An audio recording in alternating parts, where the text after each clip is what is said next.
Ladies and gentlemen, welcome to Session 2 of the 2026 Collegiate National Championship here in New Orleans, Louisiana. We are your commentators for Session 2. My name is Kevin Serrano, and I'm joined by Tia Badger.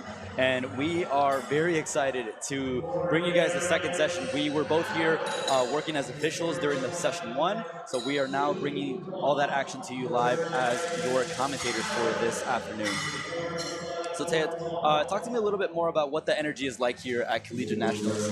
Yeah, so Collegiate Nationals is held every year, and every year it is a favorite event of many lifters because there is so much energy here, mostly due to its team scoring format as well as just being a national level event, which is a big deal.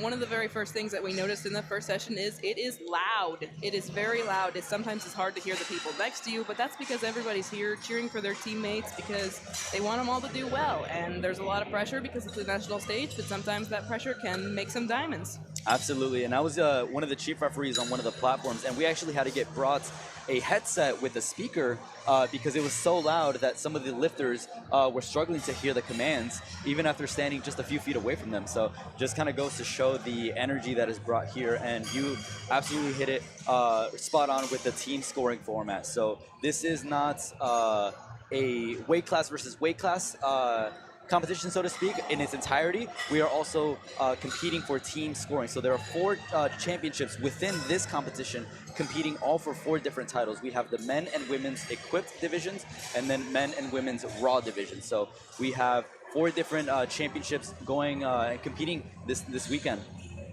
Yes, and there's well over 100 teams competing for those championships and over 1,200 lifters. And eventually, at some point, they will have that scoring page up where you can follow the team scoring at scoring.usapowerlifting.com. They just finished the first session. We're ready to start Session 2 now, but they will update that soon with the results from Session 1, so you can follow along through the weekend for the team scoring.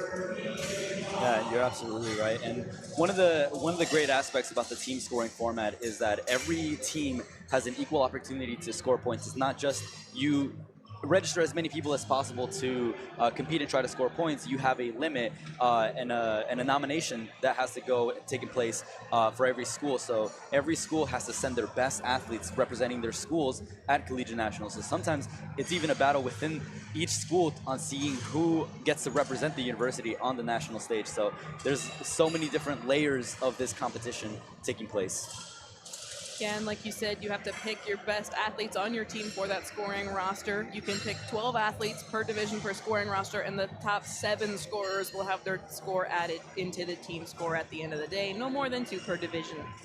We've had several athletes also competing here, representing their individual schools and not coming with a team, but utilizing the individual scoring qualification totals to represent themselves here at CNATS. So for schools that have established teams, they have a set qualifying total, but for individual lifters that are wanting to solely represent their schools, there's a different qualifying total that they have to abide to because they aren't coming with a team. So we have a few of those athletes being featured here as well.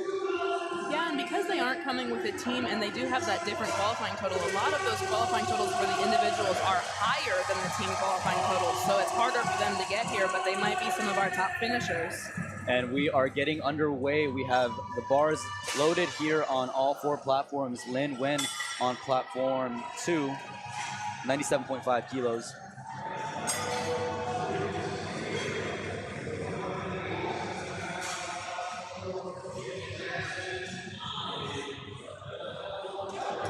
And that's going to be a good lift, good opener. She's starting off our session strong by 3 white lights. Platform 3 and 4s get their squat commands, Haley and Jasmine respectively.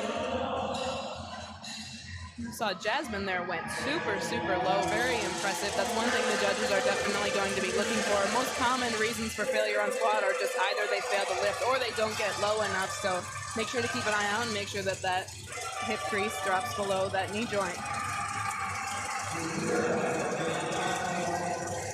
It's very, very overwhelming here at CNAS, just seeing the 4 different platforms competing, and we just hear, we're all the way in the back room, in the media room, and we can hear all the crowds and all the lifters screaming for their teammates.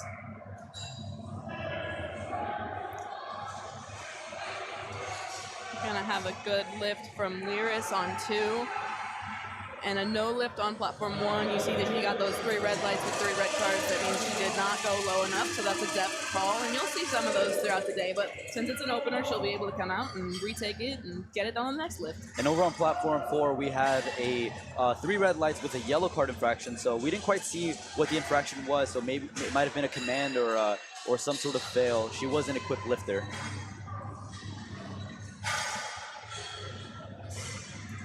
Very fast squat by Haley on platform 3.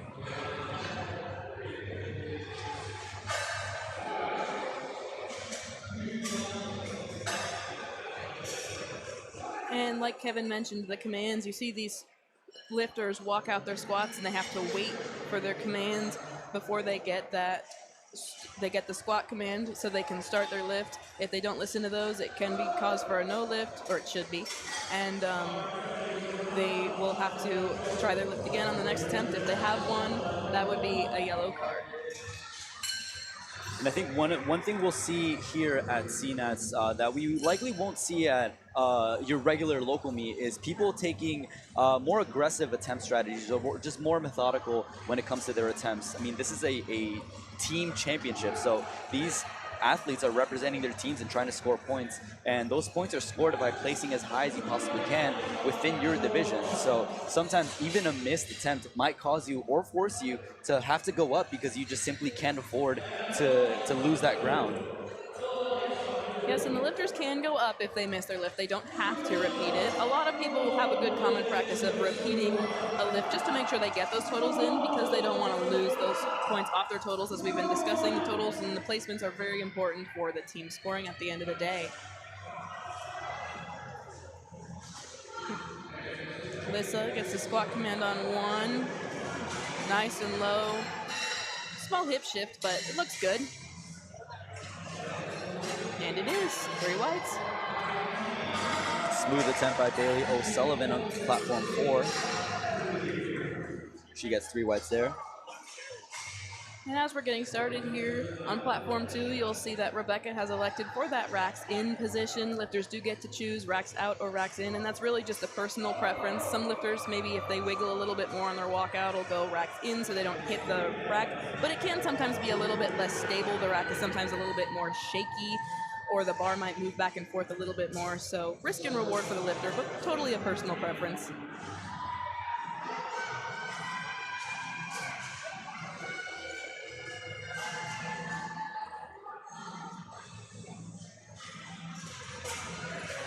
Very slow descent, platform 4. And you might see more over on 3 and 4, where I think we have some of our equipped lifters. They might have a little bit of a slower descent because they're fighting that equipment as they get down, those knee wraps, that squat suit. That's a whole other battle in itself from raw powerlifting. Some of the lifters will have a certain amount of weight that they need to start with, otherwise they can't hit that depth we've been talking about, because the suit can hold them back a little bit from getting down, but they really spend a lot of time mastering in their craft for that. Heard some lifters joking around before they started that the real workout was just getting the squat suit on.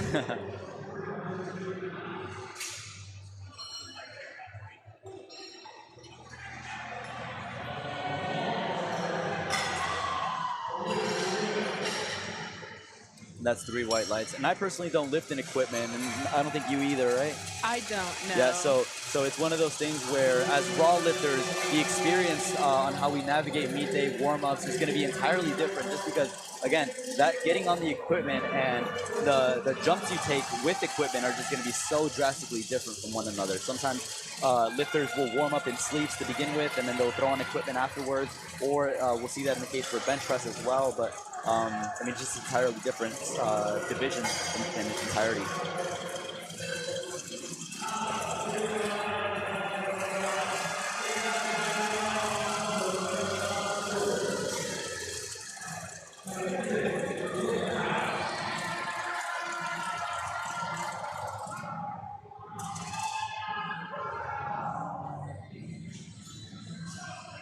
So in this session, we do have the weight classes that are competing. For women's raw is going to be 56 and 60, and then you're also going to see women's equipped competitors in the same weight classes, 56 and 60. So in the next couple hours, we'll determine 4 new individual national champions who are hoping to add to their team's points.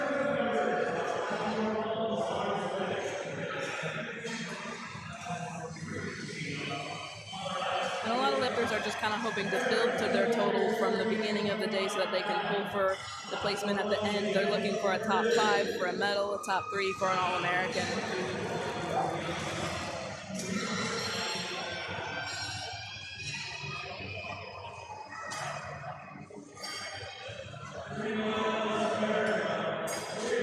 That's a good lift on 1.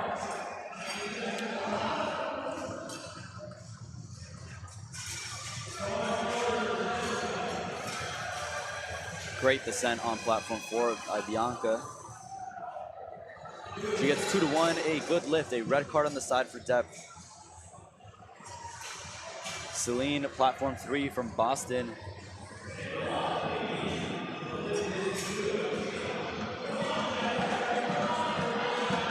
Three white lights.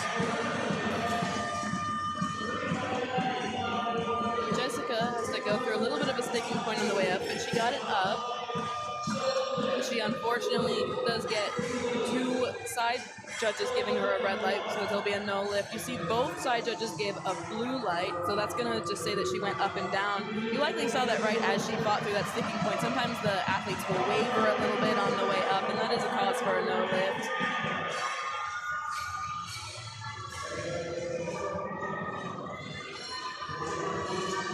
And ladies and gentlemen, if you guys are watching on the live stream and want to see what we see as far as the scoring and the live numberings on the attempts for these athletes, be sure to go to liftingcast.com/meets and go ahead and click on 2026 USA Powerlifting Collegiate Nationals Day 1, and you'll be able to see all the boards for all 4 platforms going on simultaneously.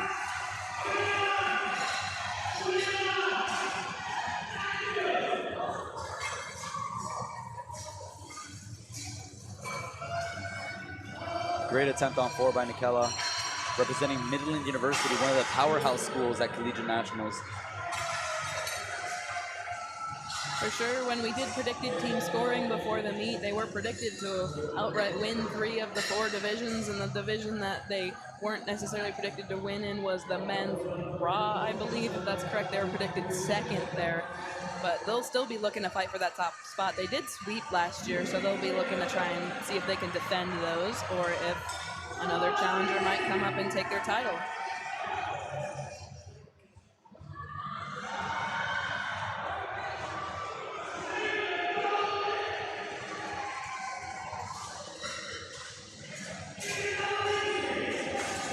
Good lift on platform 2, 2-1. And those are 3 white lights on both platforms 3 and 4.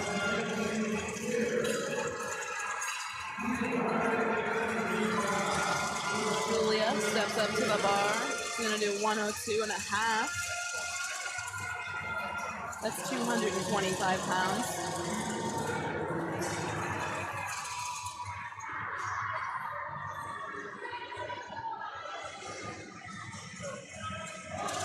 And 3 white lights for her. Nice and smooth.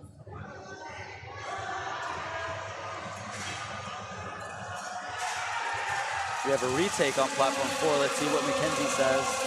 And referees for 2-1, no lift. Got a call from the left-hand side referee for depth, and on the right, a blue card, so it could potentially mean either a downward motion of the bar or her knees were not fully locked out at the start or at the end of the lift.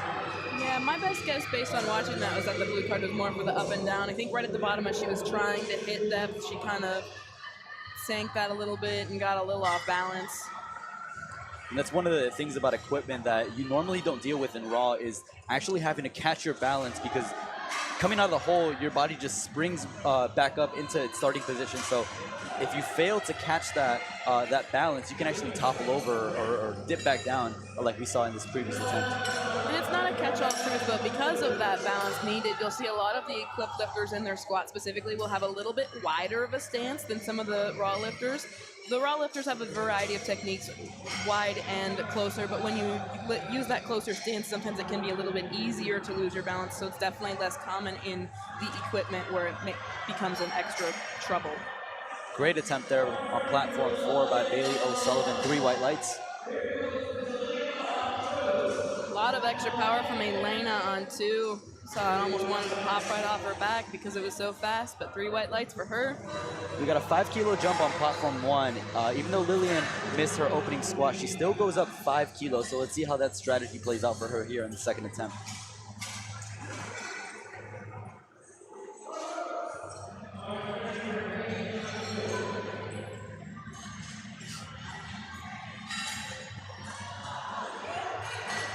She hits the lift. And unfortunately, she does get another depth call from all 3 judges. I assume she'll probably stay at that weight just to be safe and make the third. And that's one of the situations that tends to come up, even though it's a very unfortunate one, is when you go up after missing a opening attempt and you miss that second attempt off of that same reason. So now you're in a really tricky situation where now instead of trying to put on the best performance possible, you're just trying to save the meet. So I'm assuming Lillian will likely retake her attempt of 87.5, so we'll see what she inputs for her third squat. And Amy on platform 1 did a nice job of coming back and making up for that miss on her first attempt. She went up 5 kilos even though she missed her first attempt, and she made it, and she made it good. Again, here we prime example there of two same situations that are played out entirely differently. I think that's going to be high from Maya on platform 1. Yes, 3 red lights with the red card there.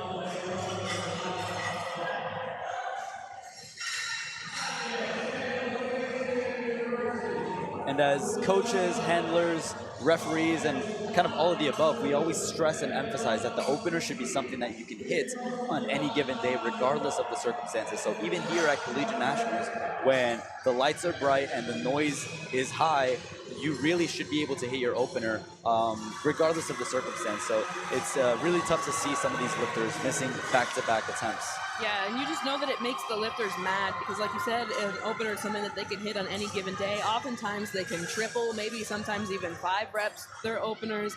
As they make their attempt selections, they usually pick something that they can do for multiple for that first one. They'll look for something closer to their PR, but maybe not quite there for that second one, and at or above PR for the third. So sometimes if you miss that first lift, it just makes you mad because it means you don't get to try your PR on your third. Yeah.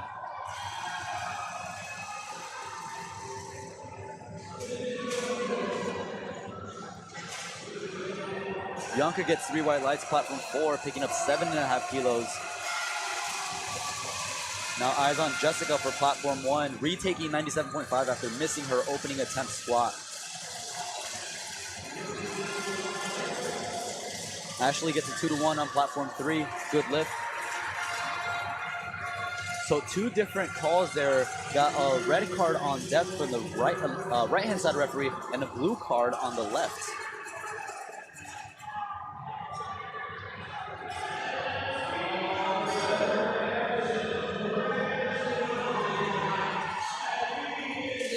Making nice work of that 12.5 kilo jump.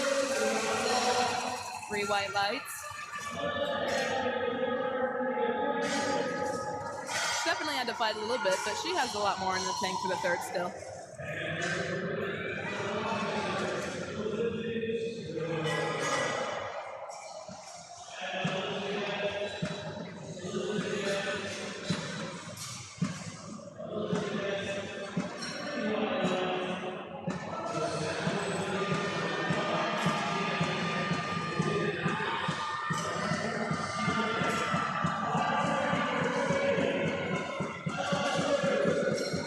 Got a big, Trinity's gonna take 127 for her opener. She's our last athlete on platform 2 to take her opener for this first flight. There will be 2 flights though, so still have another group of athletes that you'll get to see. 2-1, platform 4. Lexi picks up 12.5 kilos, which normally for these weight classes, that's a pretty sizable jump to take 12.5 kilos. Yeah, a lot of times with the lighter weight classes or the middle weight classes, they might stick more to 5 to 7 kind of on the squat, maybe 10 if they're feeling really good. And you'll see those jumps usually go up as you get into the heavier weight classes, because the heavier weight classes will just be lifting a little bit more sometimes. So a bigger jump is a smaller percentage increase than would be at these more 105 range for these lighter weight classes. Absolutely. Nikela on platform 4, last lifter, second attempt.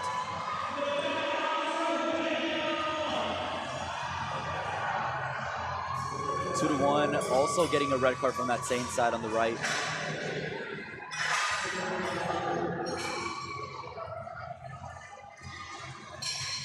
Solid from Rebecca on 2. Let's see if she gets the lights this time. She does not. She got 2 yellow cards. So again, that could be a multiple of things. Could be a command. Could be some foot movement maybe.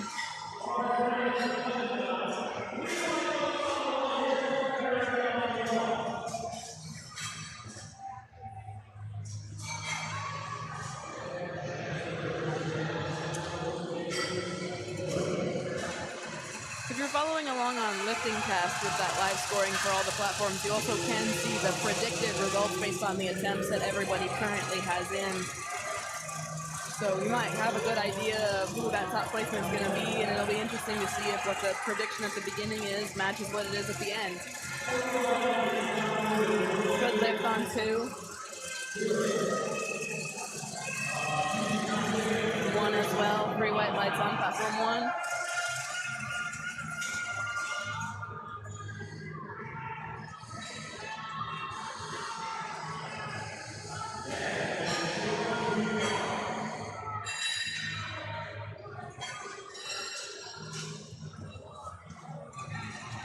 Solid work for Gabrielle with that 105. Moved quite nicely, consistent. And I just want to turn your heads over to what we just saw on platform 4. Mackenzie was at risk of bombing out with 115, retaking that twice and getting it on the 3rd time. So very good comeback there for Mackenzie in the equipped division. Yeah, and she lives on in the rankings for the final scores at the end, and she'll be able to add to her team score, hopefully. If you do miss all 3 of your lifts, it's called bombing out, and you can't add to your team total or register a total at the end of the meet.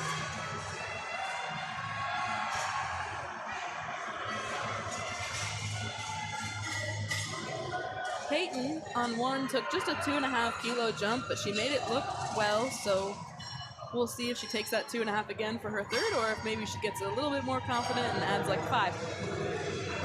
That's a good lift, platform 2 for Rama. And what a grind on 4 for Bailey O'Sullivan, platform 4, representing William Jewell. 2-1, good lift. Yeah, sometimes when you have a lift like that, you just gotta kind of pray in the middle as you keep going up.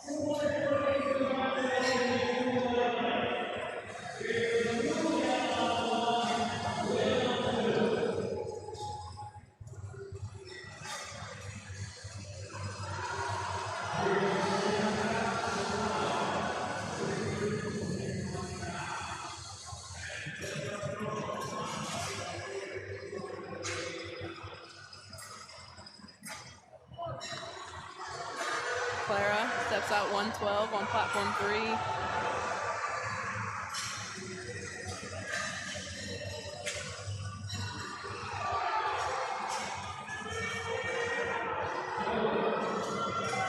Unfortunately, a no lift, 2-1 there. A couple different color cards, so there was a couple different things wrong with it, but hopefully she'll be able to tidy that up for that 3rd attempt.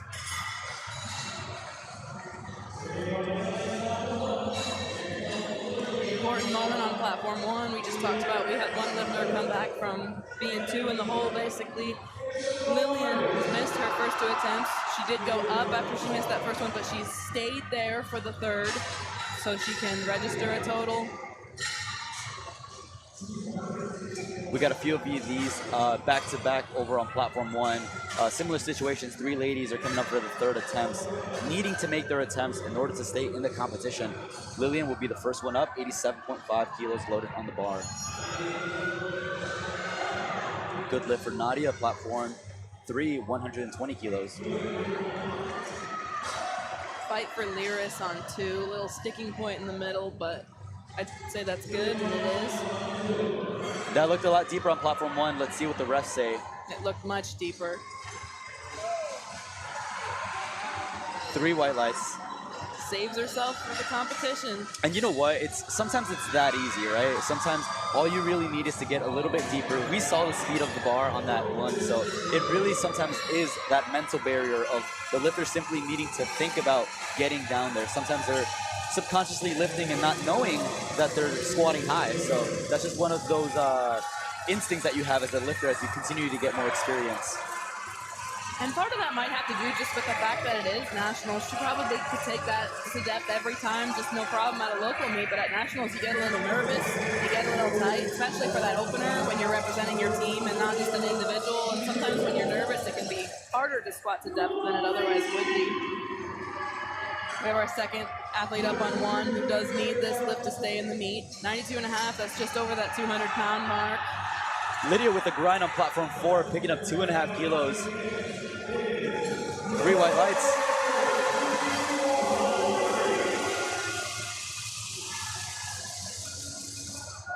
And unfortunately, on platform 1, we do have a bomb out there, 2-to-1, a no lift. I did think it was a little bit deeper than some of her other attempts, but it was still just a little bit too high. She convinced one of the 3 referees, but you gotta convince 2. That's one of the big elements in powerlifting. It is a majority rules sport. So we do have 3 referees positioned on 3 sides of the platform, to the left, right, and front, giving the command. So that is one of the things that you really can't cut your squats high, because you have all 3 referees looking from different angles. Yeah, and sometimes those different angles can actually look different. So it might be high on one side and not the other, which is why there's that 2-to-1, maybe with the center judge being able to see the imbalance, but...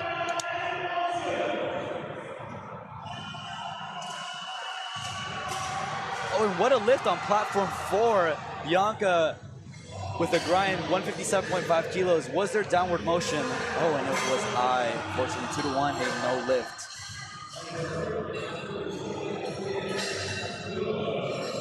Three whites, platform 3. Third up on 1. 97.5 for Jessica. She needs this. So far, we've had 1 miss and 1 make in this situation on that platform, so she's going to break the tie.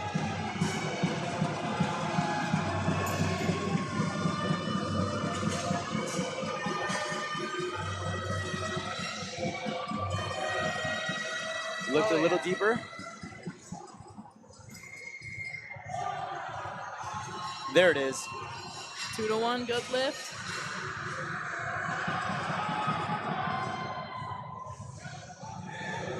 Alyssa Alvarado on 2, Lexi Steinman on 4.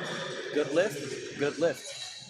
Both platforms 3 and 4 are on those third attempts there. So as we mentioned earlier, these are likely PRs or near PRs for these athletes. So they're going to start getting hopefully a little bit more excited, but these are also very hard to make.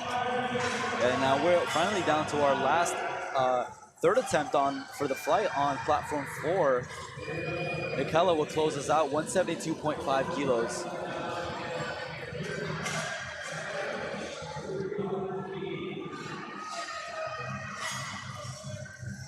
This is over 3 times her body weight. But unfortunately, just a little too much for her. She still walks away with 165, which is, again, pretty close to 3 times her body weight on squat.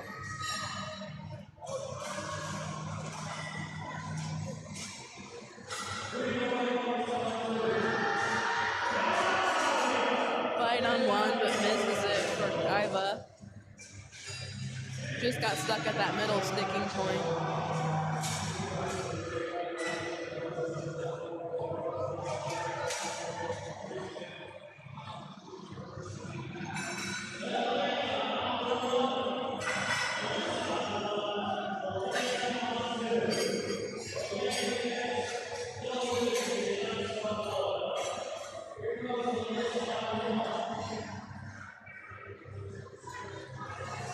Alyssa gets the start command. Fight. Almost had it, but just unfortunately a tiny bit too much. Misses that lift there. We got a good lift on platform 3.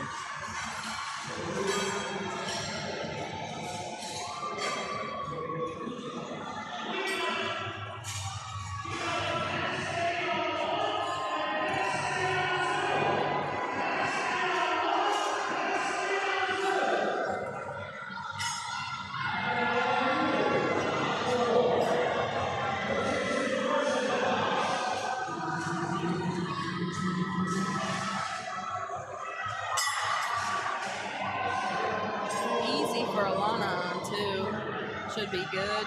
3 white lights.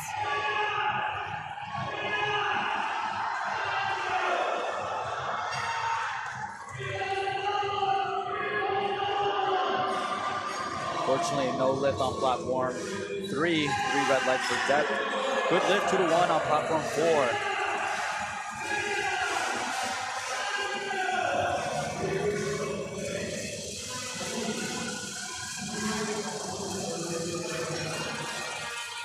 We did start that second flight on platform 4.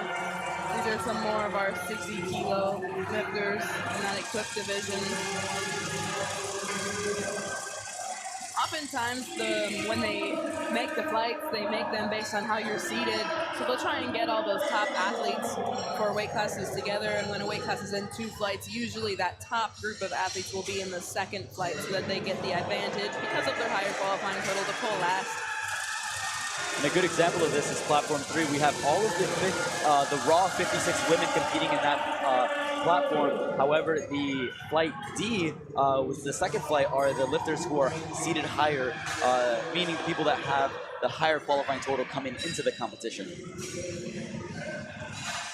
And then what's the breakdown on platforms 1 and 2? On 1, we have athletes from that 56 division for the women's raw. And the second flight is the women's raw 60 kilo lifters. And then on platform 2, both flights are women's raw 60 kilo lifters. So that top flight on platform 2, or the second flight on platform 2 is that top flight of 60 kilo lifters. The second seated group of 60 kilo lifters is the second flight on platform 1. And that third seated flight is the first flight on platform 2. Wow, quite a mouthful there. I mean, you have 3 entire flights, all for one division, the 60 kilo women's raw division. That's one of the most stacked divisions in this division. I mean, it's one of the more concentrated weight classes we have here. I mean, among these, for instance, like in the men, we have the 75, 82s, and 90 kilos, which are some of the deeper ones. In the women's division, we have the 60. Yeah, so for the women, some of the most highly contested divisions is going to be that middleweight range where you have 60, 65, and 70. And those athletes, there's so many of them that the people at the top are just incredibly impressive. We do have the defending champion from last year, Madison Rock, back to try and defend her title for that division. So we'll see if she can get that done. She'll be in that second flight on platform 2. All eyes over on platform 2. We have one of our other situations here with Rebecca needing to squat 105 out of Purdue University in order to stay in the meet. She retook this both for her second and now for her third, and needs this in order to stay in the meet. Great lift on platform 3 for Allison.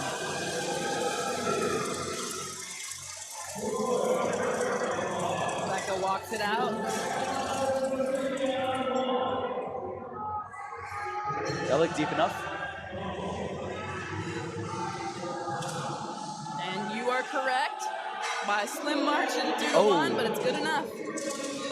Great catch by the spotters on platform 4. Moment of appreciation for the spotters, because squats can be scary to spot. Sometimes you don't quite know what direction the athlete is going to go, and some of them can feel quite heavy when you catch them but these spotters are all brought here because they've done it a lot before and they're quick and efficient at loading, and they really keep the meet moving. If we didn't have the team let them this meet, which already goes from 8 a.m. to, it will be nearly 11:30 tonight probably when that third session finishes, and they'll be here pretty much all day working. Great lift on platform 2 by, oh, no lift on depth. My apologies. Good lift on platform 4, 3 white lights.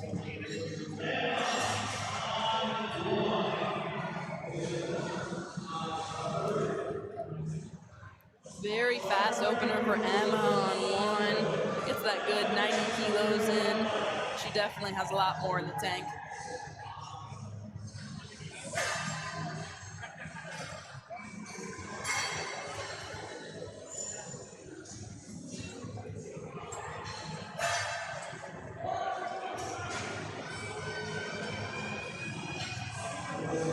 Fight for Marissa, up. She gets it, we'll see. If there was downward motion. 2-1, good lift. Did well to fight through that sticking point without going up and down. Kind of can be tough at that middle range because that's what we were talking about. There becomes a balance issue.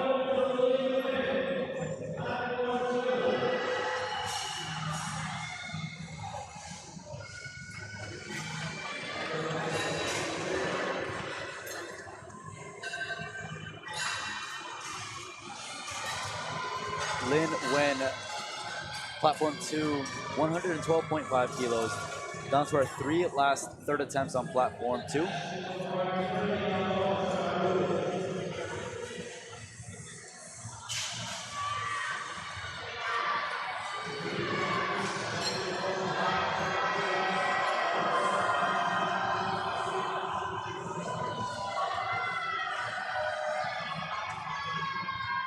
Easy opener on 1. Looks like a good attempt, platform 2.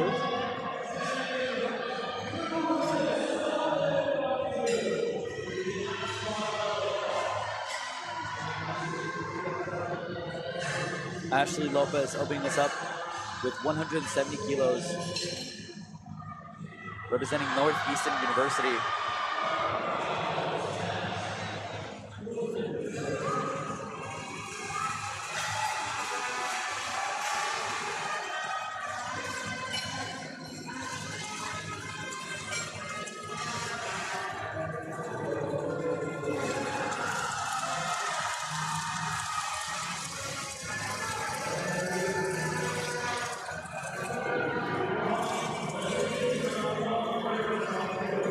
Looking for 115 on 2. Good for Elise on 1. That should be good on 2 as well. Oh, unfortunately not. 2-1, no lift on depth. What a grind on platform 3 by Isabella Van Horn, 125 kilos. That was incredible. 3 white lights. Middle. Good lift on 4 as well.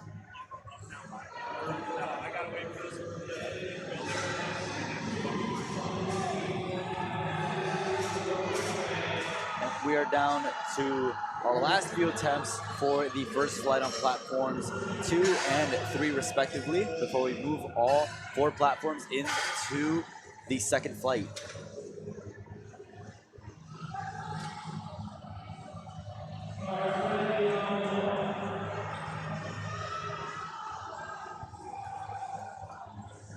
Emma with an opener at 175 gets to put those 3 red plates on there.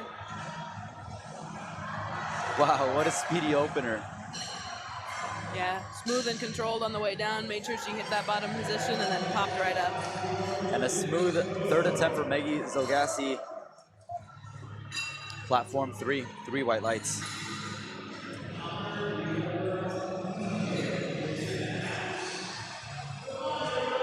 Up next on 4, you have Jalen opening with 185. That's over that 400-pound mark by a little bit.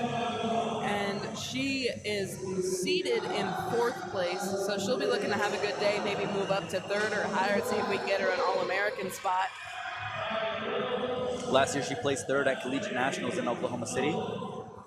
So she'll definitely want to defend that.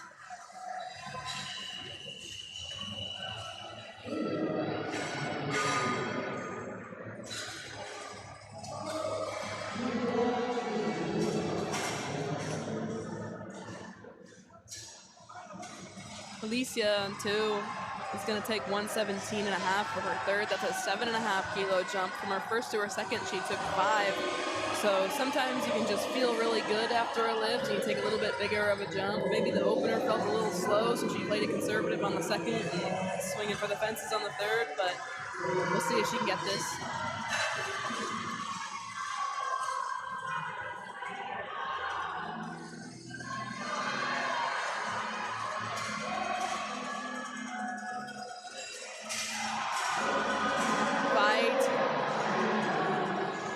Unfortunately, just not quite there today. And I want you all to keep an eye on Anika for platform 4. Last year, she placed 4th at Collegiate Nationals in Oklahoma City, but now coming into this year with a 1-year turnaround, she is now forecasted in that 1st place position. So let's see how that forecasted placing holds up. Bit of a tough struggle for that opening attempt. She does get 3 white lights though. Let's see where she goes from there. That was very fast for Valerie on 3. 3 white lights for that. And now for our final opening attempt on platform 4 for the 2nd flight. Isabella, 190 kilos out of Texas A&M University.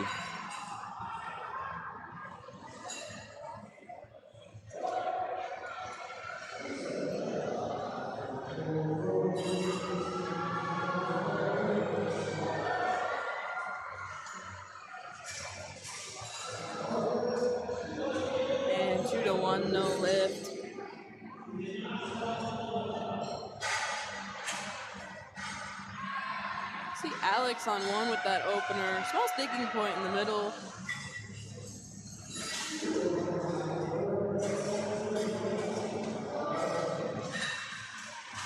Walks away with 3 white lights. 2-1 on platform 4, 3 on platform 3.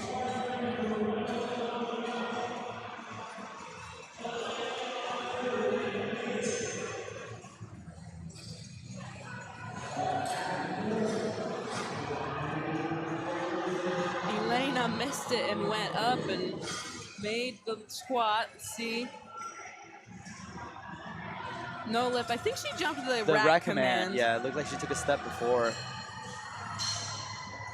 Again, those lifters, every lifter has to demonstrate control of the bar as soon as they lock out the squat, so they can't just immediately walk into the rack. So if you're used to that in training, you might want to fix that now before you get called on that rack command. You do have to wait for that referee to give you the rack signal.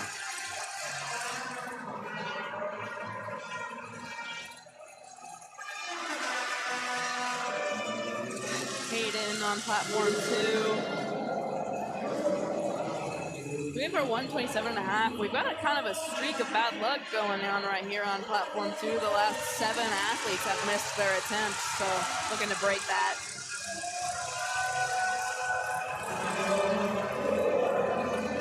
Yeah, she shakes her head no. I think she knows she maybe cut the depth a little bit there. Yeah. Gets 3 red lights, couple different color cards. Not quite there today. Very fast 2nd attempt for Camille, 135. Oh, unfortunately gets called on depth.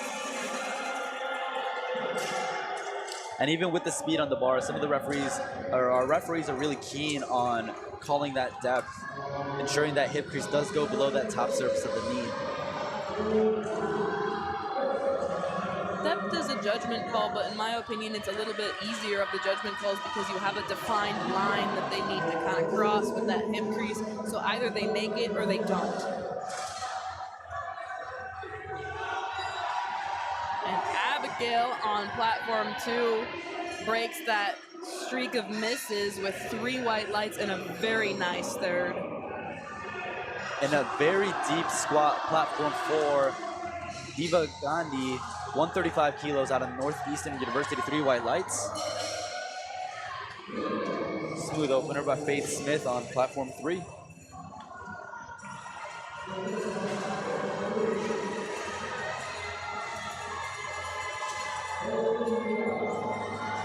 Not sure what's going on with the screen on platform 1. Makes it a little bit difficult for the loaders, so that's why they're going a little bit slower over there, because they have to kind of do more of the math out in their heads versus just seeing the picture of what exactly they're supposed to load. But competition will continue regardless.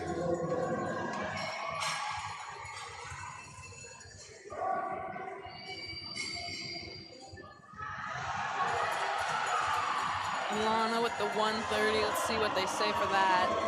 Very, very fast opener. Platform 3 by Kylie out of UTSA. 2 to 1. 3 white lights for her. 2 to 1 good for Alana.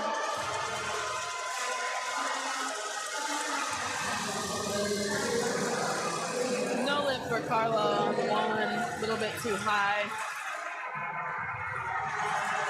Ava Thaipen retaking 145 kilos, platform 4. Phoebe looking to pick up an additional 5 kilos on platform 2. And Ava on platform 4, you can really hear her teammates are definitely making a lot of that noise. They got some rattlers out there, but unfortunately misses it. So I believe Ava was our lifter that fell forward on that opening attempt. A little bit better of a recovery on the second attempt, so let's see if she can just work around that equipment a little bit better and see if she can actually get that nice bounce out of the hole. That's one of the interesting things about equipped lifting that you normally don't deal with in raw. Sometimes an attempt can look completely difficult, like an RPE 10, but it might just be you not timing the jump or not working that appropriately, the equipment.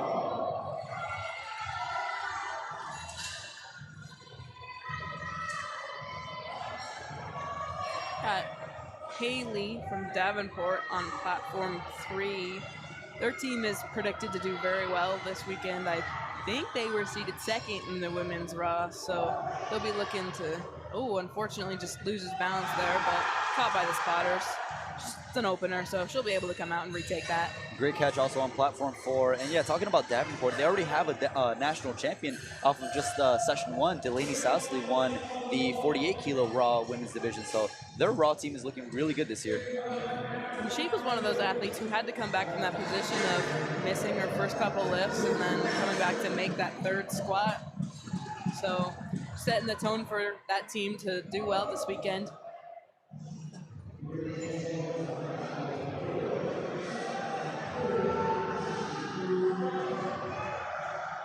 Little wave from Sophia on 1. She's gonna take 125 and make it look good.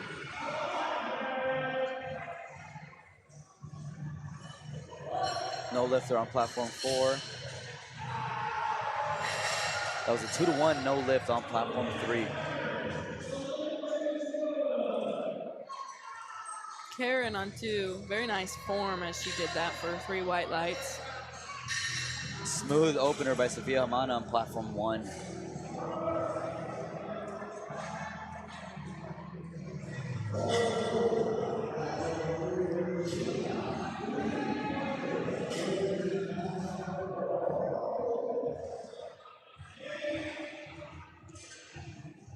One of the things I really like about Collegiate Nationals is the unpredictable element the competition brings with it.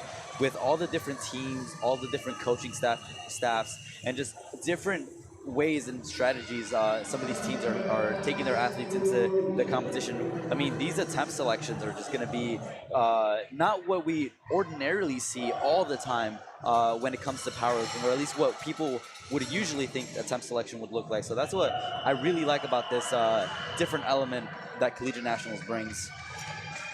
Yeah, and that attempt selection can be kind of chaotic because they only have 60 seconds to decide how that lift felt, what that means for their next attempt, and what they're going to do for their next attempt. And again, as these lifters, I mean, these are college athletes, lifters in their early 20s, late teens, so they are barely dipping their toes into what powerlifting is like. They likely have been competing for a few years, or if anything, competing for barely a year. So good lift on platform 1, but these athletes are still figuring out themselves what their strength capabilities are. So having that conversation with your coach on what you can hit on the day within 60 seconds is a task on its own.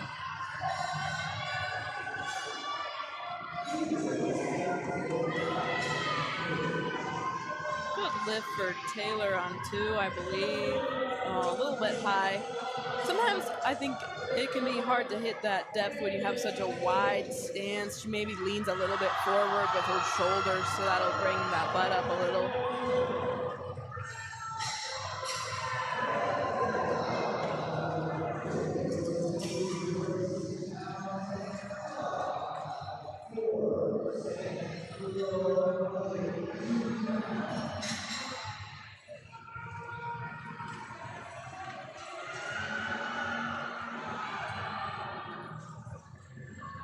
Seven and a half kilo jump, platform 4, Emma from Texas A&M University.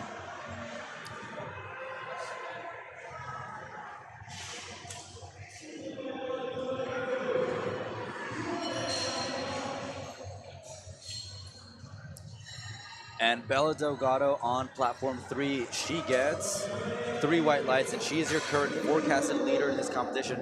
And the person who people are really gunning to take the throne from. I mean, she has competed at Collegiate Nationals and done really well at this championship.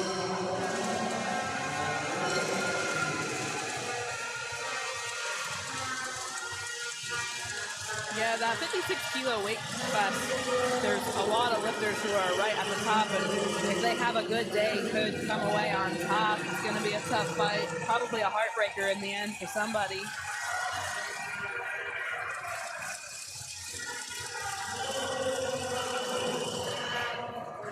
Jessica Haggerty on 3, the 155 opener. Let's see what the referees call her on that step.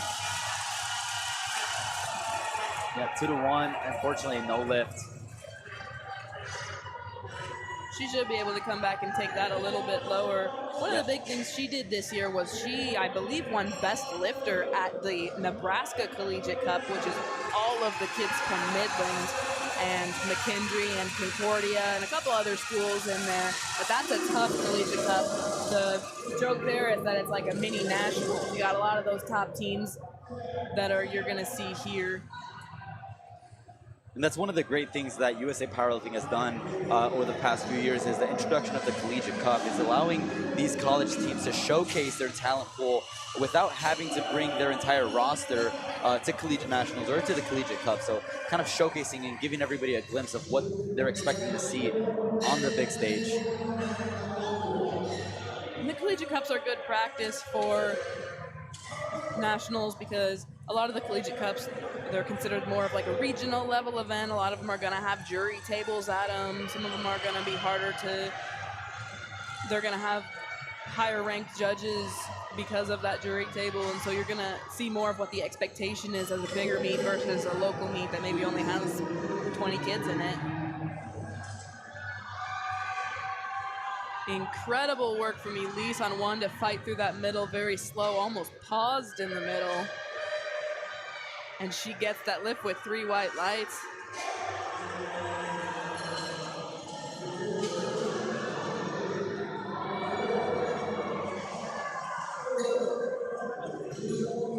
Cameron there on 2. Gets the lift 2-1. One side judge thought maybe we're a little bit high. We'll keep that in mind for the next lift.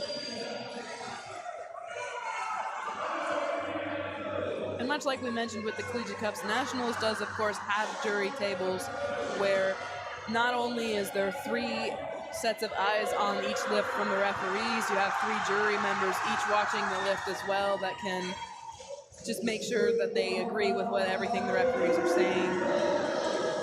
And you can challenge lifts if you disagree with the referees, but the jury table is also referees, so they usually agree, but every once in a while you can get a lift overturned, so it's always worth asking.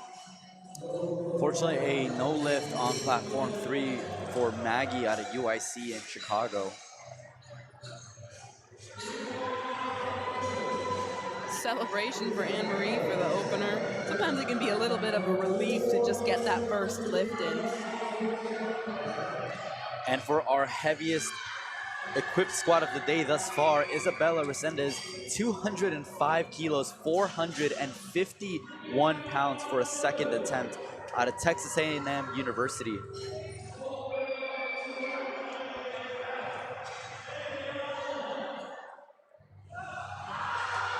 And look at that speed on that bar. Isabella, good lift on platform 4, 2-1.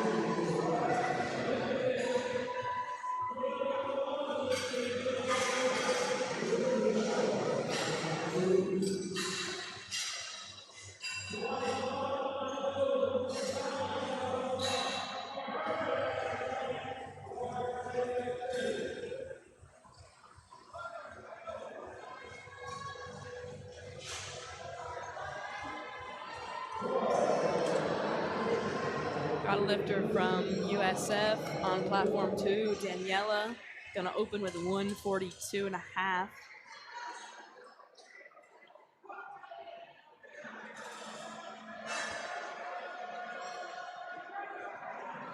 Fight from Alex on 1, kind of got off balance in the middle, leaned forward a little, had to get up. Good lift, 2-1. And it looks like platform 4 is going to be one of our first ones to finish. We're already on the 3rd attempt of the second flight. Camille retaking 135 kilos. We can hear the crowd being loud for her as she retakes her second attempt weight. Kylie over on platform 3, 127.5 kilos.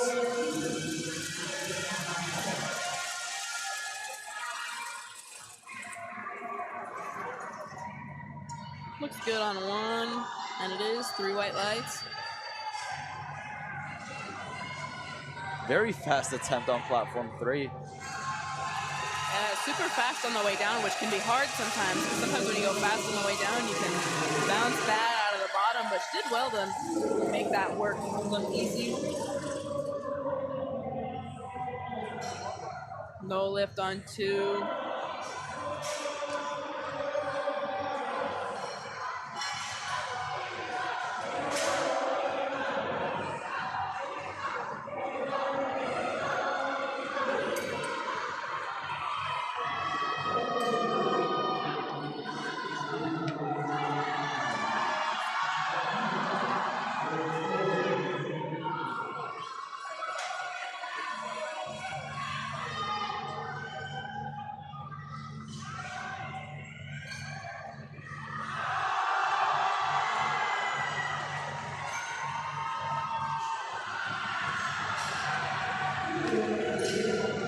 Staking point in the middle for Kayla, but she gets it up. Just like that, 3 white lights for Kayla. I always say you don't get points for pretty, and that is definitely true in powerlifting. A good lift is a good lift.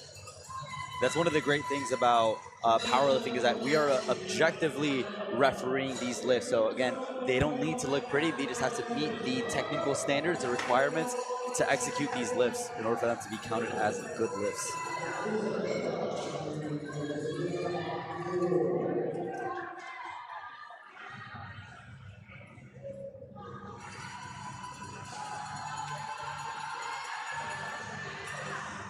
Great second attempt by Isabella on platform 2 and over on platform 3. 3 white lights, and what a celebration there for Olivia.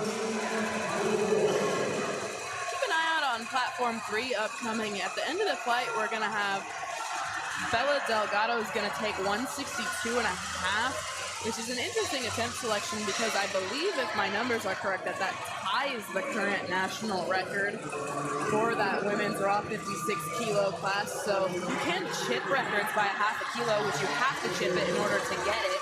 It is currently held by Jessica Haggerty, so I'm kind of a little bit surprised that she didn't take that extra half kilo just to try and chip it on her second attempt. But with that being said, you expect to make your second attempt and you hope to make your third, so she'll definitely try it on the third. She makes it second, so make sure we watch that coming up. But now let's watch over platform 4. Ava needs 145 kilos to stay in the meet. Let's see if she has it.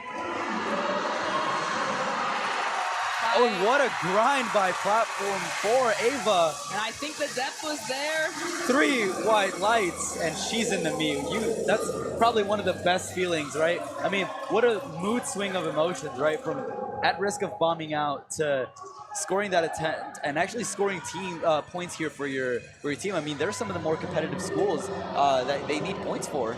Yeah, she really had to work for that, and she made her school, her teammates proud. We got a retake of a second attempt. Wait, Annabelle, platform 4 out of Sam Houston State University. And a retake on the opener, platform 3. Ashley gets a 2-1, good lift.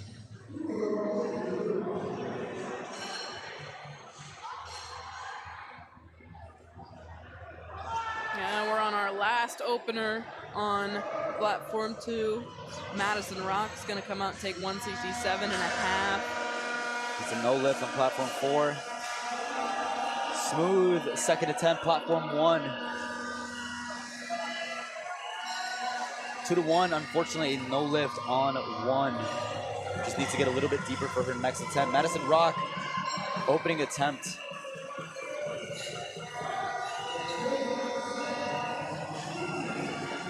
Wow. Moves fast. Wow.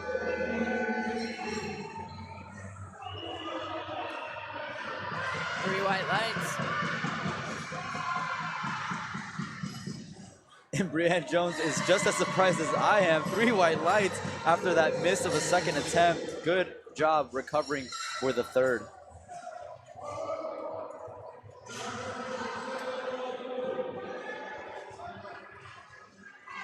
Easy third for Emma on 1. Made it look like an opener. I really like when you can see the athletes make the third and then get excited about it. Maybe they surprised themselves. Maybe they were just a little bit scared to make that, so it's a sense of relief, but you gotta get into it. Gina out of platform 3 out of Stanford University picks up 10 kilos on her squat, 3 white lights. Consistent bar speed there for Addison on the third, but a little bit too high, unfortunately. And So- unfortunately, also on platform 2, we do have another 3 red light lift there on depth. So we'll see what the strategy is there for our lifter.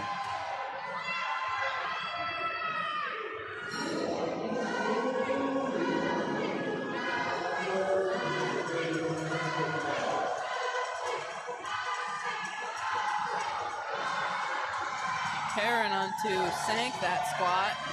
Representing Rutgers University, and she gets 3 white lights. Miss for Charu on 1. I think maybe she went a little bit too low and got herself stuck at the bottom and just couldn't get out of the hole. And Leia on platform 3 just loses that in the hole. Great catch by the spotters. Ashley Lopez looking for 187.5 and 4 for Northeastern University.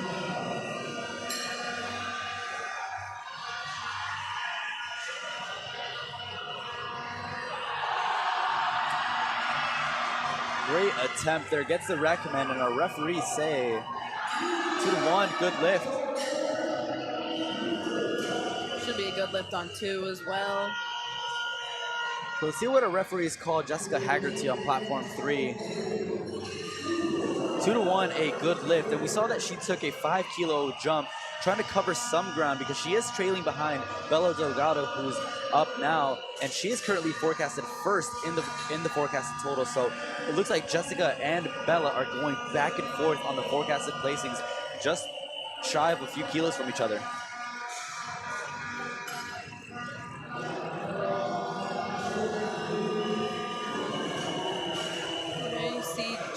Kind of struggling with the walkout a little bit, but that's heavy on your back, 192.5 kilos. Got over 400 pounds. I think it's 425, well over 400. What an attempt. Jalen manages to lock it out, and what did the referee say? Fortunately, a no lift. A whole lot of color card action there. Yeah, I think it takes a lot of effort when she initially had picked it up and put it back down, got it caught on the rack a couple times. She might be one of those lifters who in the future would benefit from more of a racks in position if she's hitting the side frequently, or maybe that was just a one-off, but... And you notice that's one of the common trends with equipped lifting is the tendency to want to move the racks in just to avoid those plates hitting the uprights by any means necessary. I mean, that can really, really shake you up.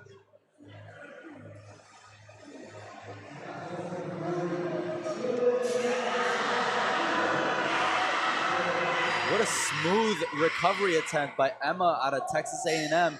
Platform 4, 2-1, a no lift. That's one of the tough things to see when you have such a grind. You manage to lock it out, but unfortunately you cut it a little bit too high. Yeah, and sometimes when you miss a lift like that and you do get those lights, you are one, mad at yourself for missing the lift, and two, mad that you didn't get the lift because you just used a lot of energy. And attempts like that on squat where it's that hard can sometimes make it hard to bench or deadlift later in the day. I mean, with this quick of a flight and turnaround, it's these sessions are moving fast. I mean, you have about, what, 40 minutes to less than an hour before you're back up to benching on the platform. Great attempt. Platform 3, Olivia. She went as low as possible and then got it all the way back up, and a good lift. Not a doubt, 3 white lights. She did not give the referees an option.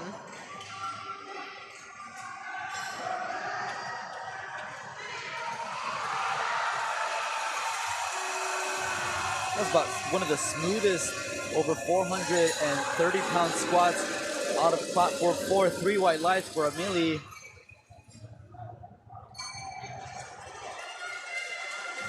$474 pounds. Platform 4, Isabella Resendez, 60 kilos. This is 3.5 times her body weight on a squat.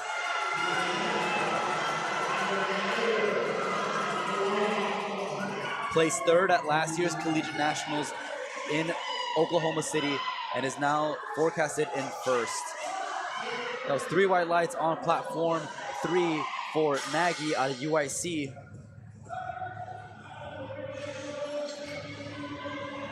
Anna Marie cut that high on platform 2, but it moved fast, so I have no doubt she'll be able to take it lower.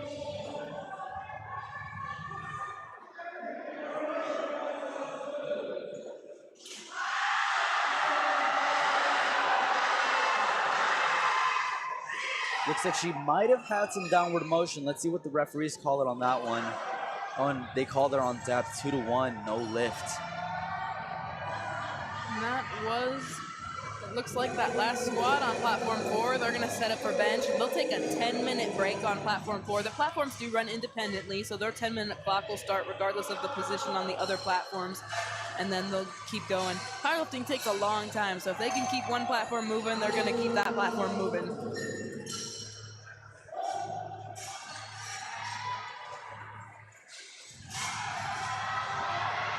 Nice work for Cameron on 2. That ought to be a good lift.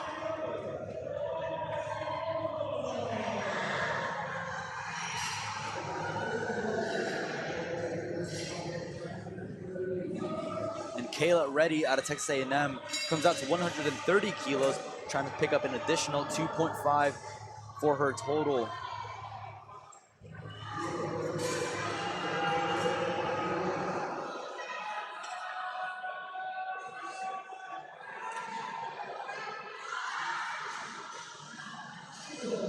Unfortunately, a no lift, but she'll have time to ready up for the bench press.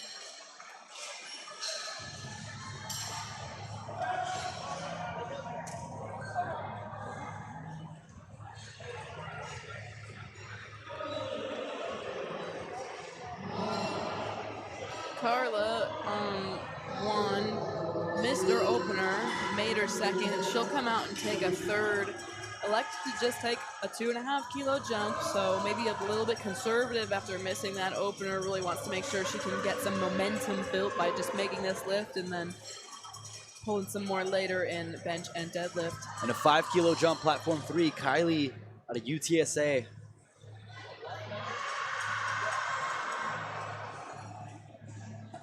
We see she had that shift coming out of the hole, kind of shifted towards her left side.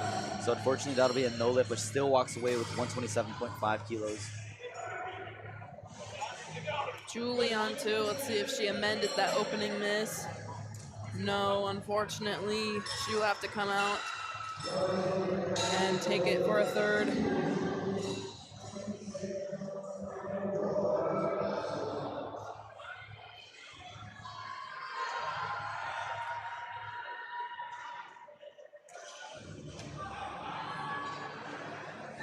Nice 117 for Carla.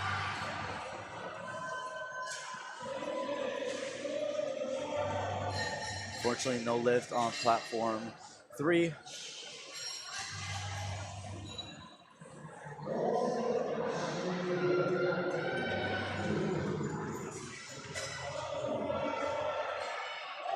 Sophie on 1, Daniela on 2. Easy work for Daniela. Lean in the middle, but not a problem. Good lift. We're down to our last 4 squat attempts of the second round on platform 2. And we are wrapping up our third attempts on platform 1. We have 3 lifters left on platform 1 and 4 on platform 2.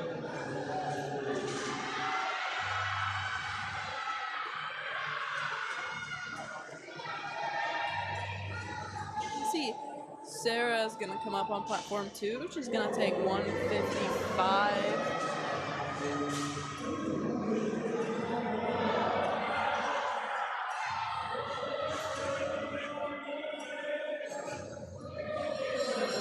From Missouri Valley College. That college finished 14th at last year's Nationals, but their score of 17 points was right in that zone where there's a bunch of teams, so they could make some moves to move up a couple spots this year for sure. So they're really counting on their lifters, especially those early in this weekend, to set a good foundation for their team score. 2-1, a good lift on platform 3.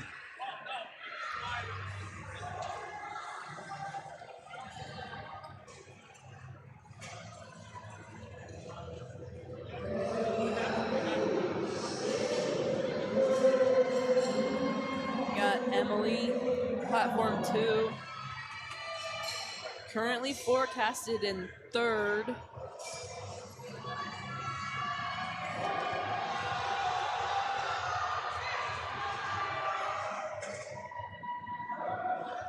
Smooth and steady there. She did a really nice job of bracing through that whole squat and not getting out of position.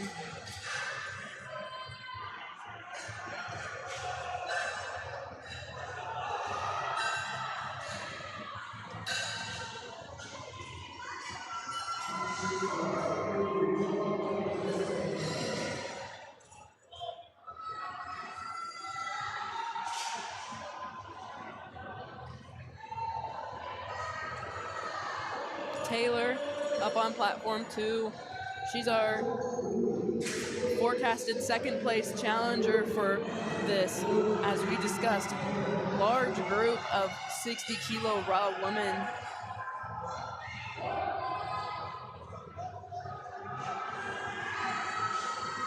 And that's smooth, nice and steady and strong. 3 white lights for her. And with that, we conclude the squatting over on platform 1. So our spotters and loaders will set up the bench and platform for the bench press. So we will see you all in 10 minutes over on platform 1. 2 platforms remain. Platform 2 and platform 3 are rounding out. We have a few more attempts left on platform 3. We got 4. attempts here, and we are just about to start our third attempts after Madison Rock takes her second attempt squats. And just to remind everybody, our lifters on platform 2 are lifting raw. So we saw over on platform 4, our ladies were lifting in equipment, squat suits, and knee wraps. Madison is lifting completely raw, so all she has is a belt, sleeves, and wrist wraps.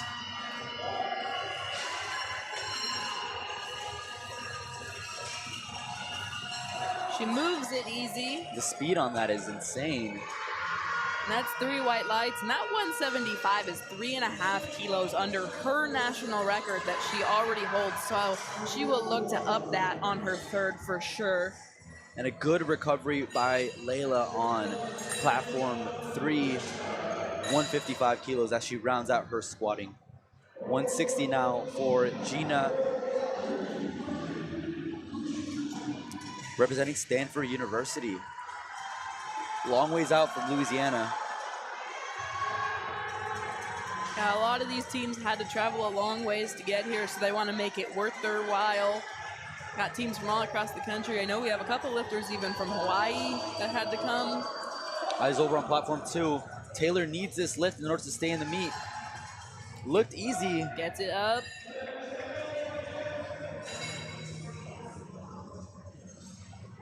And successfully saves herself 2-1. I mean, you cannot get any closer than that. 2-1, a good lift.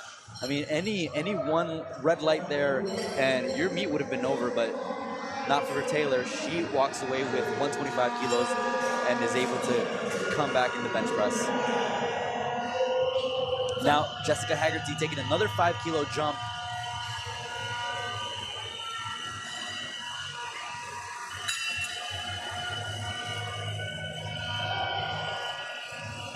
It's 2.5 kilos more than her all-time best of 162.5.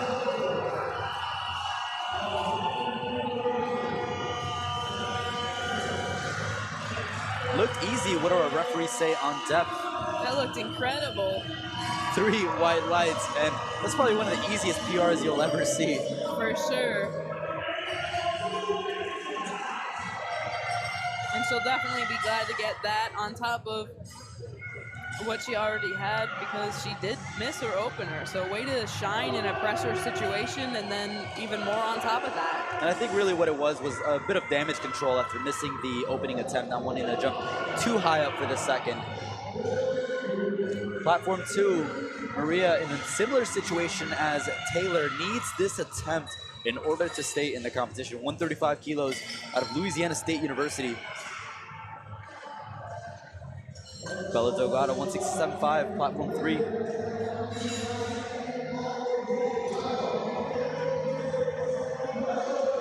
Depth look good. What do our judges say on 2? 2-1, no lift. What a great attempt on platform 3. Our referees say 3-1, and Bella Delgado goes 3 for 3 and is your current leader. So really, it's all about it's hers to lose at this point with that good of a squat attempt and as well-rounded of a powerlifter as she is. She's forecasted in first as we speak. So now platform 3 is officially done, and we are going to start our 10-minute timer for that platform as they set up for the bench press event.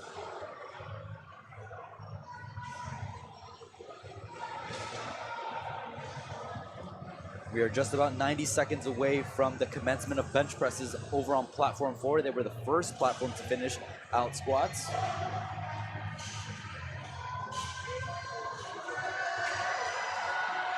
Excellent depth at the bottom for Kaylee. Good lift. Seems. Yes, 3 white lights for her. It's an amazing feeling to have after your third squat. We see on screens our spotters and loaders, referees getting to the platform.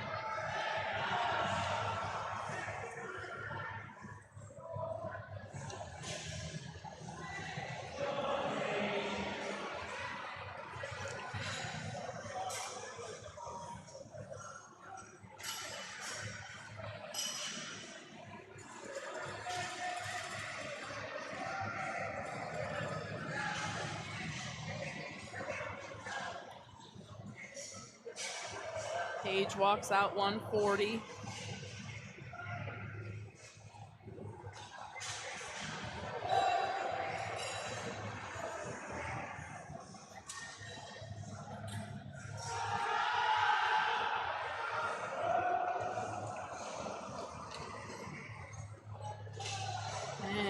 Good lift for her. Gets to hug that coach.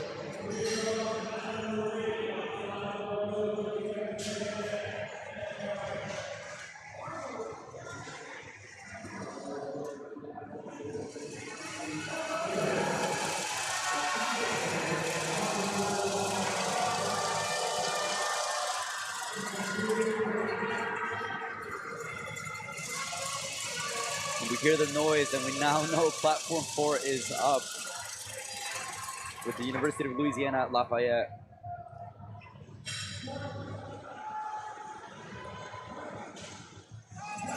One of our stronger equipped teams represented here at Collegiate Nationals. They always come out strong and loud.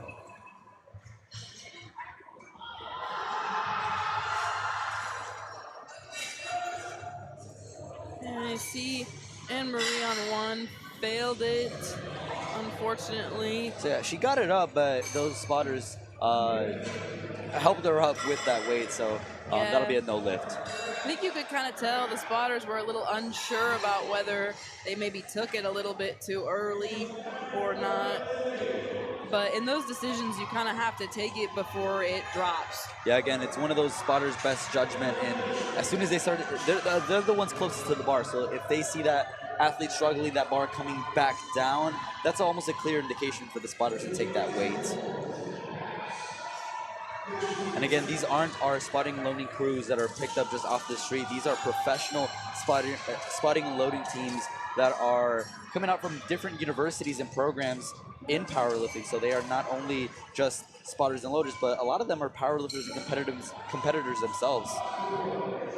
Yeah, some of the spotters and loaders will compete at Later this today, event yeah. later, which is amazing because it is exhausting to spot and load. So to be able to do that on day one and recover and come back and compete later in the weekend is impressive. And then vice versa, we have athletes who compete and then come back and spot and load for the last few sessions when we have the heavyweights competing on Sunday.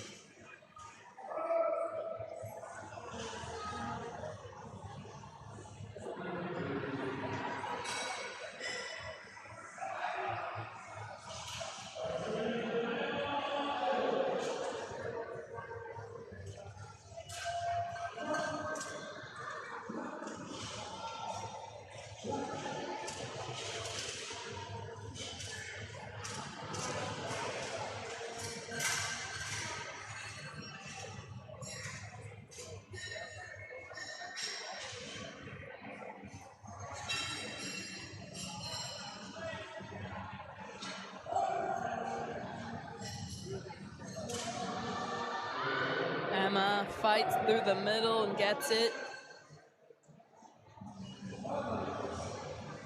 Three And that's highlights. a good lift. All right, we got one more athlete who is in double trouble. Needs 145 to stay in the meet. Julie, walk out to the platform. This is one of those attempts, and specifically one of the lifters whose upside and downside are significantly, there's a large gap between this. She's currently forecasted in 6th place. Last year at Collegiate Nationals, she placed 7th, landed within the top 10. So now she's at risk of walking home empty-handed without a total, or landing a spot and potentially striking within the top 5 and walking away with a medal. So Julie Zhang, platform 2. Moves so fast. And again, it's a depth issue. Let's see what the refs say. 2-1, good lift. And saved by a hair, Julie Zhang can continue her meet. And she is now, again, with that opening attempt of 145, which she retook twice, is forecasted in 6th place. So talk about what huge of a gap we got there. I mean, from walking out to empty-handed to now being within the top 10. Yeah, she had no refs convinced on the depth of the first one. She got 1 on the second, not quite enough, and got 2 on the third, which is just enough to get your lift. Did a good job of getting progressively better and better.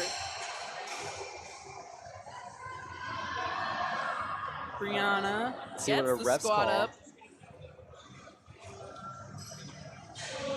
No lift, 2-1.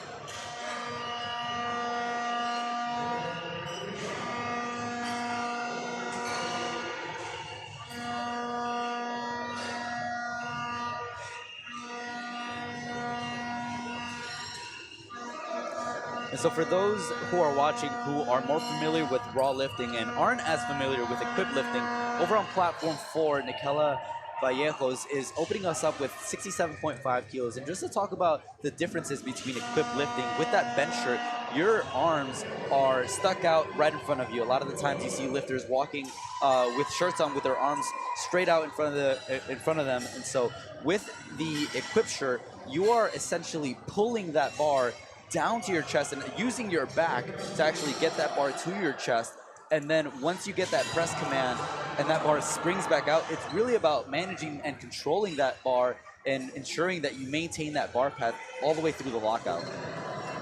That was an incredible fight on platform 2 for that last squat. Well-earned third attempt. Good lift for Daniela.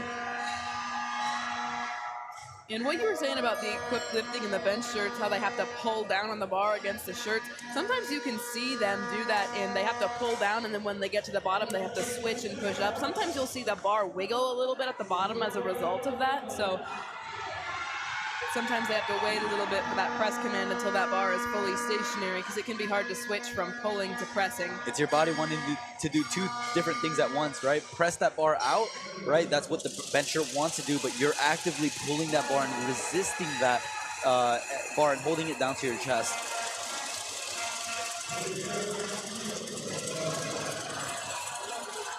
Sarah, 160.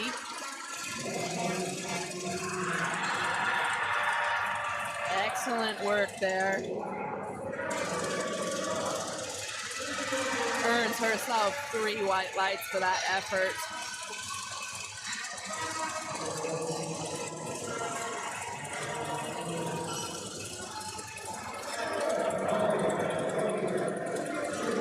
We're down to our last 3 squat attempts over on platform 2. And Emily really wants this. She went up 7.5 kilos.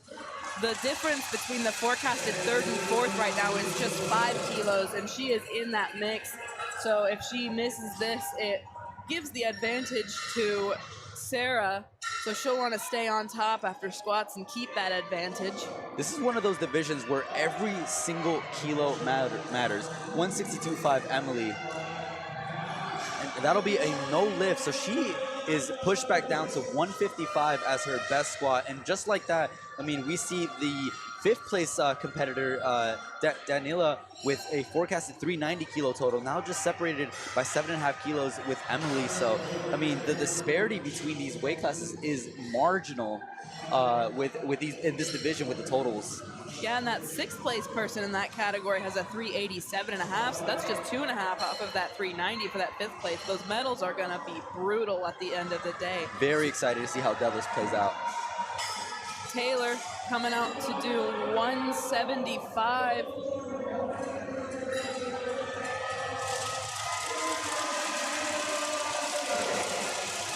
Taylor really taking her time, 175 kilos.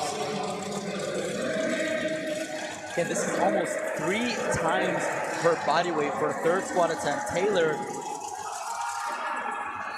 Money. What a good attempt. Referees. 3 white lights. And the scream and the excitement as you walk away, because that 175, Madison Rock did that as her 2nd attempt, so right now they're tied on squat. Madison Rock, of course, is up next. She's going to take 179 in order to chip by 1/2 of a kilo the national record that she holds.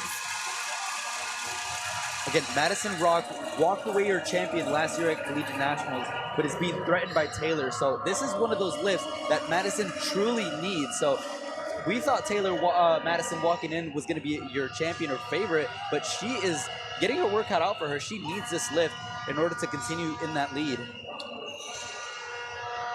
Yeah, and if you look at their projected openers for deadlift and bench, they're both just 5 kilos apart for those, so all 3 of their lifts are really close.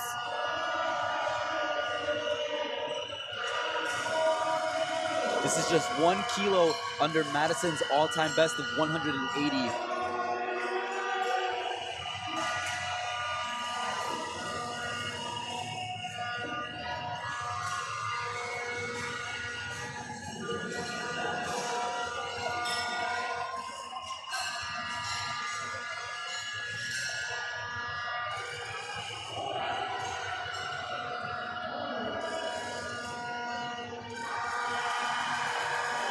And that's a good attempt by Madison Rock. 4 kilos added to her total, and referees say 2-1, good lift. And she stays ahead for now. See if she can hold that. And again, yeah, you're absolutely right. That's one of the things about the 60s. It's just one of the most fascinating, or at least for me, it's been one of the weight classes that I really like seeing. It's that nice split between lifting very, very heavy weight and still having good relative body weight to strength ratios. So this weight class is one of the more competitive ones we'll see at CNATs. And that record there closed out our squat attempts for this session. All of the platforms will move towards bench. Platform 2, of course, will have that 10-minute interlude, but the other 3 platforms are up and running, and we'll get to see some nice openers, hopefully, from all of the athletes. We're just about to kick off. We're here at platform 3, bench press attempts.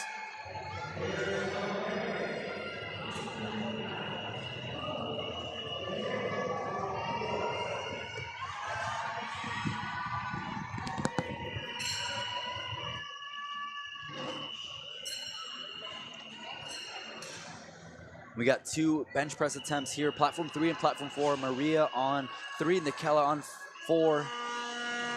That is a 3 white light attempt over on platform 1. And again, ladies and gentlemen, if you just joined the live stream and are watching this for the first time, be sure to go to liftingcast.com/meets and go ahead and scroll to 2026 USA Powerlifting Collegiate Nationals Day 1. So you can go ahead and take a look at the action and see all the live scoring that we have here right in front of us.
It's a good attempt over on platform 3. Our lifter on platform 4, Bailey, getting set up with a 15-kilo jump out of William Jewell.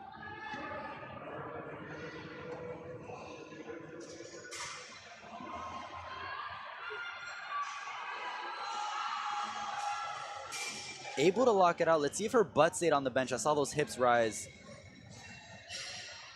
Yeah, and our referees on the side call her for her butt lifting up off the bench.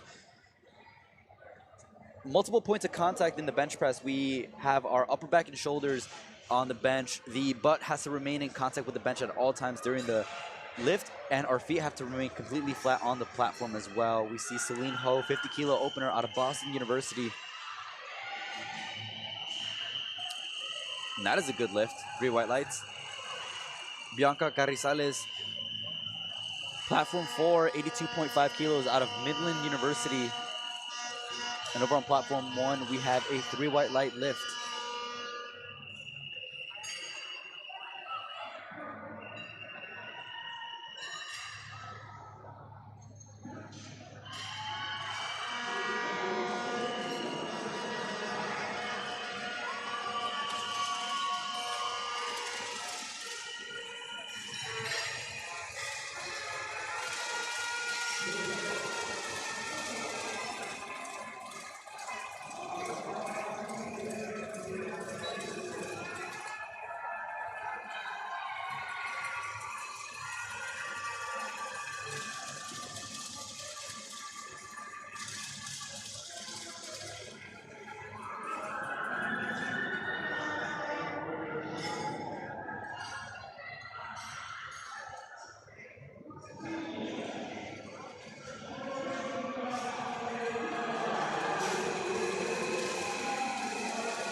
We have Allison, platform 3 out of Penn State University, getting herself set up.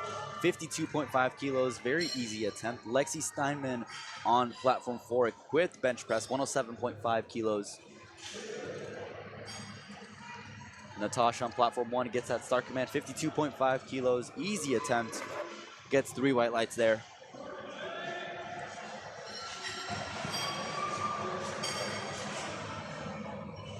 Oh, and great, amazing catch by the spotters on platform 4. Very, very good catch. We saw that she was having a very, very difficult time getting that bar to her chest, and that bar actually came over to her face. So our spotters had a very, very quick reaction time in being able to get that bar before anything catastrophic could happen.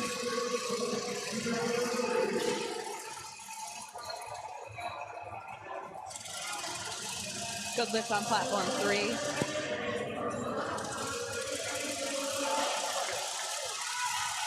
The funny thing is that you'd expect the meet to get a little bit quieter during the bench press attempt with the commands, but that's not the case here, right? It's just as loud as it was during squats, which is why our referees are utilizing those speakers and microphones in order to actually be able to give the commands, allowing the lifters to actually hear them. I don't know what would happen so much if the referees weren't mic'd, because it is loud. You'd lose your voice, that's for sure.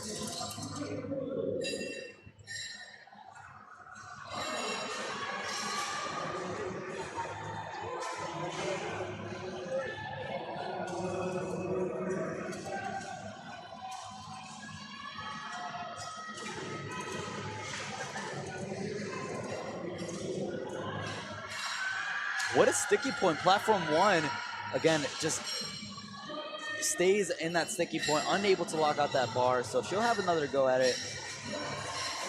Again, these are second attempt bench presses over on platform 1.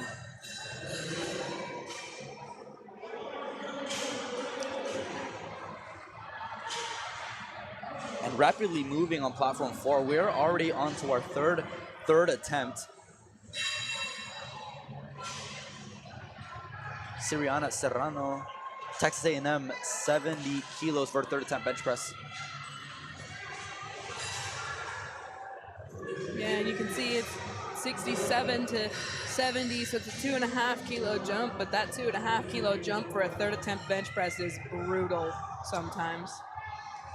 I believe Siriana's lifting, registered in the equipped division, but is lifting raw. So again, that might be a team scoring strategy there for Texas A&M. Good fight through the middle. Didn't quite want to come off her chest so easy, but she gets 3 white lights for her efforts. An opportunity for Maya on platform 4 to go 6 for 6 with 72.5 kilos being the last piece to that.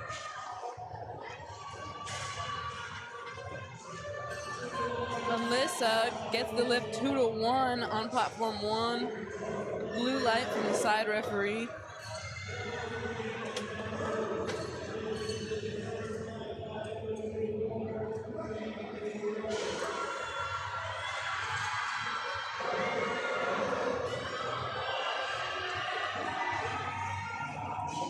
Tough sticking point for Maya on platform 4. She's going to come back for the deadlift.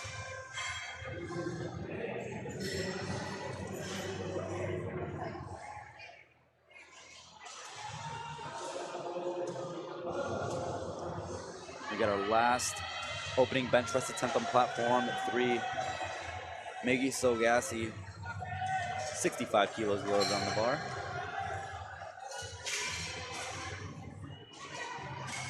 You can see she uses that maximum grip width, it looks like, from here.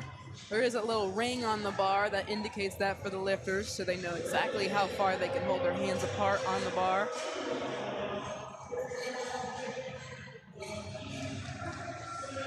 And it works because she gets 3 white lights and an easy opening attempt. And over on platform 4, Bailey O'Sullivan unable to lock it out on that third bench press attempt, so she is only walking away with 60 kilos. She did take a 15 kilo jump as we discussed earlier, so a very aggressive attempt selection there by the Will and Jewel coaching staff. So let's see how that strategy plays out for her in trying to pick up those lost kilos for the deadlifts. Yeah, it looked like maybe with her left hand she hit the rack on the way up on that lift, which you can do as long as it doesn't help you, but it definitely makes the lift harder to complete because it throws you off. Yeah, it definitely doesn't help.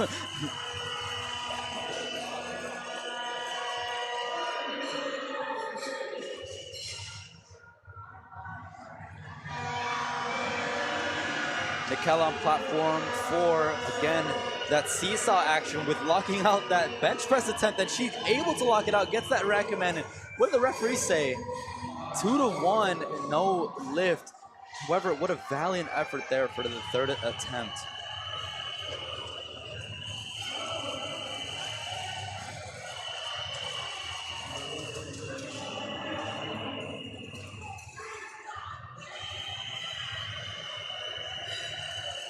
Got Megan on platform 1.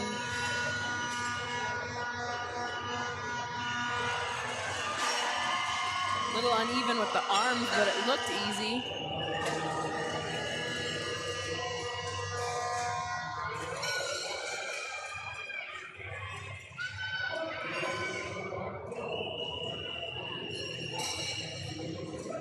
And on platform 2, we're getting ready to start again on bench with that first flight of lifters. See some referees getting situated there, making sure that everything's set up and ready to go.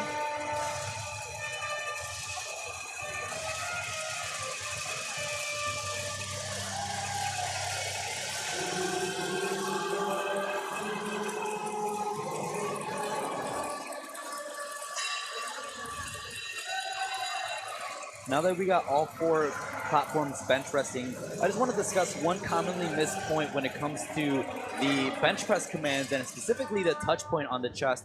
A lot of times lifters often confuse the bench press attempts for that bar. They confuse what motionless means. So a lot of the times they think that referees are either counting or they're waiting until that bar touches the chest. But the rule book actually says that the referees are waiting for that bar to become motionless on the chest. And that means the bar has to be completely still. So whether that bar is sinking down on the chest, it's swaying back and forth, that is not motionless. So that is why oftentimes you see a difference in the speed of attempts with that press command from some lifters versus others. They just do a better job in being able to keep that bar motionless on the chest.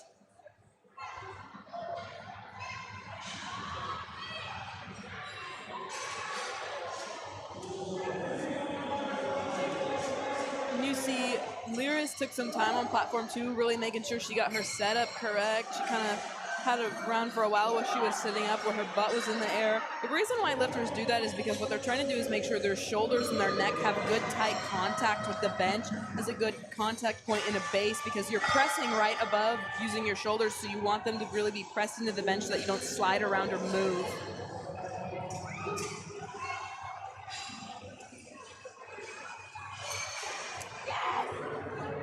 And bench press is also going to be one of the lifts where the bar path isn't entirely vertical compared to the squat or deadlift, right? You're going to be benching on a more slant.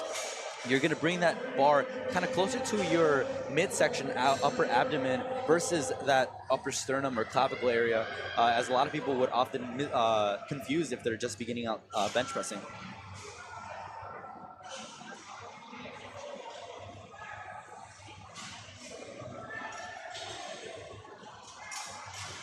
Yeah, and squat and deadlift, in order to optimize your energy and not waste anything, you definitely want to have that straight bar path in your bench. It will be at a little bit of an angle just because of the way you're pressing.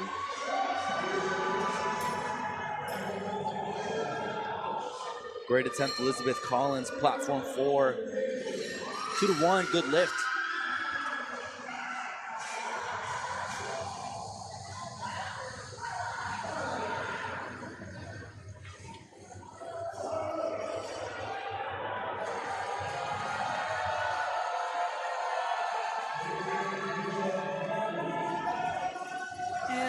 Platform 3, we're going to get a no lift. You see those yellow lights there. In my opinion, we can't hear the commands from back here. here, but we can kind of see the referee a little bit on the screen. I think she jumped to the press command.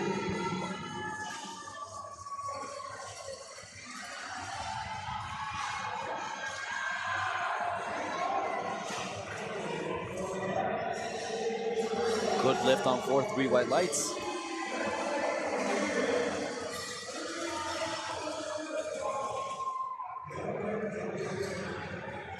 And again, there is no predetermined amount of time a lifter has to hold that bar on the bench, on the chest. It's really about when that bar becomes motionless. You see Platform 3 was a great example of what we're talking about here. We saw a little bit of a sort of bounce on the chest, but our referee did a really good job in waiting for that bar to become completely motionless before giving that press command. Yeah, sometimes athletes will come off the platform and say, the press commands are really long, but you can't press until the bar is stopped, so they're not actually making you hold the bar, they're just waiting for you to rest.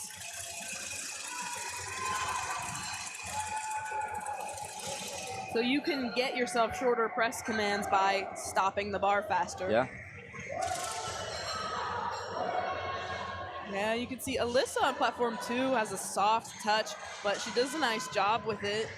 Gets a good opener with 3 white lights.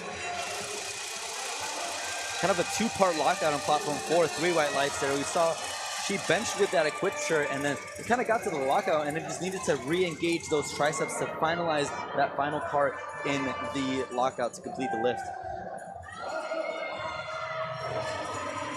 On platform 1, it's good lift, 2 to 1. A little bit of blue light, because I think she kind of went a little crooked in the middle with the up and down on the one side.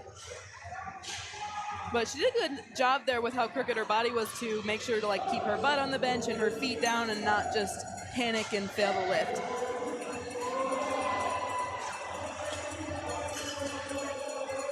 That's a good fight, slow bench on platform 3, but gets the work done and gets it done fairly neatly for being as slow as it was. Good lift, 2 to 1. Smooth opening attempt by Olivia Jokic out of the University of Houston. 3 white lights.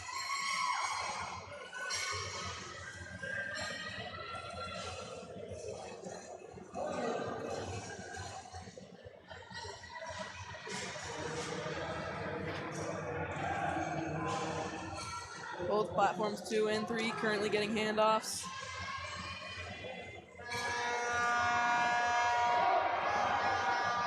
And Nadia just gets stuck at that middle point.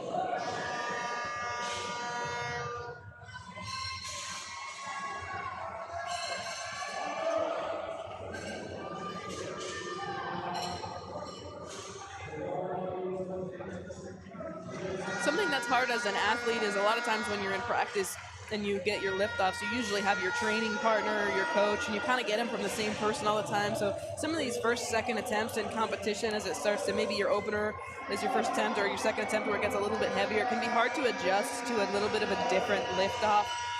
So good practice is to try to have a couple different people give you lift-offs in the gym, but it's not always an option for those with smaller teams or those with designated, like assigned partners to train with. So it's another element that you don't necessarily always think about. And I think that brings up a really, really good point when it comes to competing at the national level, and especially traveling to a competition, is wanting to minimize the amount of external variables that you can't quite necessarily control that might affect your lifting, handoffs being one of them. If you consistently train without a handoff, that, for example, might require you to use more energy in unracking the bar, but it makes it consistent every single time, and you not relying on somebody to hand off the weight for you versus you handing off, having somebody to hand off the weight for you. It throws in that element of inconsistency if the handoff person isn't somebody that you're not used to. So again, it just comes down to adapting and training and replicating the circumstances you train with. You don't want to introduce a new variable at the national stage because you don't know how it's going to affect you. Yeah, Rama on platform 2 chose to utilize that strategy and gave herself her own handoff for that good opener. It was a 2 to 1 lift, but that works. I personally always hand off myself just because I travel a lot with all the refereeing and all the competitions I go to, so I can't always rely on somebody being there to hand off a bench press for me, especially when I go to a lot of different gyms. I think it really comes down to personal preference. We'll see some of the athletes come out and try and explain exactly what they want for their handoff to the spotters, but words only get you so far, so. Great opening attempt by Ashley Lopez, 90 kilos out of Northeastern University, 3 white lights. Gets a hug from her coach there.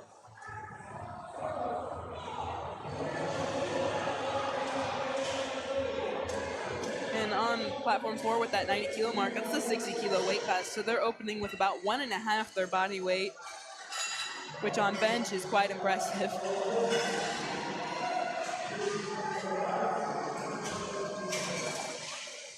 Very technical bench press from Lynn on platform 2. 3 white lights.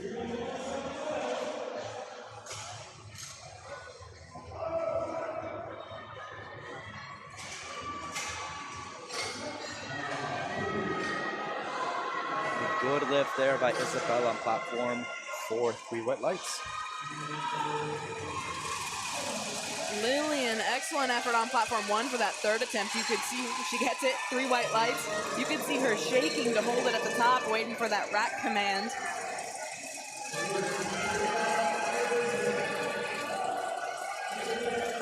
You hear the crowd getting rowdy for Ava Thigpen. 90 kilos, platform 4, opening bench press attempt.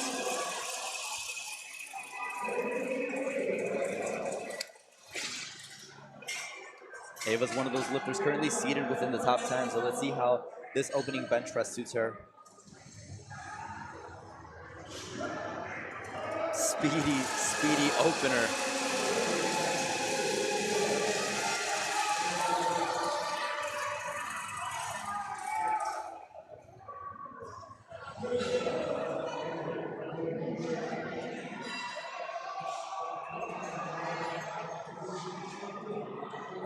Jessica, another miss at that 60 mark. She got her opener. She's still in the meet. I think she's gonna pull out and come out and pull some of those deadlifts with a vengeance.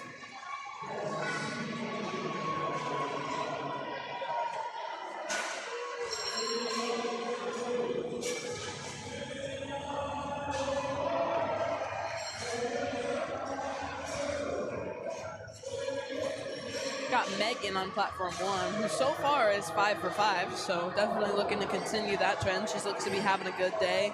A huge fight for an opener by Emma on platform 4. I think she might have gotten some downward motion there, 2-to-1, a no lift. But that's one thing that is a little concerning for an opening attempt, to be of that high of an energy consumption.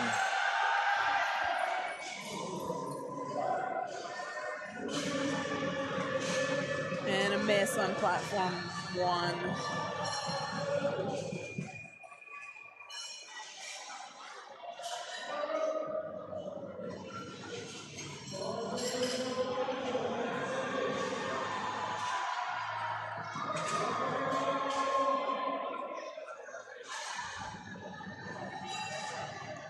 Smooth third by Celine Ho, 57.5 kilos. Referees say 3 white lights. And that was excellent as well from Gabrielle on platform 1. Strong through the whole press, consistent tension, and 3 white lights for her.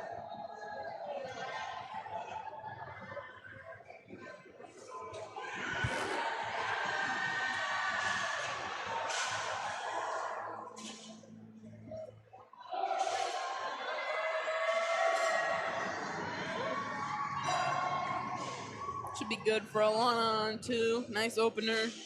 You saw that last bit of tricep extension at the very top of the lift, but that was no issue as she gets 3 white lights. Massive fight on platform 3. Unfortunately, just a little bit too much for her, for Janisha. We'll see her back on the bench press for deadlifts. You saw Julia had to fight through that top couple inches right there at the end, but she gets it in 3 white lights, so she makes up for the miss on the second.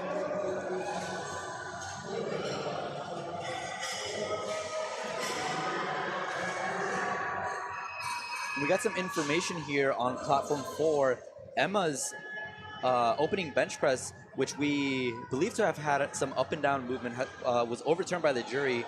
We see here on LiftingCast 90 kilos was a good lift for her on the opening bench press attempt.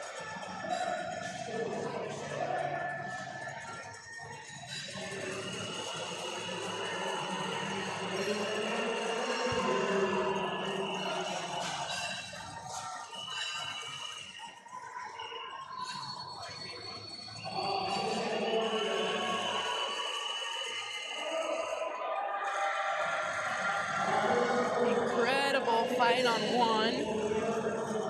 Should be a good lift, and it is.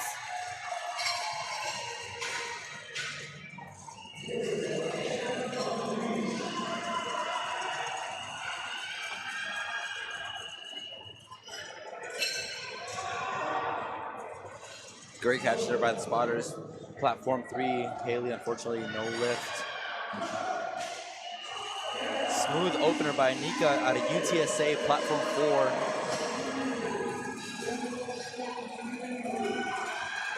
And it just gets stuck right off the chest for Erica. Depending on your bench style, you will have a more common point to fail. Some people usually fail right off the chest, some people fail in the middle, some people fail at the top. So it can depend on your style of bench and your muscle weaknesses of the different muscle groups. But if you watch lifters enough, you'll see that where each individual lifter fails tends to be a pattern.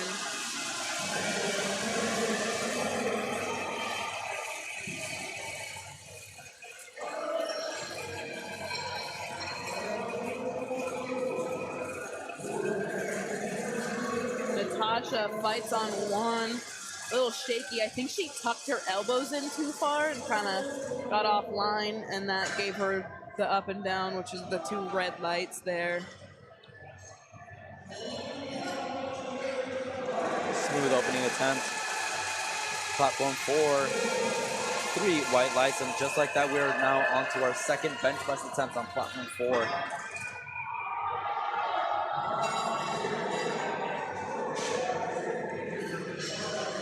Also taking seconds on platform 2. A way to break the curse of the missed thirds and comeback for Corrine Anderson. Platform 3, 62.5 kilos, is now added to her total.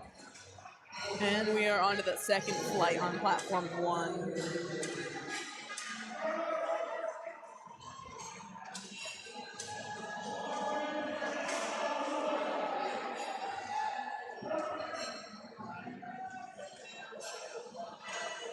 And bench really is the place where some people shine. There definitely is a realm of bench specialists out there. So a couple of these kids you'll see are maybe further down in the flight on bench than they would otherwise be on squat or deadlift. But having a big bench is useful if you can consistently hit that, because it doesn't matter where you get the numbers on your total. It all adds to the total at the end of the day.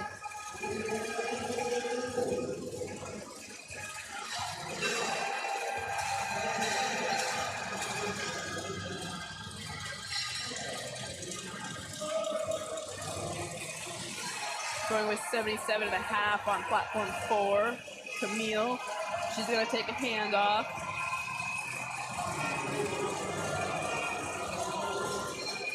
And Maggie on 3 is gonna retake that miss from her second attempt.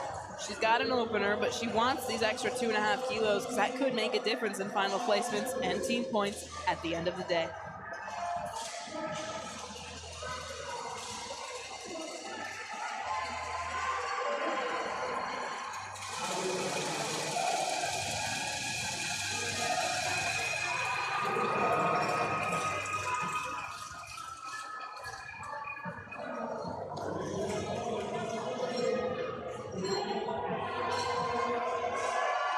And that was a very easy bench press for Alex on 1. That's exactly what an opener should look like. Almost maybe too easy. That's kind of more of a warm-up than an opener. But she's definitely got room to jump, which is what you want. That's when you know the peak went well. The peak did its thing. Yeah. For the casual viewers at home, sometimes athletes will do training blocks where they aren't lifting this heavy every single week. They train up to lift just this heavy just once at nationals, and then they'll have to retrain up to the heavy lifts for their next competition. It's like powerlifters will often try to space out their competitions by a couple months, just so that they have enough time to rebuild up to those big numbers. And again, that's also very important when it comes to opener and attempt selection, just because you can't assume that you're going to be the same strength level that you were when you hit your previous best the last time you felt strong. You have to go based off of how you feel on the given day. So a lot of the times, if you're basing off your attempt selection or your openers based on a ideal perfect scenario when your training environment is perfect, that might not be the case here when you have to endure travel, the different food, and just all the different variables that go into competing. Yeah, and I think one of those biggest variables that you have to account for is a lot of times powerlifters will take their 1 rep maxes before the competition 2.5 weeks out, so they have time to recover from that and then have another week after and then taper down for a week before the competition usually. But sometimes 2.5 weeks out, you could still be a couple kilos over your weight class. So then you have to cut down, and sometimes that cut can really take some strength off that top end, and you have to account for that. So you have to leave yourself room for the strength on the cut and the variables, like you said, of the rest of the competition.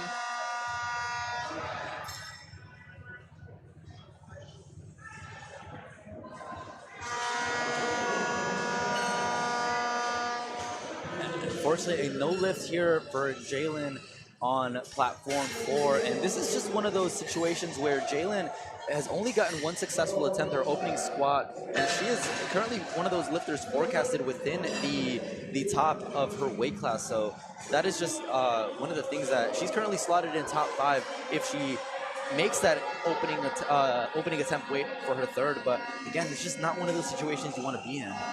No, referees, spectators, and athletes, nobody likes to see a session where there's a bunch of missed lifts or red lights. Everybody in powerlifting especially is kind of a weird sport like that where you almost don't want your competitor to do well because you want to compete against them on their best day and you want to do your best. So in order for you to do your best, sometimes that means you need your competitor to make a 77 so you can go 80. Yeah.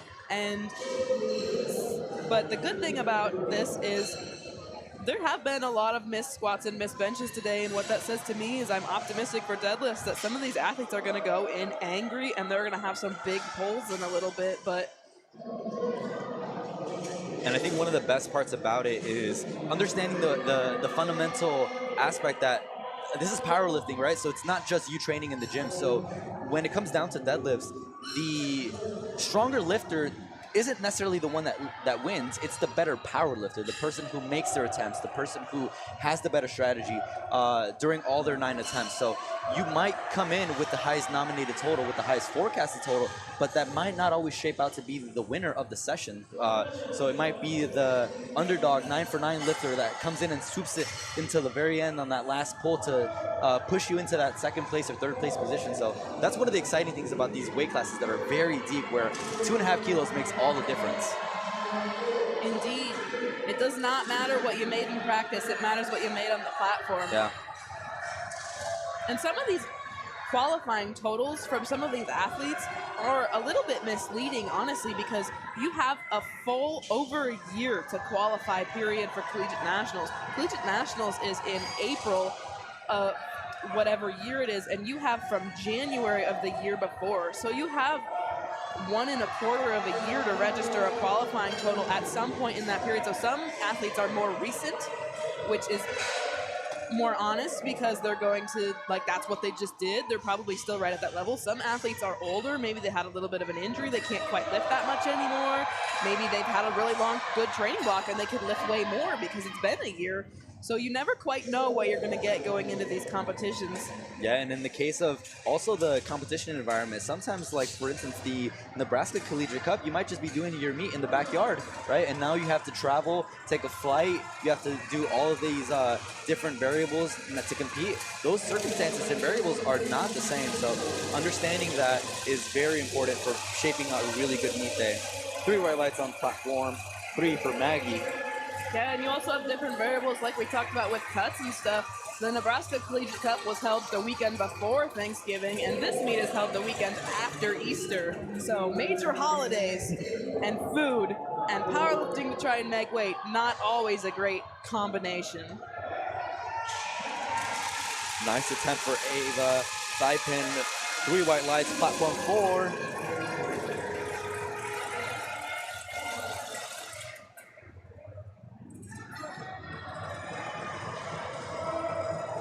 Isabella on platform 3. See, she's got that nice touch point. It was right near her ribs almost a little bit with that arch. But she gets 3 white lights for that, and it works very well.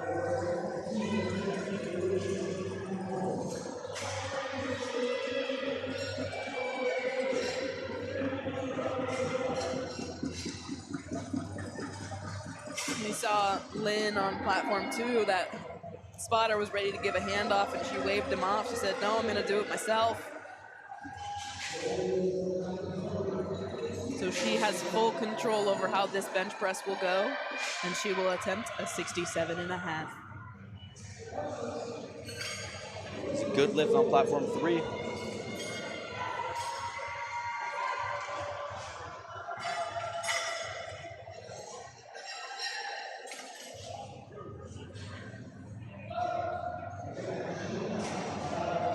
Very refined technique for Lynn, platform 2.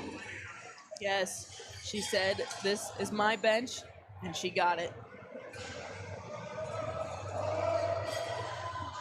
Gina, platform 3, Stanford University, 70 kilos opening bench press attempt. Very easy weight.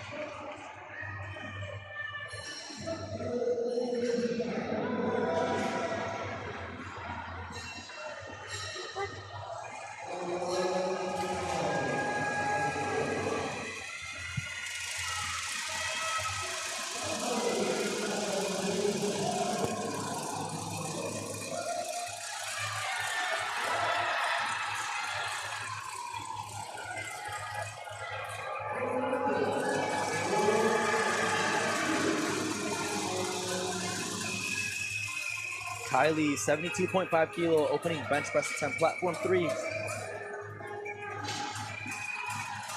Very nice arch for Kylie and a high touch point. She gets 3 white lights.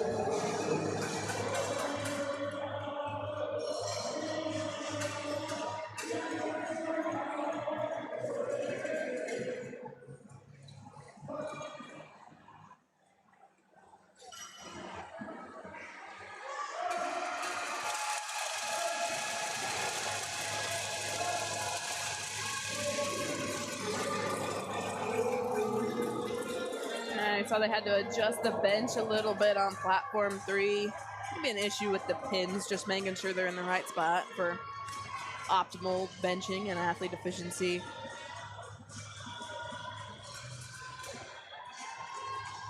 Got 2 lifters on platform 2 who are going to take 75 back-to-back, as determined by their randomized lot number. The lifter with the lower lot number is going first. That is Clementine. She will be followed by Phoebe.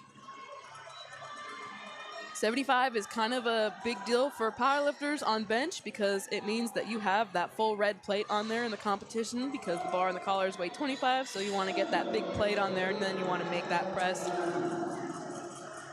It's about 155 pounds, if my math serves correctly.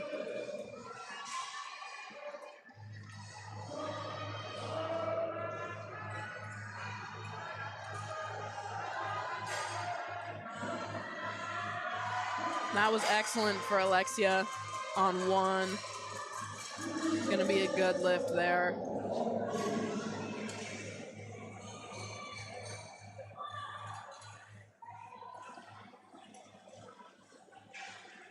Faith gives her own hand off, kind of pauses and holds, makes sure she's ready, puts her butt down and gets the command. Very strong press. And that's a good lift on 3.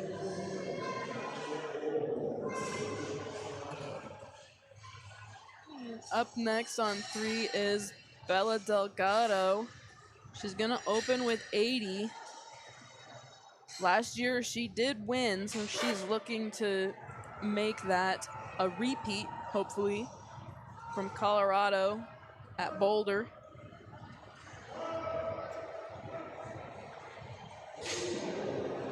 And over on platform 4, we just saw a successful 15 kilo jump which is a lot.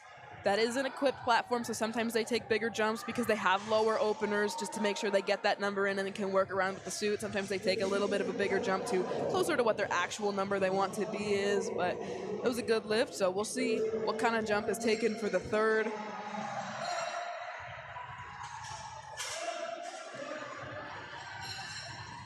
And Hayden got the press on 2. I think she's gonna get an up and down. Yeah, 2-to-1, no lift. Just right off her chest there. It kind of bounced around a little bit in the middle, kind of repressed it. And unfortunately, it's a no lift. But she does have a third left, so she can come out and try that or more again. She did get the lift up, so maybe there's a little bit more.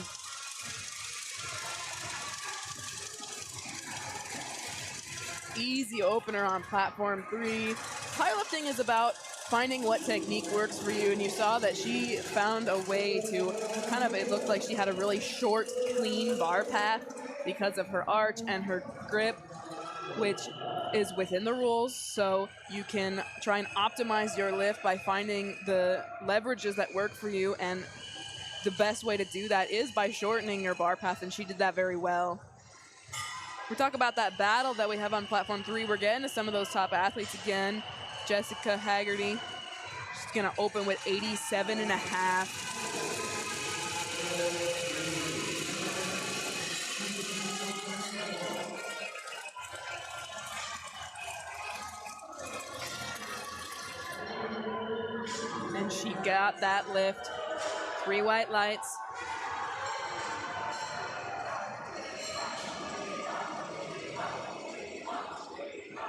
Got a couple 60s being taken on platform 1. The last one was missed by Alex. She'll retake that on her next attempt. But right now we have Jordan. 60 is a good number in powerlifting because that's right at that 131, which is just under a plate if you're lifting in pounds. Yeah, just got stuck there in the middle. Wavered back and forth. It was a good fight to try and recover, but a little bit too much. And up next we have Devin. Devin missed her 60 on her first attempt, but she is going to retake it, hopefully make it a little bit better. Bench can be scary, kind of like that first squat. That first bench is scary too. You got to get it in, and sometimes the commands is a little bit too much, but we'll see. Hopefully she can get this here. Strong press at the top.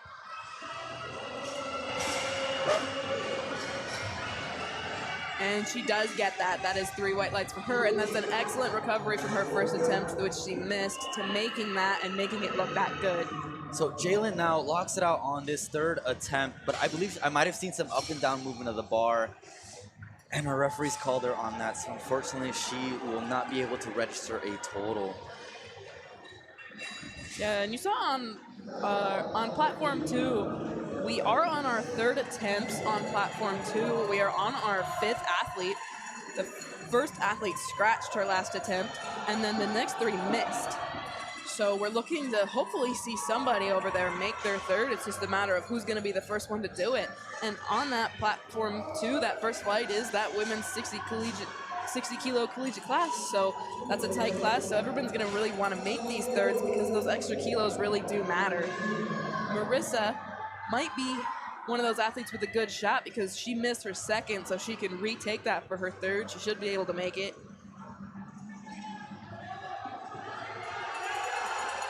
And again, in instances like what we saw with Jalen, that'll just kind of shape up a little bit of how the team scoring is going to look throughout the weekend, right? I mean, she's a lifter from Midland University, one of the universities that swept last year in Oklahoma City. So with having a lifter not even score points for them, that's just something that's going to put a dent into their qualifying and point scoring for the women's equipped division.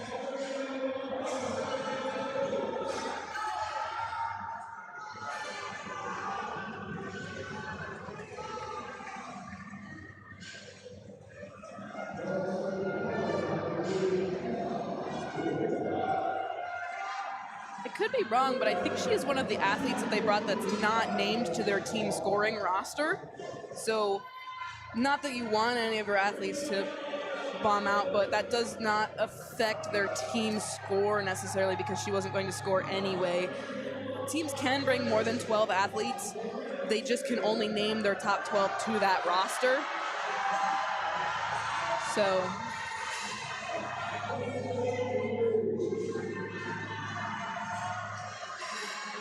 no lift over on platform 4, good lift on platform 3.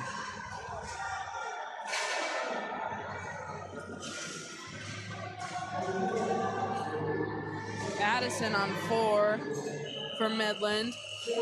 She's gonna take 95. She made 92.5, which is over 200 pounds on her last attempt, so she's looking to add just a little bit more to that. 70 on platform 3. Moves up well. Gets that rack command. And platform 3, that is a good lift for her.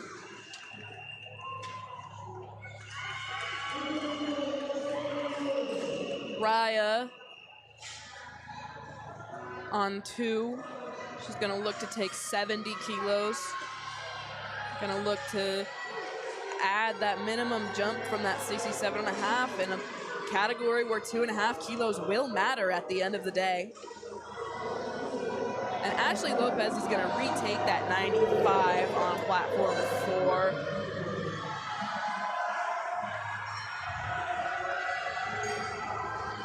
Just unfortunately misses there on platform 2. Sometimes when an athlete takes a bigger jump from first to second and then a really, really small jump from second to third, you kind of think that maybe the athlete wasn't quite necessarily expecting to make it. They were just hoping to add a little bit extra to their total, anything that they can get, because that 2.5 is that minimum increase.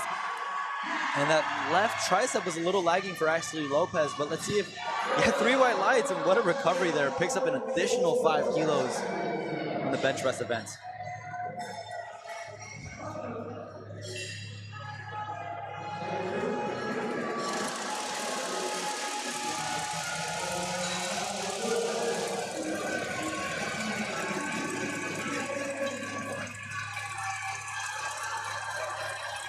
More 70s on platform 2.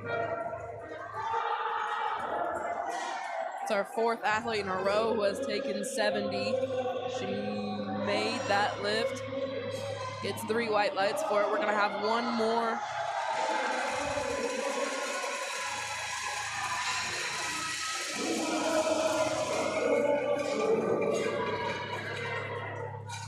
I know the spotters and loaders like it when the weight's the same because they don't have to change it in between presses, but for the athletes it can be kind of nerve-wracking because if the person before you makes it, you want to too. Yeah. You got a big jump on platform 3, 10 kilos for Maggie. 75 kilo second attempt. She's got that red on there.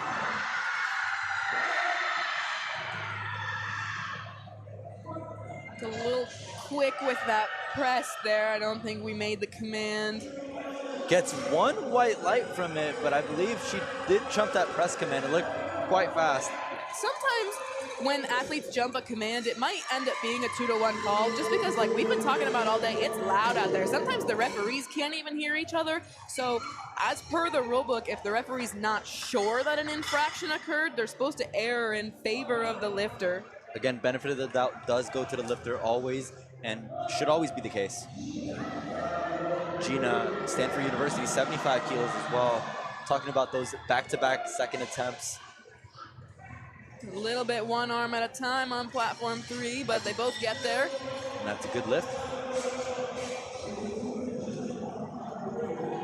Kylie taking a 7.5 kilo jump out of UTSA. 77.5 kilos now loaded on the bar. It's a big bench. 60 kilo lifter. She's almost at 110. That's almost twice her body weight. Just kind of speaking a little bit more about these third attempt bench presses on platform 4. For ladies and gentlemen, if you guys are watching from home, this is more than the equivalent of 2 commercial gym plates these ladies are bench pressing. So, wow, what an attempt here for Annabelle. Unfortunately, just loses it at the top. But, I mean, these ladies are bench pressing over 2 plates. So that is, just to hold it over on your hands is a big feat on its own.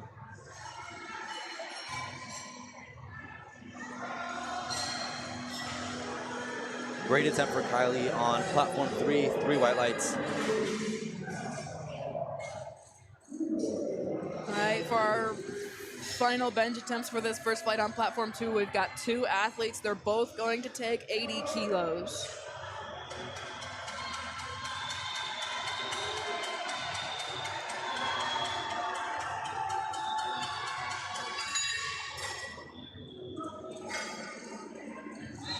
And we have a good lift on platform 1, where we are starting our third attempts for that first flight.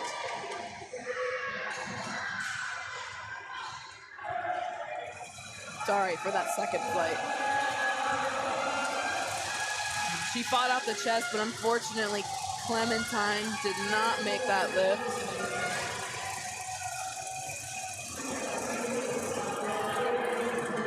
But Haley does an excellent job to get that 80. Good second attempt, 3 white lights for her.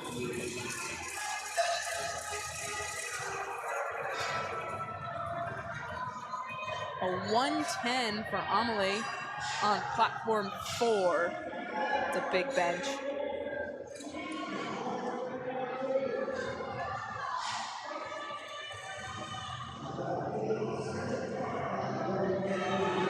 Wow, what speed on that third attempt bench press.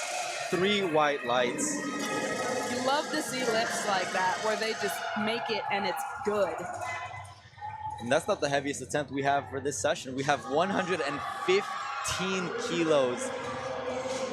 Gets that blue plate loaded on the outside there. That's some serious weight, over almost just shy of 2 times body weight. Anika Gonzalez out of UTSA. Again, fighting within that top 3. The spread between these equipped ladies is marginally thin.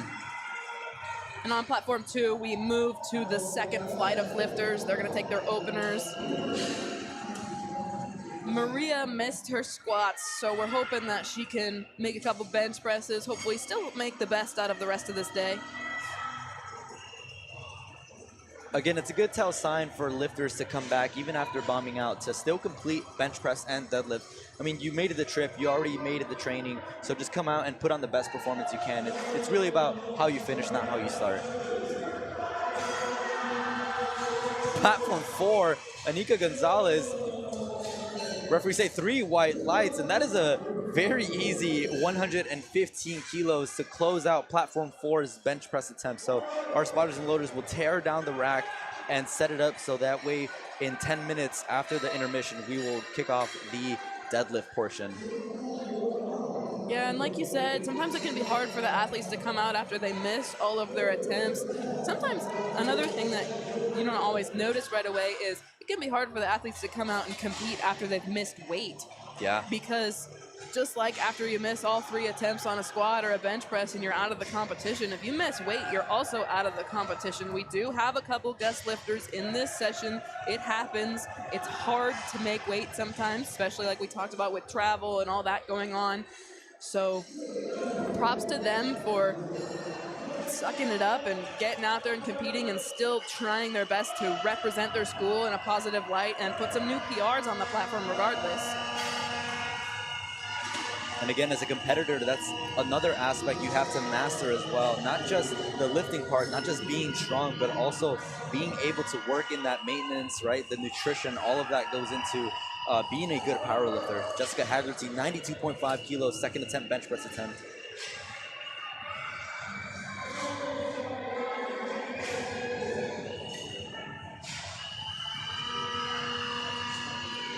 Adding another 2.5 for her third attempt on platform 1.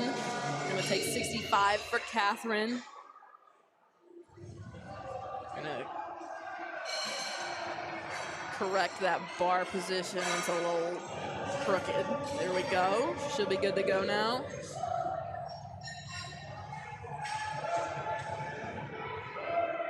That was a strong press for Paige on 2. Very nicely done.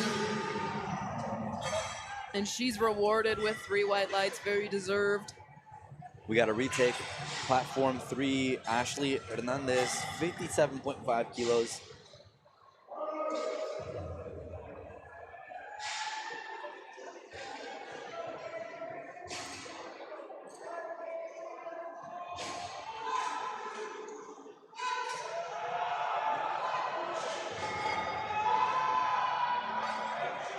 Smooth attempt. Very even pressing. Good job moving the arms together at the same time there. 3 white lights. And a good recovery from missing that second.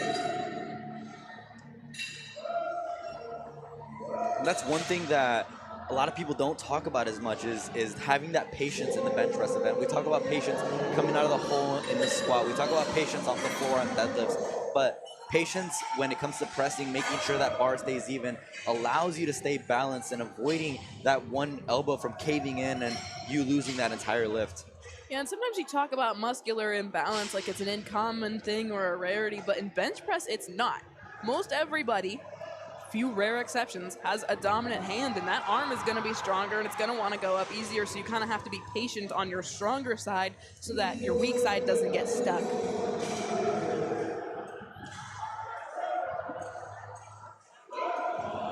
Carla on platform 1 definitely has a little bit of that bulldog grip with her hands where she angles it out just to get a better angle on the press.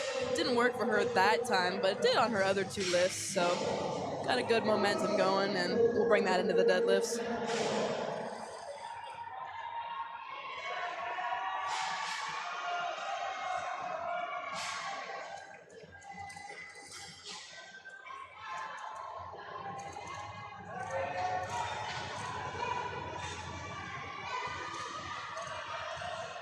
A little tight in the middle for Bala, but makes it, gets 3 white lights. Does a good job of maintaining when she could have panicked in the middle when it started to get a little crooked.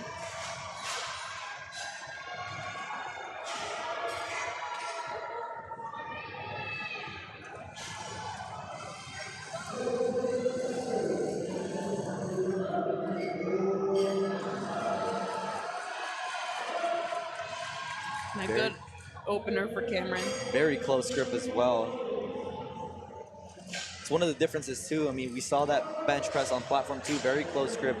Heavy emphasis on the triceps versus here on platform 3, a very wide max grip bench press by Valerie, who's going to utilize a lot more of her chest.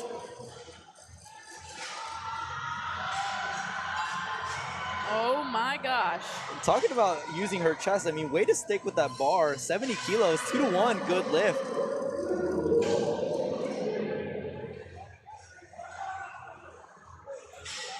In my opinion, bench press is one of the hardest lifts to fight through.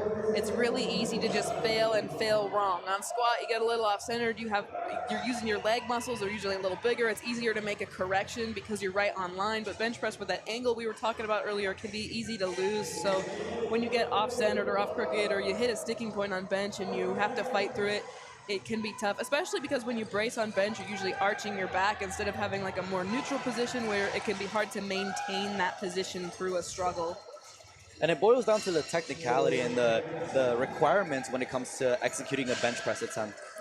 We have the most points of contact. We have literally full body engagement from your feet driving on your legs on the platform, your butt, your arch, your shoulders, your hand placement, elbows, everything is coming into play. So I mean, when one of those positioning elements is off, it's really difficult to come back from that. It's not one of those, you just grind it and muscle it up. It's all about just technical precision and execution. Yeah, and you might not think about it this way, but bench is a full body lift, especially in powerlifting specific bench, because all of these athletes, they are using their legs, they are using their abs to hold their position. That's why it's one of the compound lifts.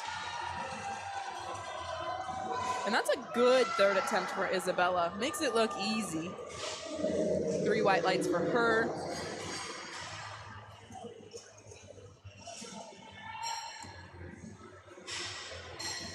We got a retake, platform 3, Olivia taking 75 kilos.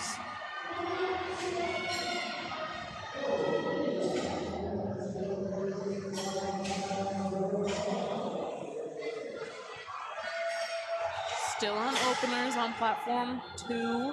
A lot of ladies choosing to open at 80. We have 5 people opening at 80. And that just shows how tight of a race that class is. That shows that 4th, 5th medal position right there it's going to be brutal. Everybody has the same openers. They're going to take probably pretty similar jumps too, so it comes down to who can take the jump and make it. And not only is the seating so close to each other, so that way they're placed in the same flight, but I mean, the breakdown of each of the lifts, I mean, it's going to be really close. I mean, to open up with 80, these ladies are going to have very similar attempt selections, probably going 5 kilos, then 2. That's a typical strategy, 2 and 2, you know. It's one thing that we might see a lot of these ladies starting and ending in the same position. Maggie retaking 75 kilos. Again, jumped that press command after jumping 10 kilos from the opener and opted to go up 2.5 kilos to 77.5. So either you add 12.5 kilos to your total or you fall back down to 65 kilos on your opener.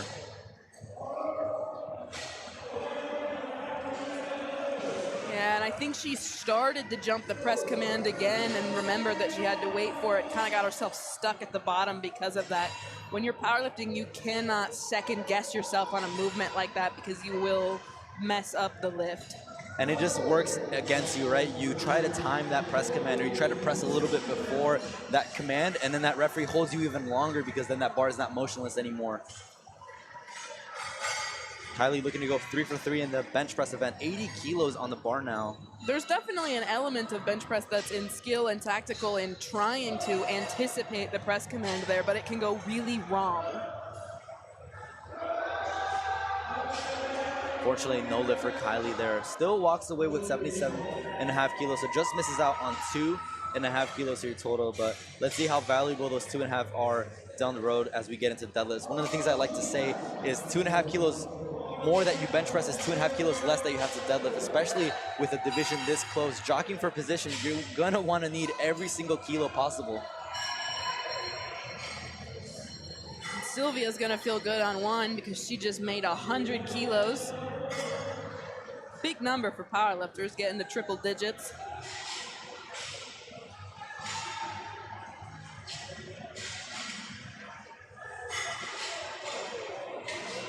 Taylor, platform 1. Easy opener, very technical, smooth, quick stop in the middle there to get that press command right away. And gets 3 white lights for that.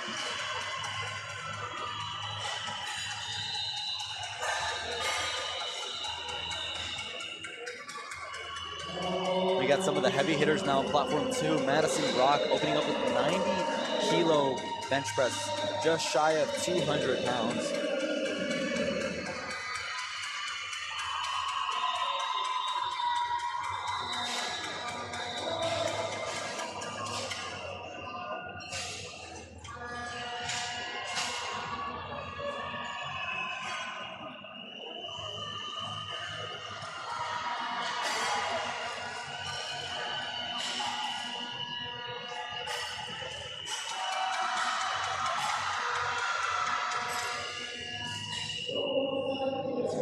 Doesn't quite like her positioning, is smooth and mature as a lifter to kind of stop, reset, tells the lift-off person to wait a second for her to fix her positioning.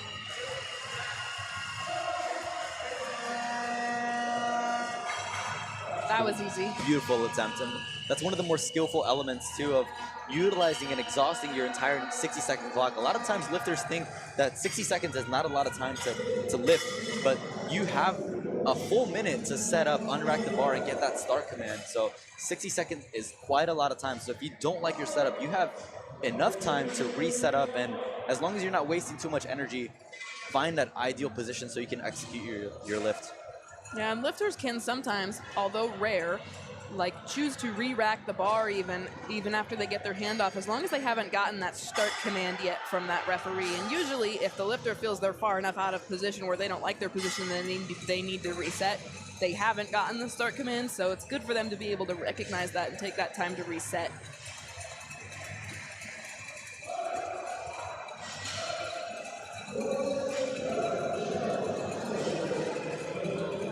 Moves a little slow for an opener, but we get it on platform 2. 95 was made for Brianna. You can kind of tell that bench is probably her specialty. She moves to the end of the flight with that.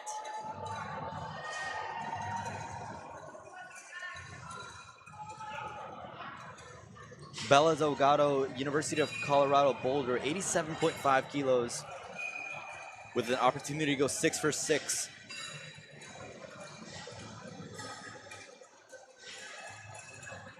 Smooth third attempt for Bella, platform 3.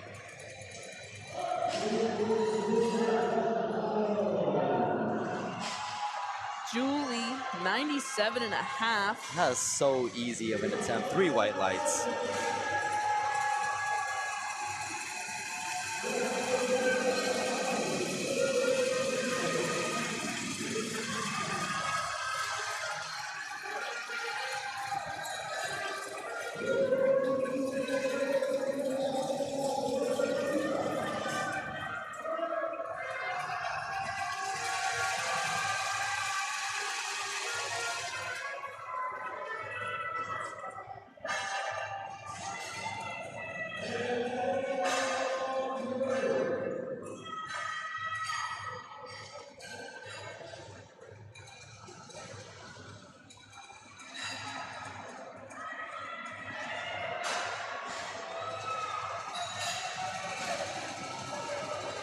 Maria's going to add 5 to that opener. She's going to take 70. 2-1 on platform 3 for Jessica. Or, sorry, the lifter before her. That was Layla, yeah. For Layla. 90 kilos is successful for her. And now Jessica's in a tough spot here. So she lost a little bit of ground on that squat, doing some damage control after missing the opener. So she needs this lift if she wants to continue being within striking distance of Bella Delgado's total. Bella currently leads her by 17.5 kilos if Jessica's successful with this. But if she's unsuccessful, she falls back down an additional 5 kilos. So this is a critical third attempt lift for Jessica, platform 3. Fight in the middle. Come on. Oh my goodness, Jessica just loses it there.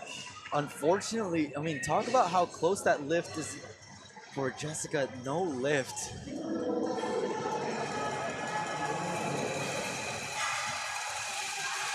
It's probably a misclick there. It happens. Been there, done that. I think we all have at one point. Yeah, and saw the referee there walk past the camera. I wonder if he went to tell them that he misclicked. Yeah. Not that it matters, it was recorded as a no lift anyway.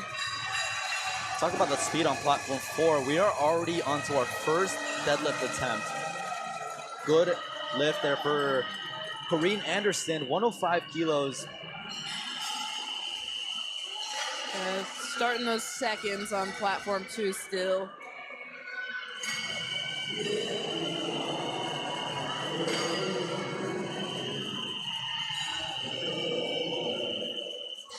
Once all of our ladies on platform 4 have successfully completed a opening deadlift attempt, that'll solidify their total and draw up a better picture as to how the forecasted placings are going to be shaping up. Again, as a reminder, all of our ladies in this flight on platform 4 are in our 56 equipped women's division. So as we round out that first attempt, we'll go over their standings and see how the storyline is shaping up. Yeah, and this is a really short flight in platform 4. There's only 9 lifters. Flight can be up to 15, so if you take 6 minutes off of every flight at minimum, because it takes some time to load that attempt, that's why platform 4 has moved so far ahead. They just have less lifters on that platform. And with the efficient spotting and loading crews, I mean, you really have less than a minute per lifter. I mean, the turnaround for some of these lifters is incredible.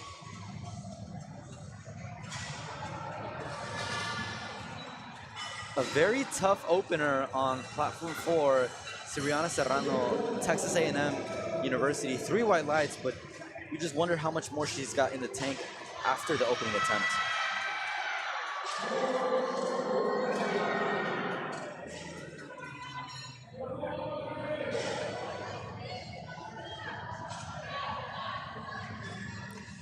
Yeah, and you talk about efficiency in spotting, loading crews, and how important it is. If you have a full platform with 30 lifters on it, and the spotting and loading crew can save 10 seconds per lift, for a 30 lifter platform, that saves 45 minutes. Wow. If you do the math. when we spot and load and referee back in South Dakota, there's one referee there who always says if you can save 5 seconds, it saves you so much time because it adds up because there's so many attempts taken.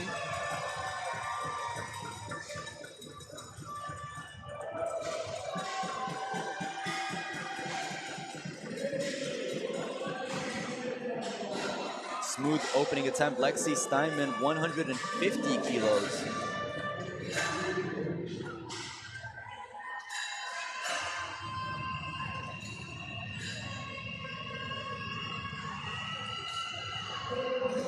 We're about 2.5 minutes out from starting those deadlifts on platform 1 as well, with some more of those 56s and that second flight of 60s.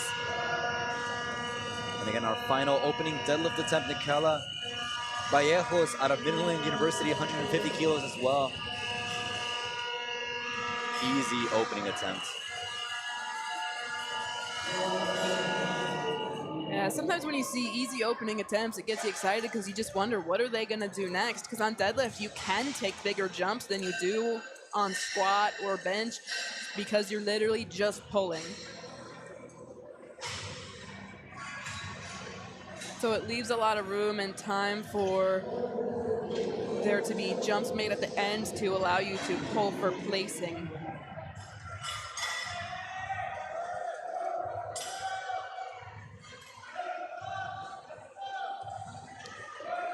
Emily fights a little bit through that 82.5 on her second. Should be a good lift.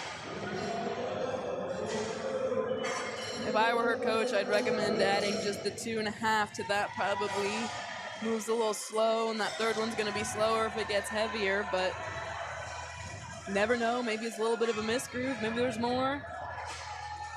So as we're starting to see the shape up on the podium for our platform 4 ladies, 56 kilo equipped women, we have a pretty evident leader here, Lexi Steinman out of Louisiana Tech University with a forecasted 442.5 kilo total. She's currently in the lead by over 35 kilos, so I don't suspect that top position be threatened. But however, we do have a pretty interesting battle for that third place position. Third through fifth is only separated by 15 kilos. And if we're talking about the equipped and deadlift specifically, that's about an attempt or two that can really shape up these placings. So again, Nicola is going to be looking to threaten Lydia for that second place position while also defending that bronze from Bianca and Maya, who are currently trailing in 4th and 5th respectively.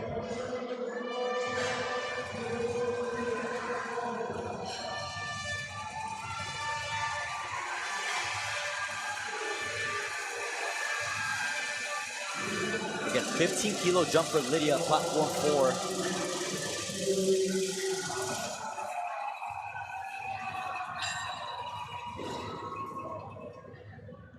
It's almost maybe a little bit too light at the top. We kind of... Yeah, she bobbled at the top, got called up and down. So again, that just kind of swings the door open. So now if Nicola hits her second attempt deadlift, she'll swoop in and be forecasted in that second place position by over 2.5 kilos. Yeah, so on the deadlift, if the last lifter just has to make that decision about whether she's going to add to that and pull for some placement in the end. You might come and see some attempt changes on that flight as she kind of decides whether she wants to just safely retake that and get the third, or if she wants to add a little bit more and pull for that placement. She definitely had more because she made that to the top. It was just a tech call, so...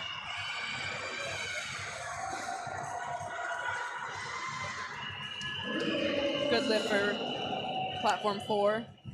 I think the strategy might be retaking it, pull back into the lead, and then just bank on the opposition missing so they don't swoop in and steal your medal. Yeah. Common strategy there, but again, a risky one because if they make it, now you can't even contest or you can't defend your position.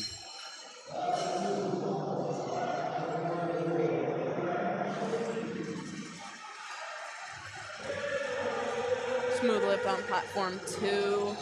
Efficient use of that short range of motion. 3 white lights. Cynthia goes up 5 kilos after a pretty tough opening attempt of 145. Yeah, and she unable to get it off the ground, so Looks like her meet might end there if she's not able to make any adjustments, but 150 looked like about a limit lift there, unable to get it off the ground. Yeah, and on platform 1, they're loading those first attempts deadlifts. We have started. We got our first athlete in. Shelby was successful.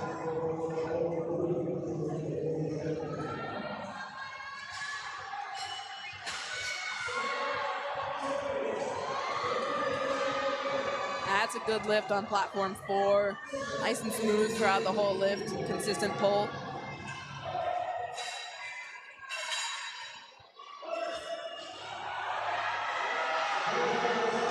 What a bench grind. Just a little too much for her. Yeah, she did a good job of trying to be patient, keeping those arms together, but just a little too heavy. Critical lift here, platform 4. On 2, we missed the first one. We went up 7.5 kilos. We'll see if that high-risk decision pays off or not. Can only hope it does. And so with this lift, Nikela provisionally has moved herself into second place.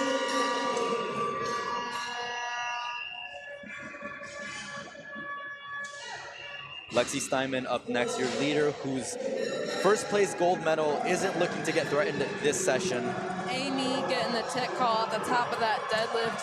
She kind of started to jump that down command a little bit bobble at the top, just depending on how the referees differently interpret it. But they are all looking at that same part of the lift right at the top. In a tough situation, Karen is in right now. Went up 7.5 kilos and missed it again. So just a very, very tough situation to be in.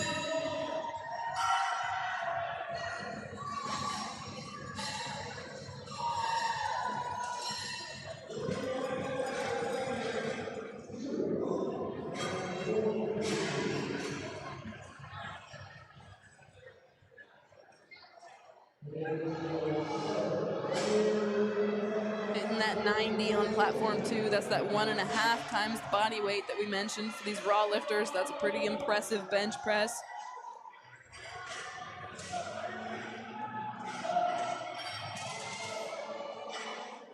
Third attempt deadlifts on platform 4. Bailey taking 130. Has to really pull through that top, but does a good job of being patient. Good lift, 3 white lights.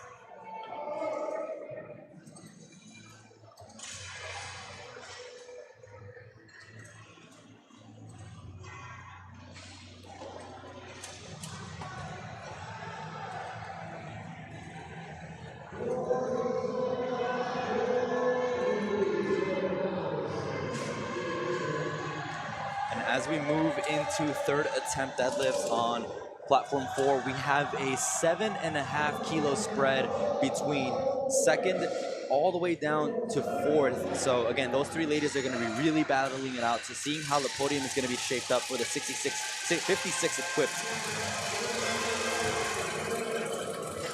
Yeah, it's kind of starting to shape out where it looks like the medals are pretty much locked in. It's just a matter of what color medal you're going to get and how many points you're going to secure for your team.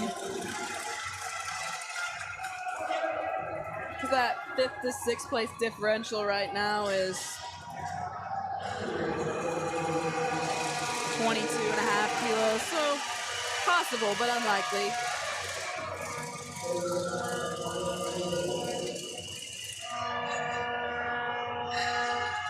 We got one of our first lifters up now.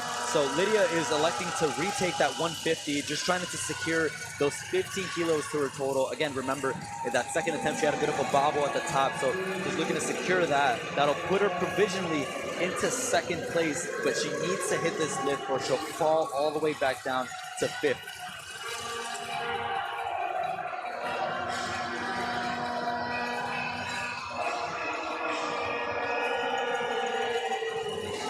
Lydia is successful with it, and like that, she locks in at least a podium finish, currently forecasted in second place.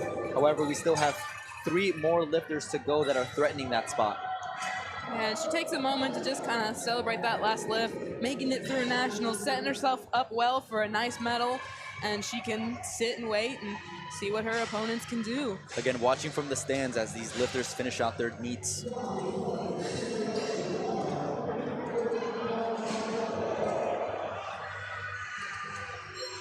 More good openers on platform 1. Good for Erica.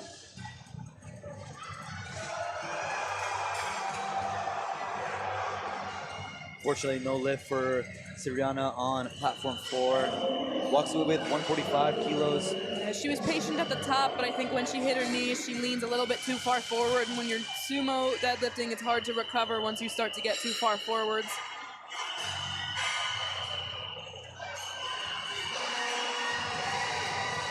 We got Bianca up next out of Midland University, not looking to threaten Nikela's third bronze medal position, just looking to extend her lead here in the 4th place position, trying to fend off Maya, who's up next to go.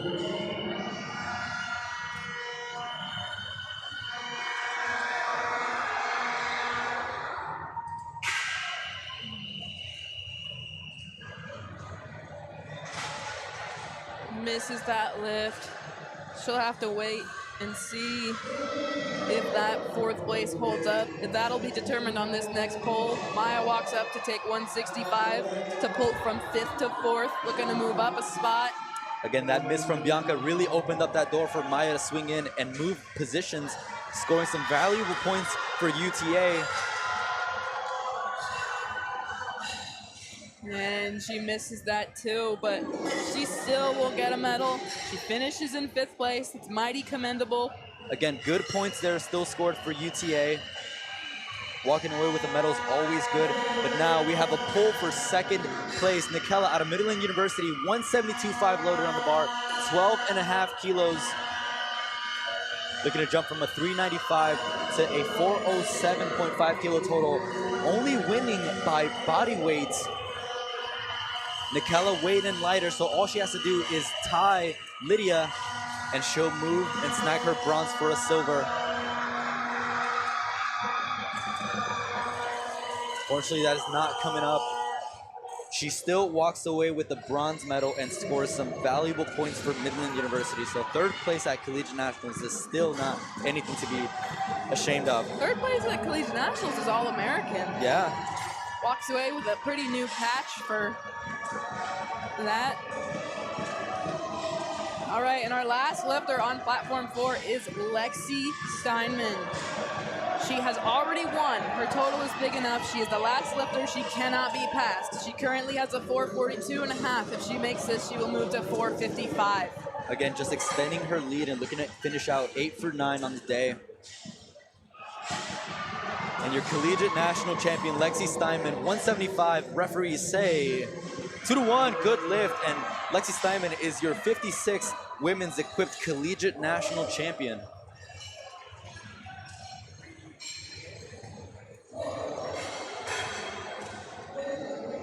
And platform 4 will move to openers for that 2nd flight, which is those 60-kilo lifters. Haley is going to take her opener. It's going to be 120.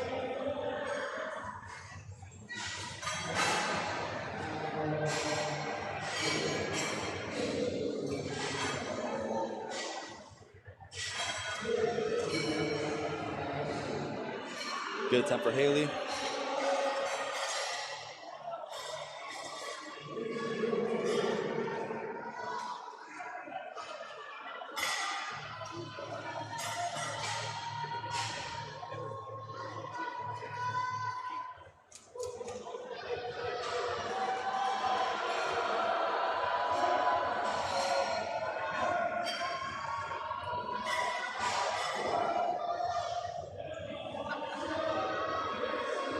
Should be a good bench for Emma. Looked nice and clean. Way to make that 3rd.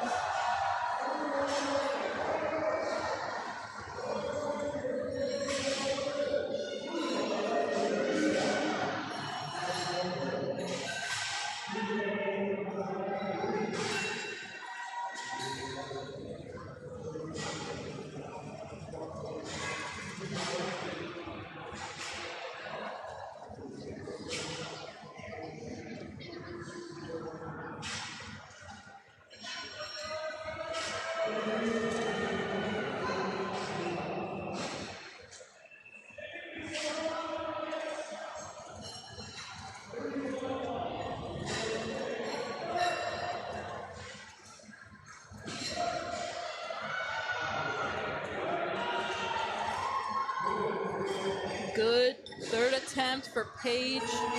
Platform 2. Great celebration there as well.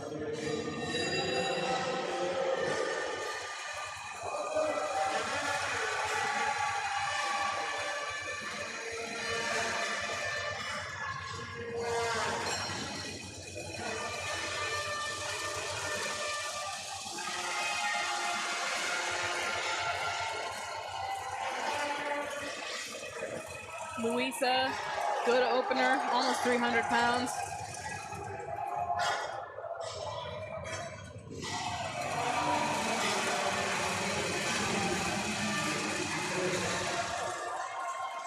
And Sarah is going to retake that 85 for her third attempt.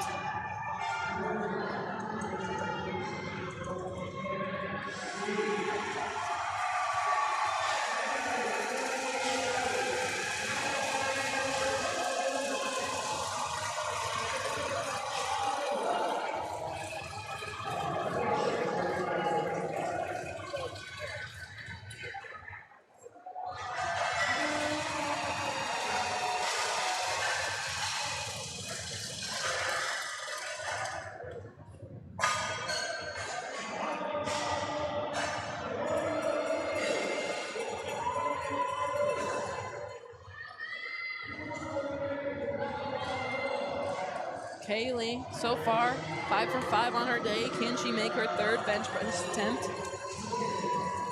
She's looking to do 85. She's forecasted 8th, so that top 10 in that 60 kilo class, she's got to make this.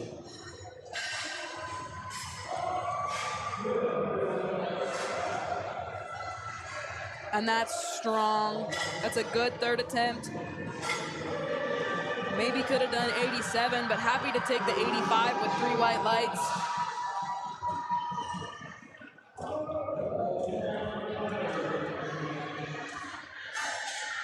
Smooth opener. Platform 4, Brianna Jones.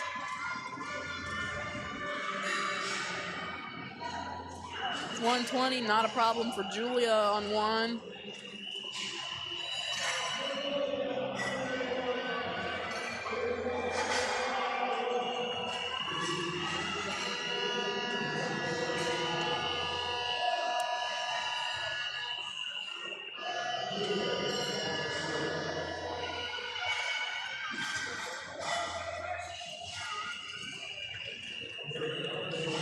And on platform 4, as you watch some more of these equipped lifters do their deadlifts, you'll kind of notice most of them squat more than they deadlift. They do wear a deadlift suit in equipped lifting, some lifters, not all, it's not required, but it helps, so why not? But that deadlift suit is not as efficient in helping the lifter with the deadlift as the squat suit. So this deadlift in the equipped lifting session is more of almost a raw strength type lift. Yeah, that's one of the things where deadlift is one of the lifts where you really can't cheat, right? It's either you get the weight up or you can't. There's a lot of different ways you can maneuver knee wraps, bench press shirts, and work it to your advantage. But deadlift, that's pure strength. We said earlier, some lifters in equipped lifting, they have a minimum that they can do on squat or bench where they can either get the squat to depth or get the bench to touch their chest. That's not the same for deadlifting. They can take their deadlift suit and pull a 75.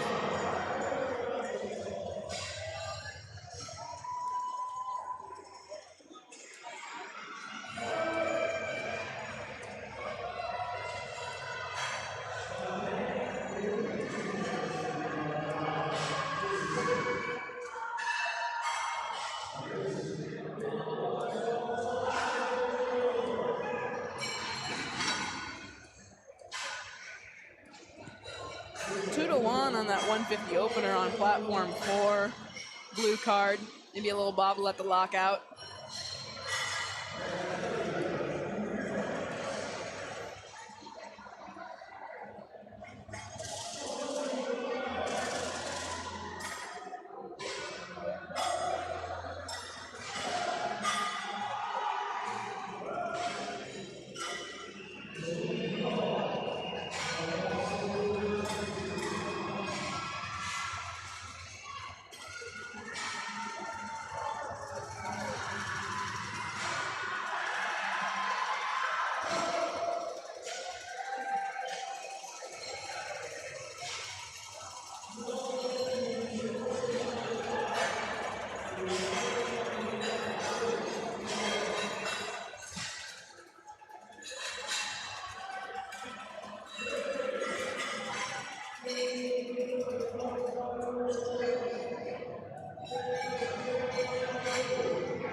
Taylor gonna take 87.5. Platform 2.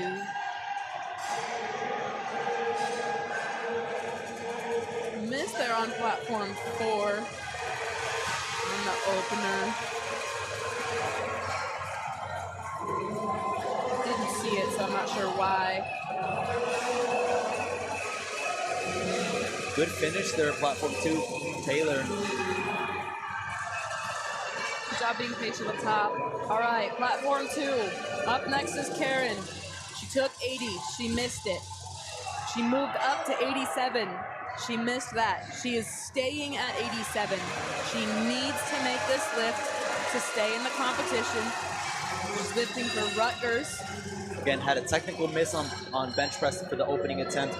Missed the second one on strength, so she's forced to retake this. Again, if she makes this, she moves into 10th place. Again, within the top 10, she placed 10th last year at Nationals. Her best in competition is 82.5 kilos, so this is within striking distance of things she's within range and capable of doing. So let's see Karen as she handles 87.5. She gets it up.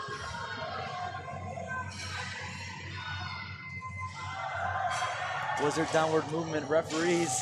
In the middle. Oh my gosh, the suspense, platform 2. 3 white lights. That is a good lift for Karen. Yes, she survives. She's still forecasted now in 10th place. She gets to keep on competing in the rankings of the competition. I think that surprised both of us too, to see those 3 white lights. I anticipated to see a blue card thrown in there, but yeah, probably from at least one referee, but again, they have a better vantage point than us. We're just viewing it on screen just like you guys on the live stream.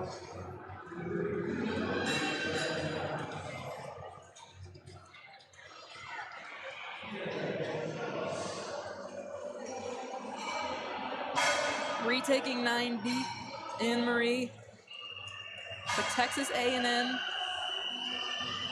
A lot of powerlifters coming out of or competing for Texas. There are many schools down there.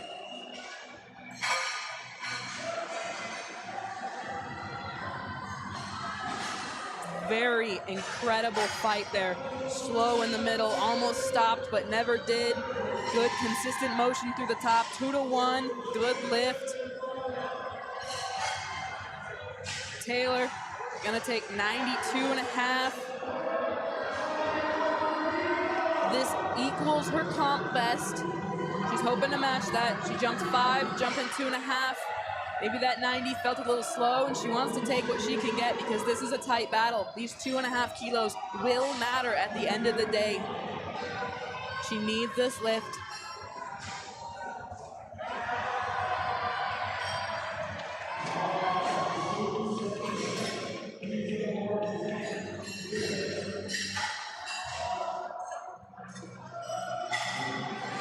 And she gets that. That is good for Taylor. Should be. Yes, 3 white lights. Happy.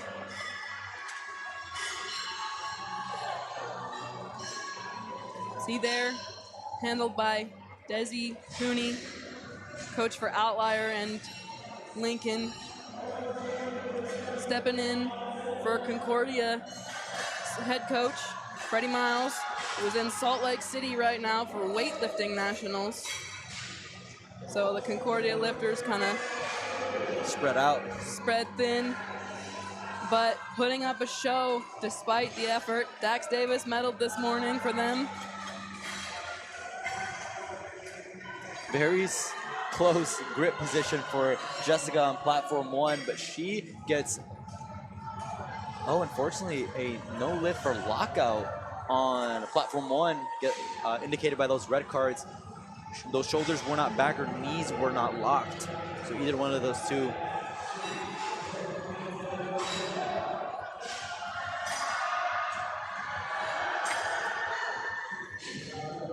Fortunately, no lift for for Allison on platform 3. No lift as well on platform 2. Madison Rock is looking to take 100. Currently Her subtotal is 274. Taylor's is 267. So she's not even 7.5 kilos above Taylor right now. So she needs this lift. Otherwise, that deadlift can be a hit or miss if she makes it or does not. Again, every kilo is going to matter in a weight class this tight. 60-kilo women. Madison Rock taking her time, setting up for the bench press. Platform 2, 100 kilos, 220 pounds.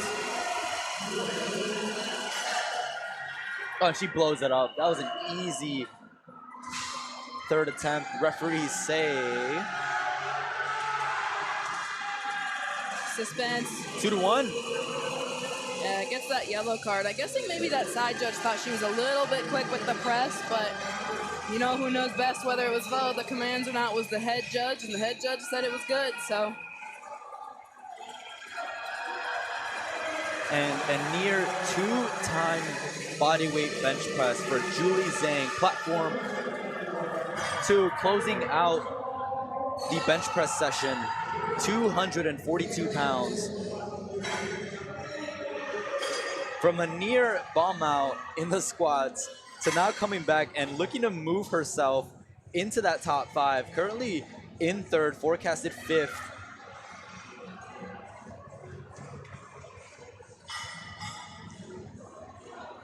Julie Zhang out of the University of Wisconsin-Madison.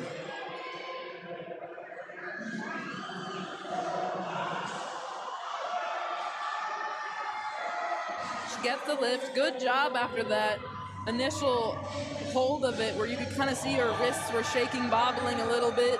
You could tell it was definitely heavy for her just holding it, but she made the actual press look like nothing. Very, very good way to come back, and an awesome third attempt on platform 3 by Isabella, 135 kilos. She goes 9 for 9, so what an incredible day for her. And that's the last bench press on platform 2. They'll take a break, and then they will move to deadlifts.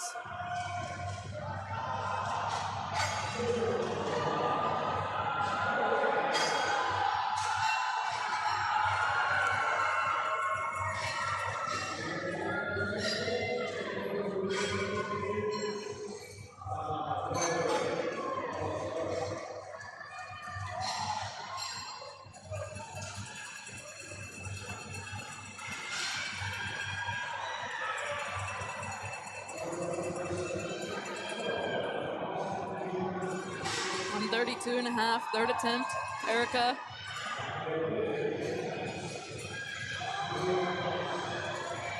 Yes, very nice. And 3 white lights for her.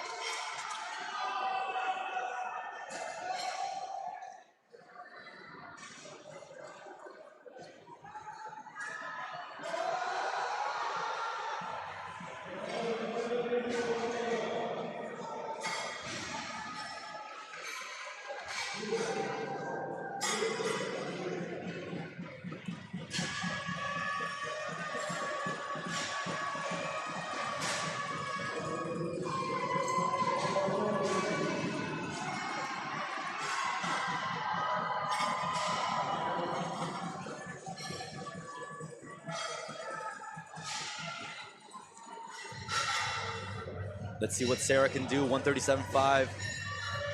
Final deadlift attempt. Great grind there.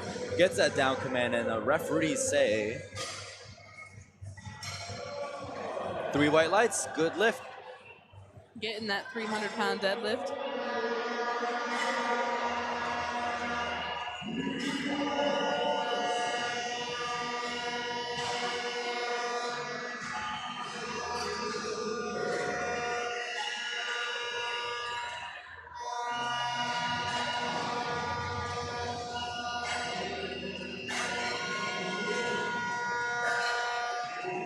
And on platform 1, we have moved into that second flight. They're taking their openers now.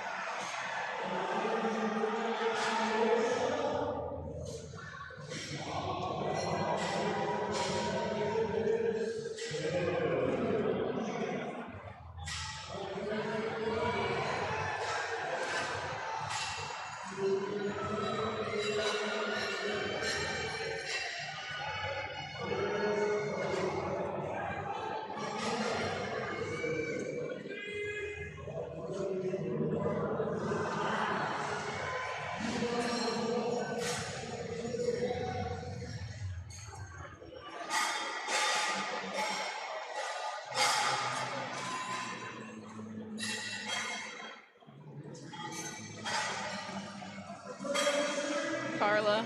We're going to pull 112. Uneven lockout there for Maria. Gets a down signal. I don't think that was quite locked out. The referees say 3 white lights. Wow. That was a very uneven lockout for Maria on platform 3, but she gets 3 white lights and closes out her deadlift session 3 for 3 with a 300-pound deadlift. Yeah, and lifters can have an uneven lockout as long as they don't have that up and down during the lift or at the lockout. It's just kind of hard to do that. Yeah. I guess with both arms extended down, you really have to make it a bit difficult and challenging on yourself to have that bar be lopsided. Sometimes somebody has a shoulder that'll drop a little bit further than another. Carla Khan taking a 15-kilo jump, 140 kilos, 140, looking to crack into that 300-pound mark. 308 pounds for Carla. Gets the down signal.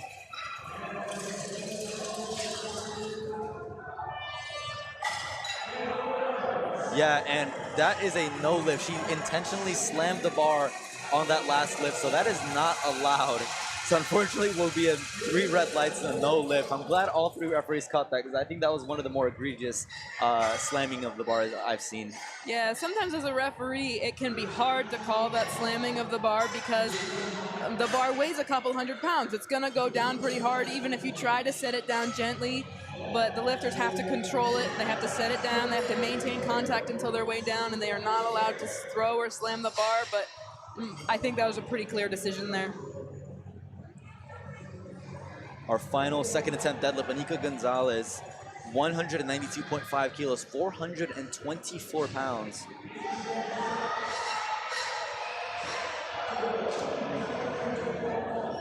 Ashley lost some grip at the top there, I think. Platform 3, unfortunately, will not get that lift.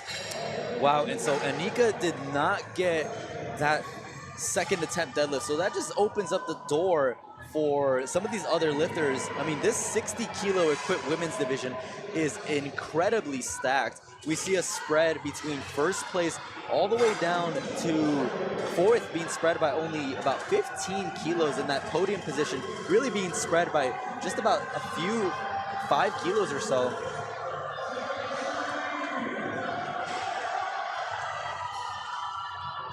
So again, we're going to really tune in on platform 4 as they round out their entire session, and the 60-kilo women are finalizing the meet.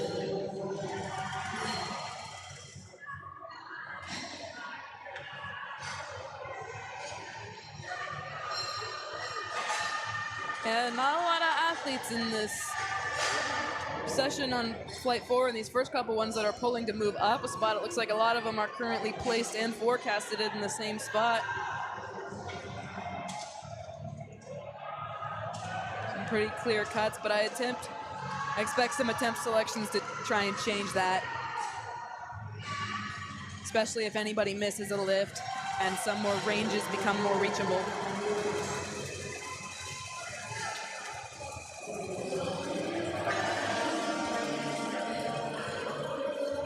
Everybody successful so far on platform 1 in this flight with their openers. About 2/3 of the way through the flight. I think the easiest lift to make is your deadlift opener. There's usually less technical calls on deadlift, and there's less commands to follow, so.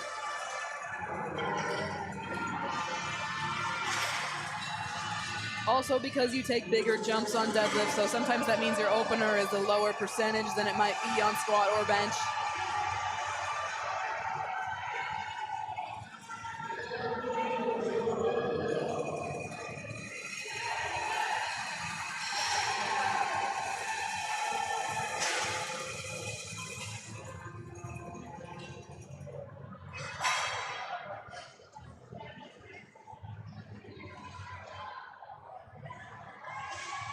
You see on the board right now, they had the current leaders for that 60-kilo division. That will change. We have another flight, the top flight left to go.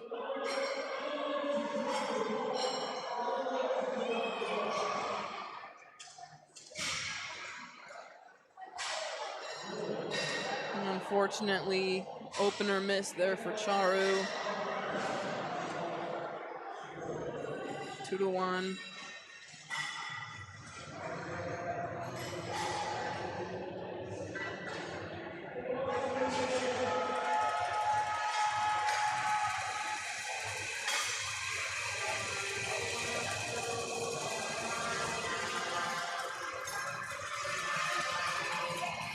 Camille, platform 4, currently in 11th. If she makes this, she will still be in 11th. Again, we hear the crowd raging for her as she locks out that deadlift, 145 kilos. Camille gets 3 white lights.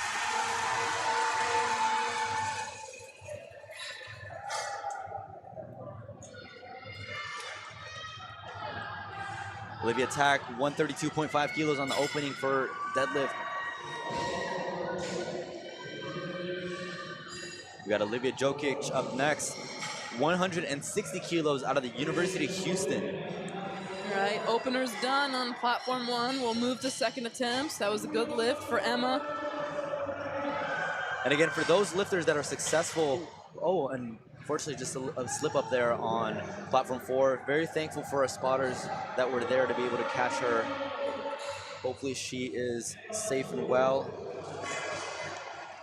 And as we were saying, as soon as a lifter is successful with an opening deadlift attempt or any deadlift attempt, that solidifies their total and kind of locks them into a position, knowing that they're not at risk of bombing out, assuming that they have completed at least 1 successful bench press and 1 successful squat.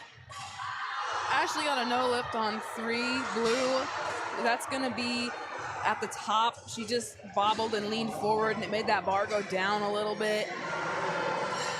Saw that one ref didn't even think she blocked out fully. Great strategy there for Emma out of Texas A&M.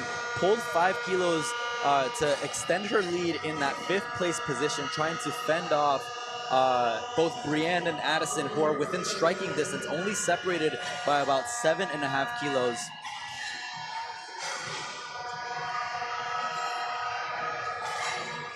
We have Addison Fraser looking to score a 7th place position all the way up to 6th, 3 white lights, and she has moved herself into 6th place position. But now we have Brianne Jones out of Northwestern State University of Louisiana looking to move from 7th place and knock Emma out of the podium from 5th to 6th place. So Brianne is looking to move herself to a medal now, 167.5. If she can make this, she walks away with some hardware, some points for her team.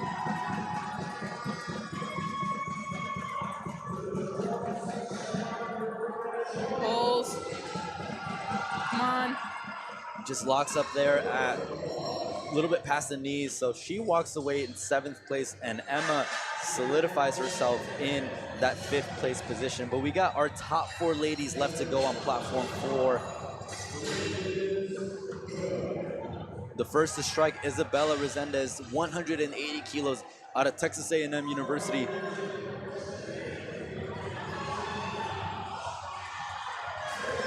And the last 2 lifters in this flight on platform 4 are looking to surpass each other. They're separated in total by just 5 kilos. And this is exciting. Our first of the 4, Isabella, looking to pull herself from 3rd into 1st place position provisionally.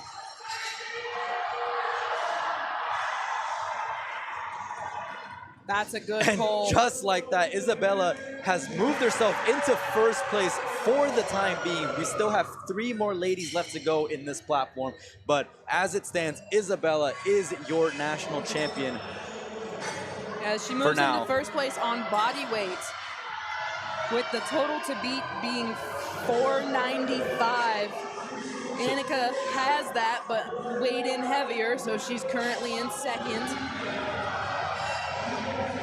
Ashley, despite being a good deadlifter and able to hang out with the top dogs, she's sitting a little bit behind on the total, not having the best bench press day as she would have liked. So she has she's only extending her position in 4th place. And with this missed attempt, she still remains in 4th place, so able to score some good points for Northeastern University. And Ashley Lopez, Collegiate National medalist, with that 4th place as well. Up next, Amelie. She's gonna pull 190. If she makes this, she moves provisionally into first with a 497.5, beating that 495 total needed.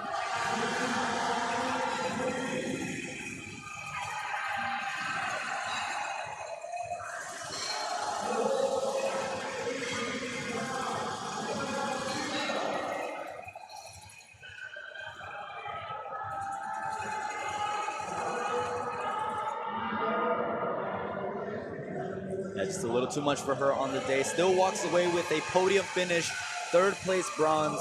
All-American.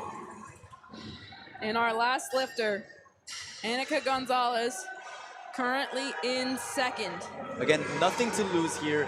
She was your leader all the way up until this deadlift. So if she is not successful with this, she still remains in that silver medal position, but she is pulling for first. That is what she came here for.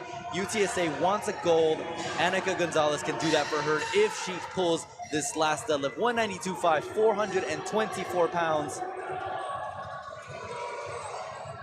And she walk away as Collegiate National Champion.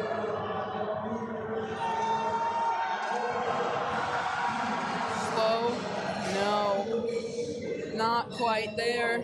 Still walks away your silver medalist, All-American. And still with 9 points for her team, UTSA. And again, what a crazy shape up there. I mean, 1st and 2nd are tied on total, 495, 495, and only separated by about a kilo of body weight. I mean, that is an incredible margin to separate the winners, especially at a Collegiate National Championship.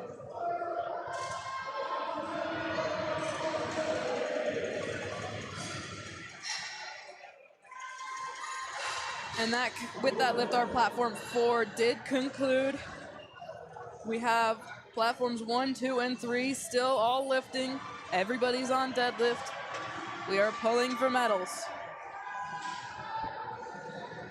So we have wrapped up the equip session for all the platforms this session. So we now have platforms 1, 2, and 3 battling it out for our 60 kilo and our 56 kilo national championship. Jessica Haggerty, 160 on her opening deadlift, 3 white lights.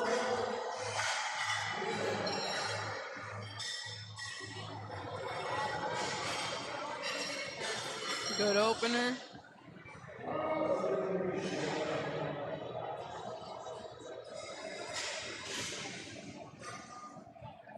Last opener on platform 3, Bella Delgado.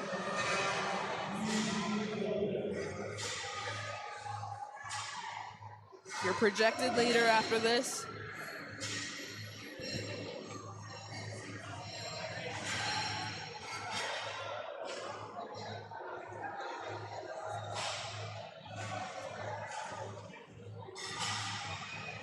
Easy money.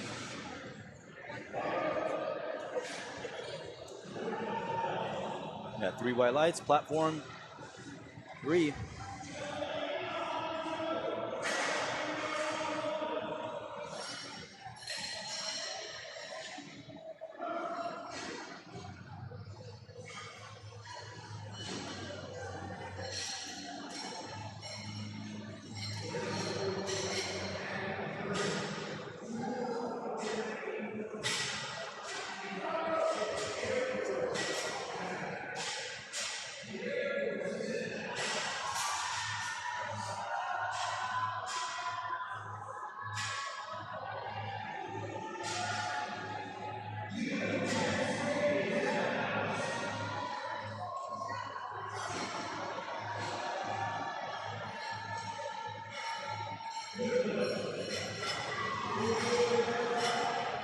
That's a good lift, platform 3.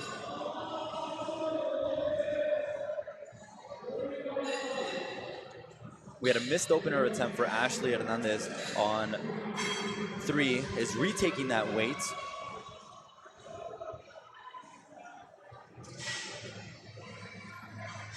Again, got called for downward movement of the bar.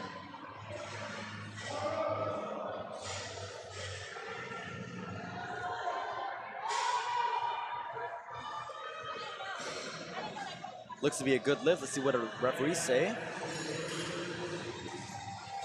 2-1, good lift. Just got one red card on the right-hand side for a soft lockout. Smooth opener for Phoebe on platform 2. Yeah, she's got a lot of room to go up there for sure.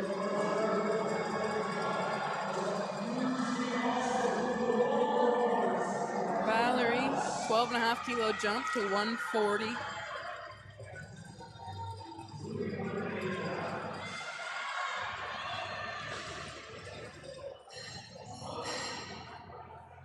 Pulls herself into 9th place for now. Forecasted 10th. She'll look to improve that with her next lift.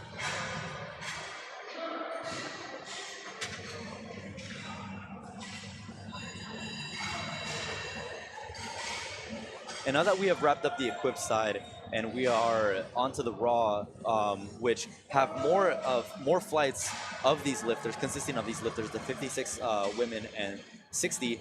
It's going to be interesting to see how the strategies are going to shape up, especially because, for instance, on platforms 1 and 2, we have lifters of the same division competing against each other. So not only are you going to have to manage the lifters on screen on LiftingCast for the lifters on your platform, but you're going to have to cross-check the lifters to see how they're doing on the other platform and seeing how your standings are affecting theirs. So that's one of the interesting things that doesn't always happen in a multi-platform competition, but does happen quite often at Collegiate Nationals, where you're having to not only track the numbers of the competitors on your platform, but the one next to you. Yeah, Sylvia Pierce on platform 1, flight 2 is forecasted 8th. So top 10 potential performance for a lifter who by qualifying total did not make that top session. That's an insane improvement from that qualifying total. Again, it puts her at a disadvantage, though, because she is lifting in that earlier seed, so she will finish out her meet, and whatever place she's in, she will only be able to watch from the stands as the lifters are coming in and trying to contest and beat that placing that she just posted up. Yeah, and you can always try to beat people in your session, but you never quite know what they're going to pull. But when somebody is in the flight before you, you know exactly what you have to hit. So it's not necessarily a guessing game on your second. If you know you have to hit an attempt for your third to pass somebody, you can split the difference for your second attempt. That was a great second attempt for Kylie. Platform 2, 3, 147.5. Kayla ready, stays ready at 147.5. Easy 137 on platform 2.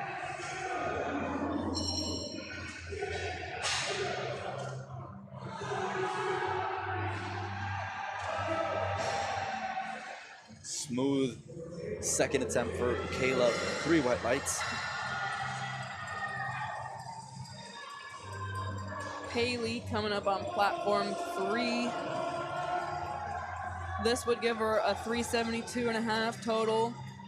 That would put her for now into 5th place. That's going to be a battle probably between her and Isabella Cerza.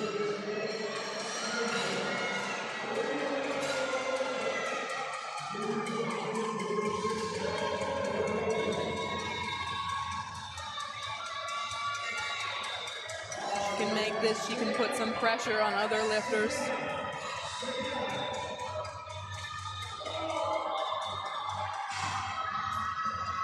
That's good. Clean lockout at the top. 3 white lights. She is in 5th for now.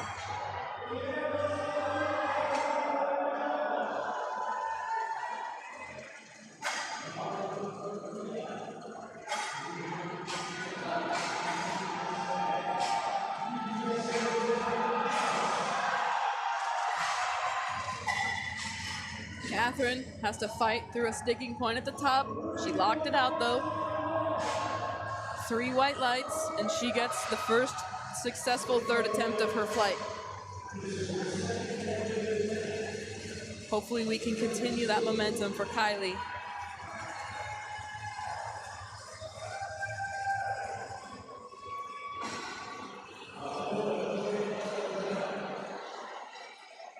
has a no lift platform 3.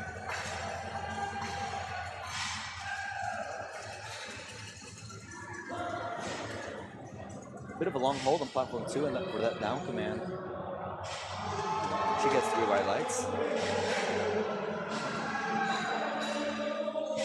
Kylie with the successful third attempt. And Bala able to take 12.5 kilos added to her total. Nice celebration there as she gets 3 white lights for her second attempt deadlift.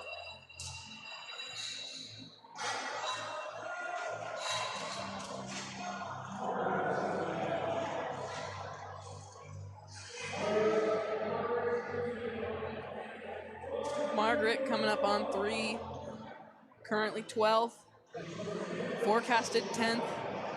All these lifters really looking to get into the top 10. That's a big deal, huge accomplishment, especially at that national level meet that we're at.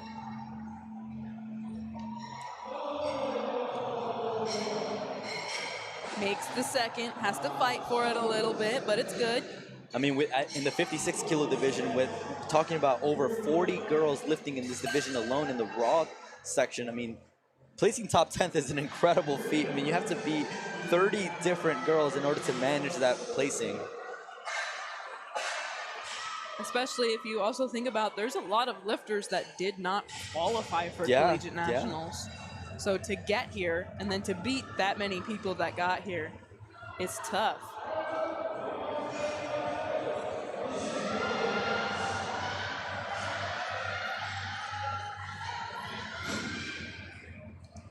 Alex fought at the top for that, and she gets it. She's excited, deservedly so. Fierce second attempt by Isabella. 3 white lights as she picks up an additional 10 kilos to her total.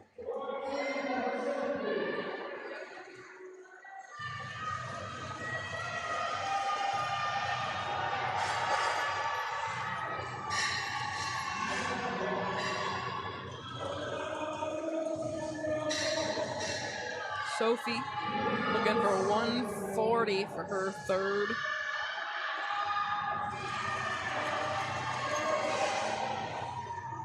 Small unevenness at the top, but that, my friend, is unfortunately a no lift.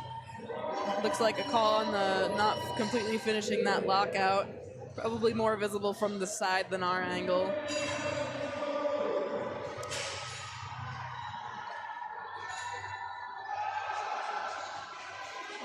Very hard off the floor, but Alana is able to speed up as soon as she gets past those knees. She gets 3 white lights. Now Jessica Haggerty looking to pick up some ground, taking a 12.5 kilo jump, second attempt deadlift.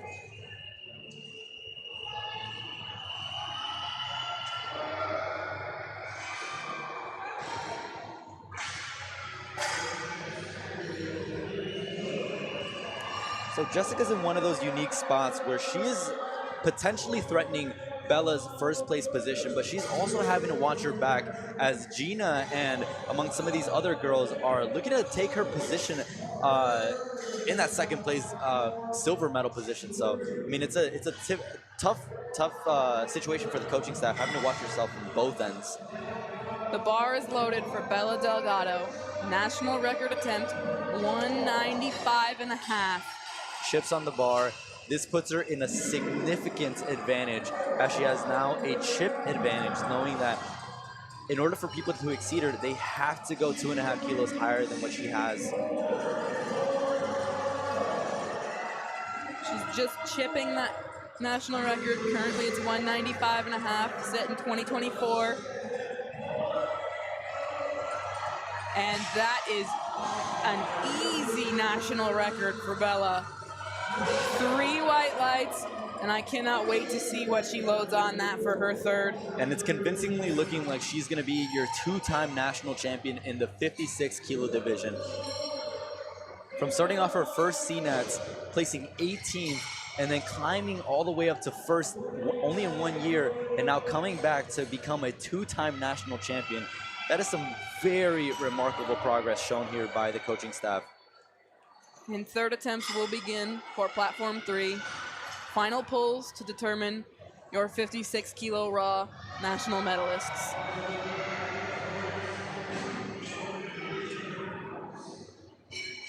Third attempts as well on platform 1. We have a good lift there from Devin. Claps and skips away.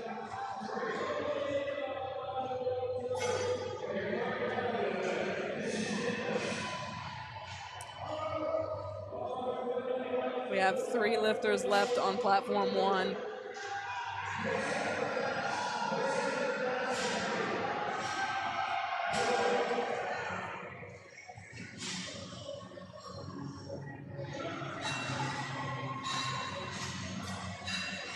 Elena on 2.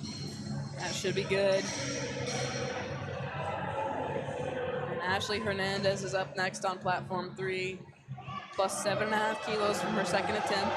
She did miss the first one, but she made the second, so she's safe in the standings. She's just pulling to move up a spot. 145 kilos. Again, it really is a dogfight in these weight classes, so being able to move up from 15 to 14 is a feat on its own. So Ashley gets that down command, and let's see what the referees say. 2-1, unfortunately a no lift. I think the left referee might have called for potentially supporting on the thighs or hitching, and then not quite sure what that center referee called her on, but that'll be a no lift.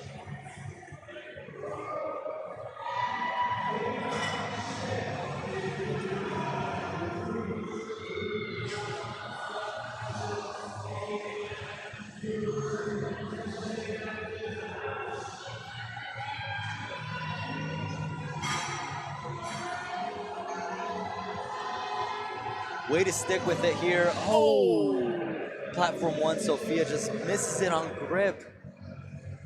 Still waves the crowd and shows good sportsmanship there. So what a good way to still end it there with a smile on your face. Faith Smith, 150 kilos load on the bar. Platform 3 gets the down command. That's a good lift there.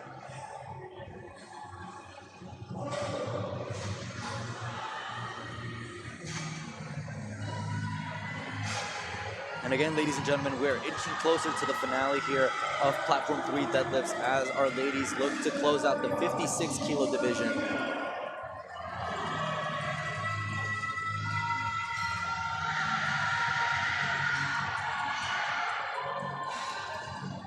Valerie, celebration at the top. 3 white lights. She moves into 9th place, which is where the bonus team scoring starts. 25th through 10th gets 1 point. Anything below 25th gets nothing. Starting at 9th place, each position up is worth more and more points. So in order to separate your team from the rest of the field, you have to get in that bonus division.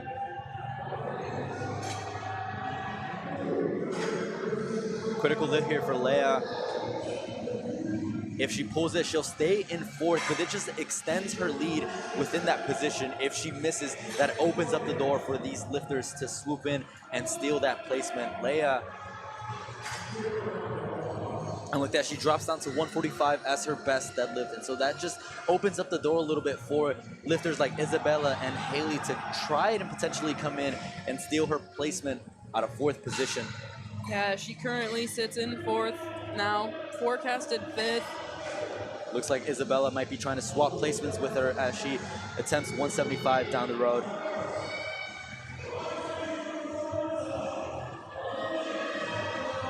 Helped out there by a big subtotal. Pays to squat and bench big. Looking to crack into the top 10. Olivia, 155, gets the down command. And that's 3 white lights, and she provisionally lands herself in the top 10. Yeah, we'll have 1 lifter and a couple lifters. Margaret, who's going to attempt to pass her, but she has to make her lift, and that can be hard.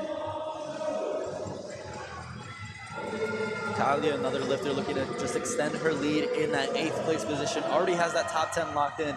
157.5 for Kylie. Locks it out, gets the down signal, and our referees, looks to be a good lift. Let's see what the refs say. 3 white lights. She currently sits in 8th place.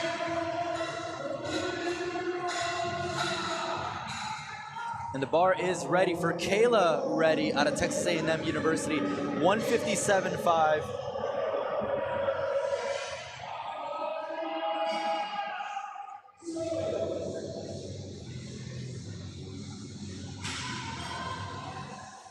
This will be a 7.5 kilo PO for Kayla if she pulls this. Unfortunately, just not there today. Still a good day for her. She got 13th. Again, walks away with a 15 kilo PR on her total.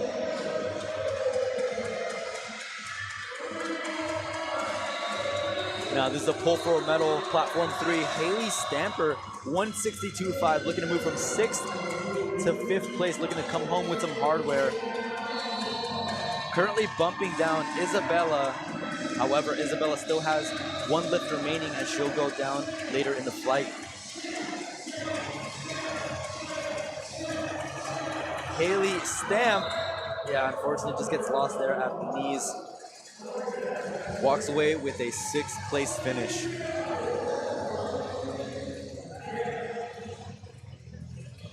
Now Maggie needing only 2.5 kilos to bump Olivia out of 10th place and Margaret to sneak in and finish in the top 10. They're both currently tied on total. However, Margaret needs to beat Olivia off of body weight, so she needs to out-total her by at minimum 2.5 kilos. And you see her coaches and her definitely know that. That's why she took that 2.5 kilo jump to that 162. She's going to break that tie in her favor. Maggie coming out of UIC, University of Chicago, Illinois, Chicago.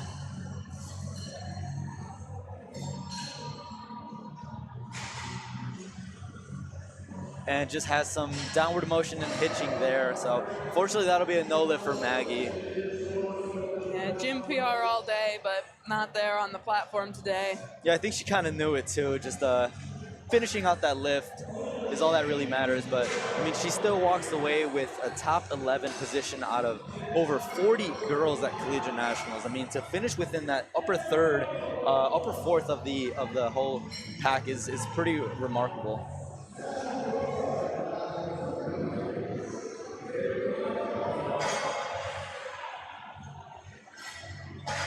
Now for one of our final lifters, Bala looking to bump Maggie out of 11th into 12th, and Bala looks to move a position up, but unfortunately just gets lost there at the quads. 165 is a no lift, still walks away with 155 kilos. All right, on platform 3, the last 4 lifters have missed their 3rd attempt. Isabella hopes to change that. She's looking to move up a spot from 5th to 4th. Trying to pull 175 kilos.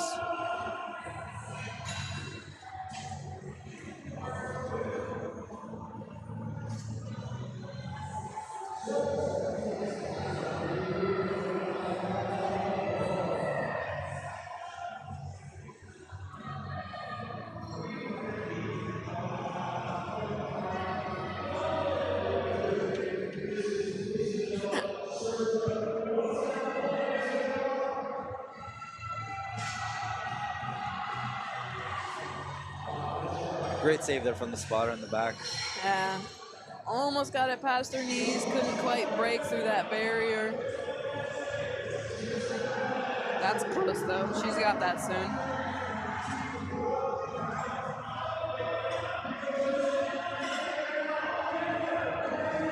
Now our last 3 lifters on platform 3 are pretty solidly in place. Bella, Jessica, and Gina are all set in that podium position. However, each individual lifter is just looking to extend their totals and PRs. Jessica Haggerty, 177.5. Patient at the top, she gets it all the way there. From the referees, 3 white lights. And gives those fist bumps, thanking them for their time. Now Gina at a Stanford University. One of the schools we don't really see bringing a huge team to Collegiate Nationals, however, producing some incredible talent. Gina, to finish within the top 3 in one of the more competitive weight classes is really impressive. Gina, 180 kilos, just shy of 400 pounds. Third and final deadlift attempt.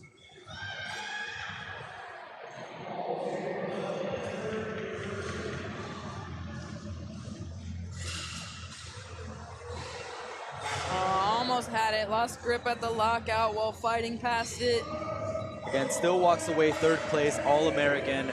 Great job for Gina out of Stanford University. But now, platform 3, Bella Delgado is performing a victory lap here, looking to go 9 for 9, break an American record, become a 2-time national champion. I mean, just stack on the accolades for Bella Delgado. She currently holds this national record. She set it on her last attempt. She is looking to up her own national record, 201.5 kilos. From an 18th placement at Collegiate Nationals in Atlanta to now a 2-time national championship, winning in Oklahoma City, winning here in New Orleans. Bella Delgado, 201.5 kilos. She pulls at the top. She locks it out. out. It's got to be 3 white lights. Give it to her. 2-1. That's all you need. That's a good lift. That's her national record. And a 2-time national champion at Collegiate Nationals in the 56 kilo raw division. Huge congratulations to Miss Bella.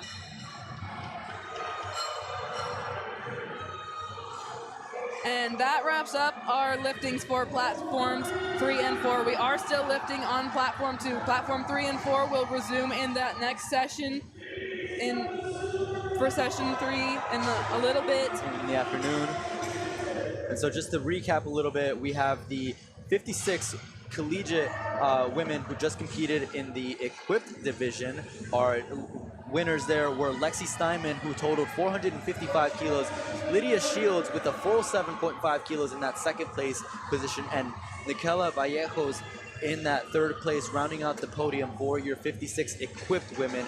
In the women's equipped 60 collegiate, we have Isabella Resendez, who wins with a 495 kilo total and winning on body weight over Anika Gonzalez, 495 kilos also in that total, and then Amelie Dupois with a 487.5, rounding out that podium position.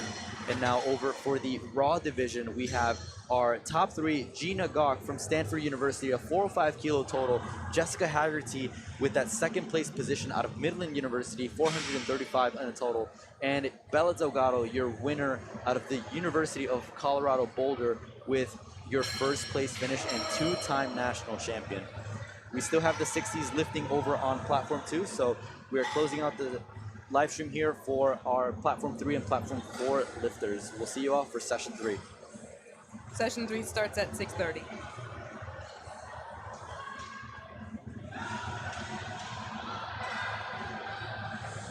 Good lockout there for Nuriel. 3 white lights. Finishing up third attempt deadlifts for this first flight, but we still have another whole flight to go for this women's 60 kilo category on platform 2.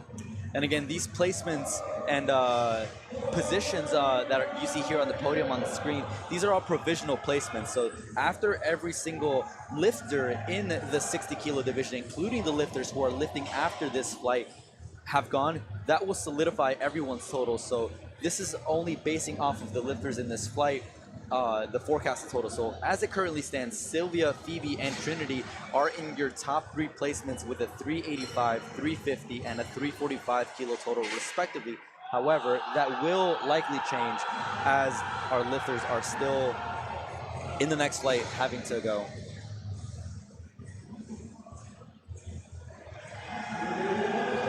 Great make there for Lin Wen, 3 white lights. I believe that was Abigail, I apologize.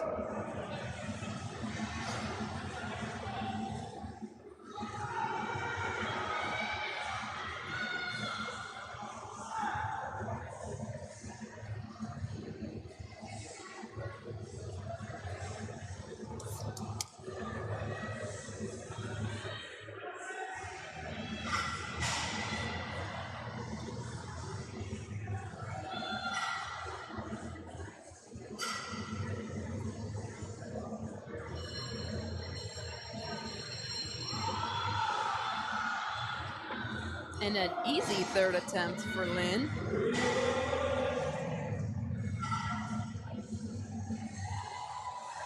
Gives her a 325 total, good mark. And one of the sound strategies you see with a lot of lifters that are lifting in that flight preceding that higher seated flight is to try to go 3 for 3 and not risk any misses. Again, you're lifting before your other competitors, so you're trying to put up the highest possible total possible before you're having to defend those positions from the stands.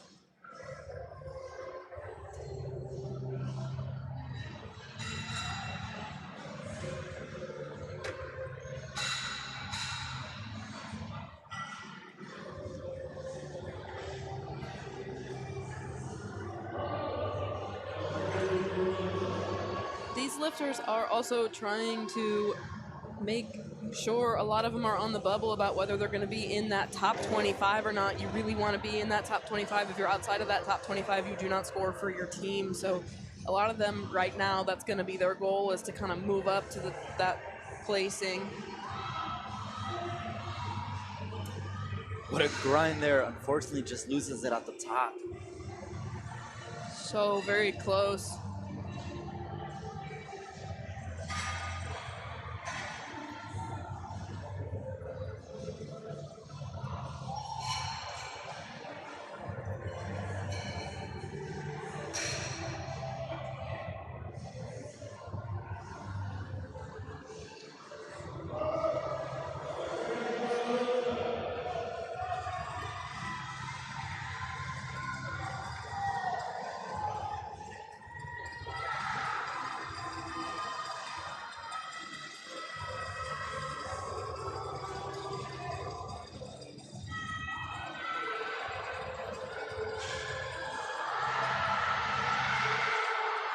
Slow through the top. Alyssa. 3 white lights. We are down to our last 2 lifters on this flight before we move into the final flight of session 2. Both lifters will take 160 kilos.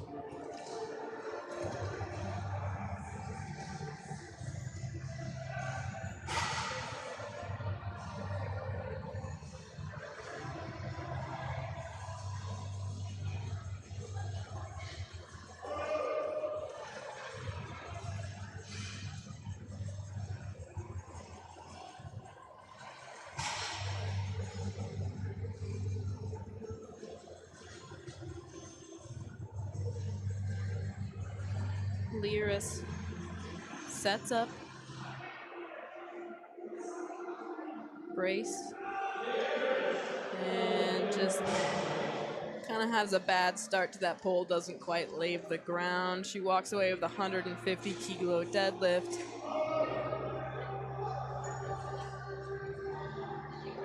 Final lifter of this flight, Alicia, 160 kilos, 352 pounds loaded on the bar.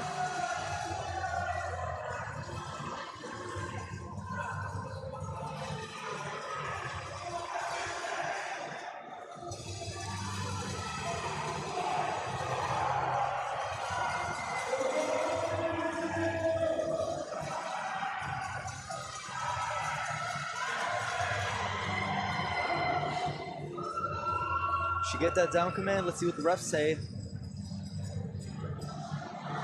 2-to-1 no lift for lockout. I think maybe her knees bent a little bit when she was at the top too.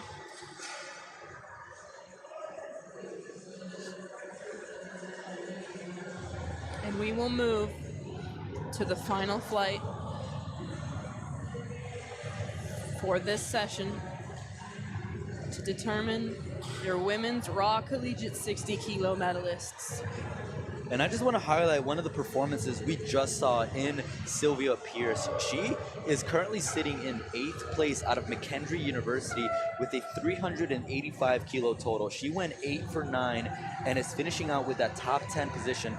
seated early in the earlier flights, so she was not competing with the ladies who are going to win this division. However, she is up there in the rankings, so all the girls who are going to be going in this flight now are competing against a lifter who had already gone.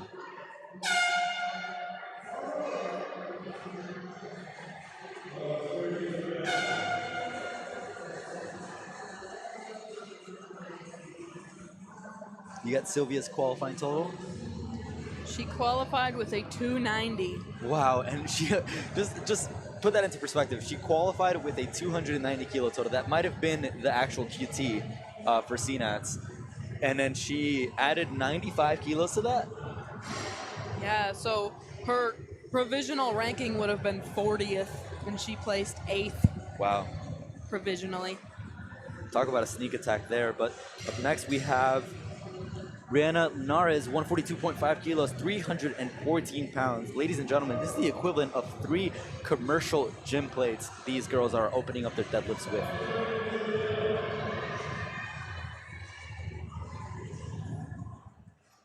See, Brianna elects not to use any baby powder. Might be because it's just her opener.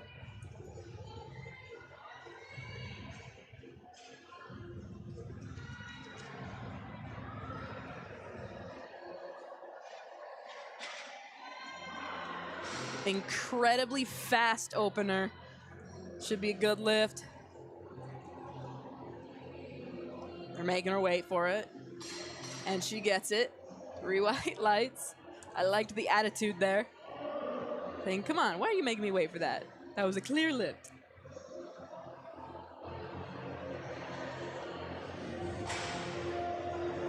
Another 142, this time from Maria.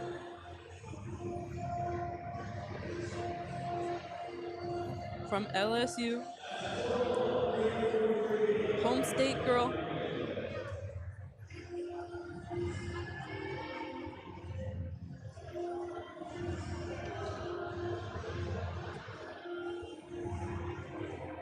And that's easy as well.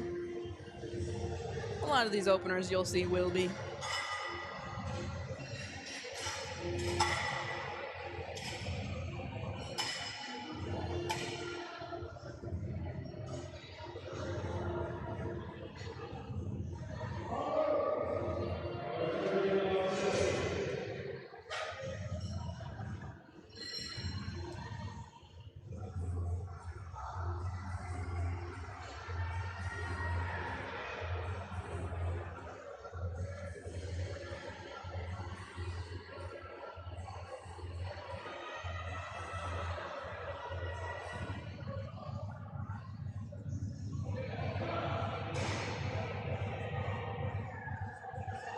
For Anna Marie, 3 white lights.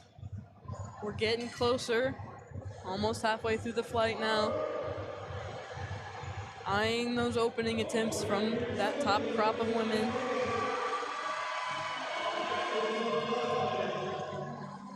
Julie looking to pull into 5th place for now.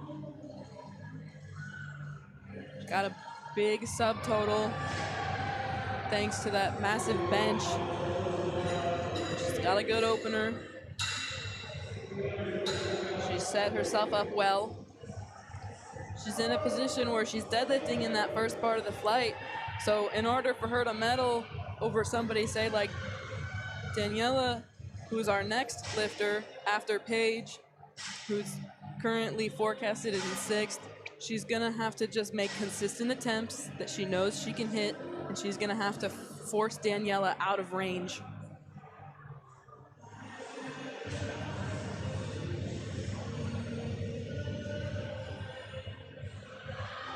Speedy opener.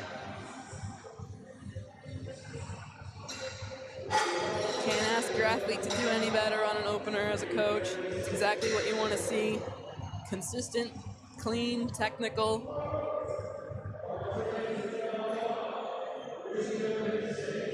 When you have an opener like that, you kind of start to feel like maybe you could pull a PR. Mm-hmm.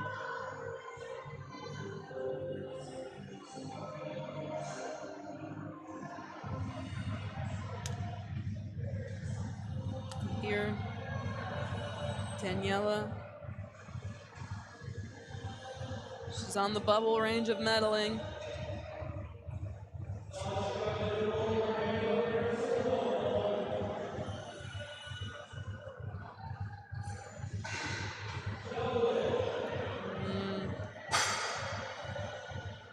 Got a little antsy at the top, I think. Didn't quite finish that lift. Missed that command a little bit.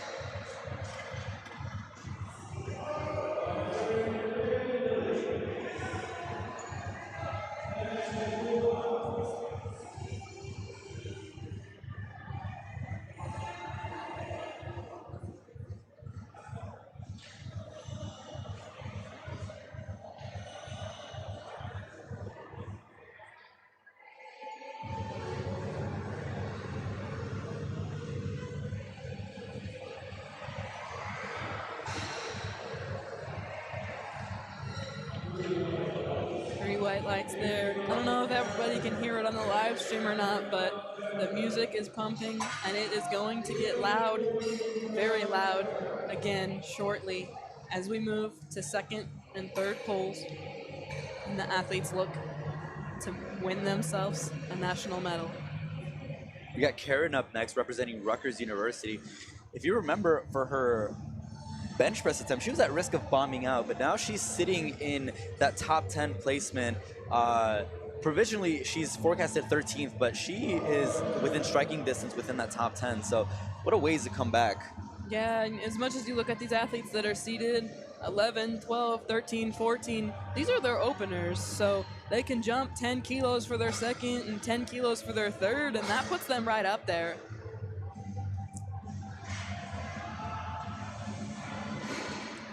Beltless too. Yeah. I think I might have caught what that referee also caught. I think she might have released her hands off that bar before the plates actually touched the ground. So just one small thing to catch. Yeah, sometimes, this might sound weird, but sometimes it's kind of scary to put the bar down, because if you hold on to it 100% all the way down and you have like a really, really firm grip at the bottom, the bar can bounce back up into your body. So it's definitely something you have to learn how to like let go right when it hits the ground, but not before. Yeah. Again, don't reabsorb that energy into your elbows and joints. That hurts.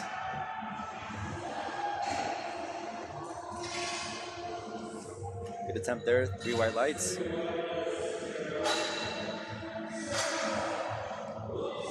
Sarah is going to be one of our athletes to watch. She's going to be in 6th after this pole, assuming a make. And she will have a 400 kilo total, making this. Danila, who we talked about earlier, currently in 5th, has a 402. So Sarah will pull this and then will likely pull to pass her on her next attempt, trying to set herself up to be able to win herself a medal. Let's see what the refs say. Those knees. Maybe. 3 whites. Again, looked like she had a kind of soft knees from this angle, but referee saw differently. 3 white lights is what she gets. Good lift.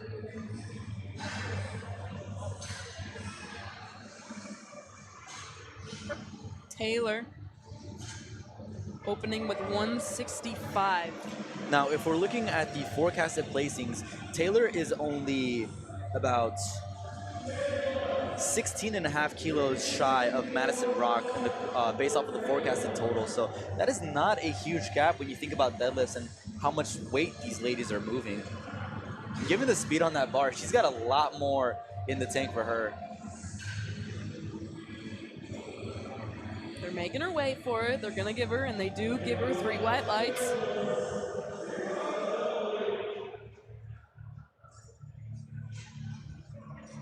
Emily's in a very, very unique position.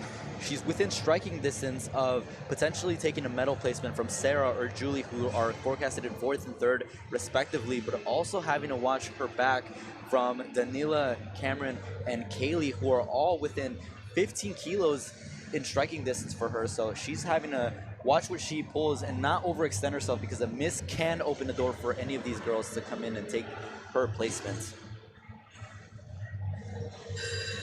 That was a 3 white light lift, and again, these are just openers, so we're not playing the game quite yet. Yeah, these laters, they're gonna take their openers. They're probably just gonna take a comfortable jump for their second, and then for their third, they're gonna start toying around a little bit. You're definitely gonna see some attempt changes, trying to pass people. That was easy. Yeah, Madison Rock looks to have some energy in her, as both her and Taylor are 7 for 7 as they move into second attempt deadlifts. We haven't seen too many attempt changes this session, likely because this is our top flight. So these are the ones where they're gonna play around a little bit more with placings versus just kind of pulling for PRs or athlete pride. So they're gonna pull for a certain spot, and they know what totals they need. And again, as we move into second attempts, the second attempts are going to be the defining lift for whether or not a lifter has it in them to go for an attempt change, to go for a Hail Mary, right? I mean, this is what you got to prove to your coaches, that you have it in you. That final deadlift, I like to say it's for the lifter, but you got to make your coach believe that you got it in you. Yes, and lifters can nominate their third deadlift and then change their attempt selection twice. So again, we sometimes see that a lifter puts in a placeholder third attempt deadlift just to kind of see what other lifters are doing and what their intentions are, right? And it really is about a game of chicken on who's going to drop down their deadlift first, if the deadlifts are that close to each other, which in this session they are.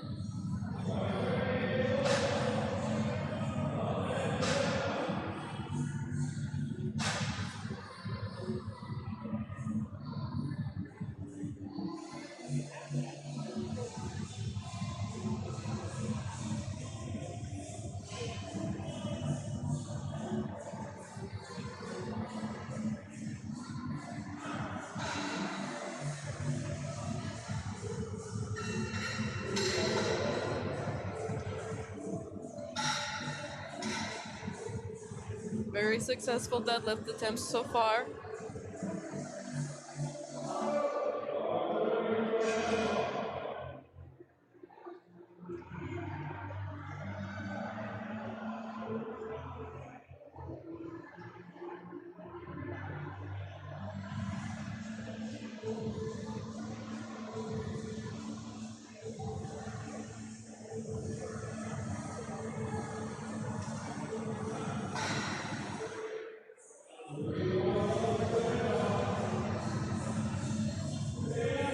Three white lights.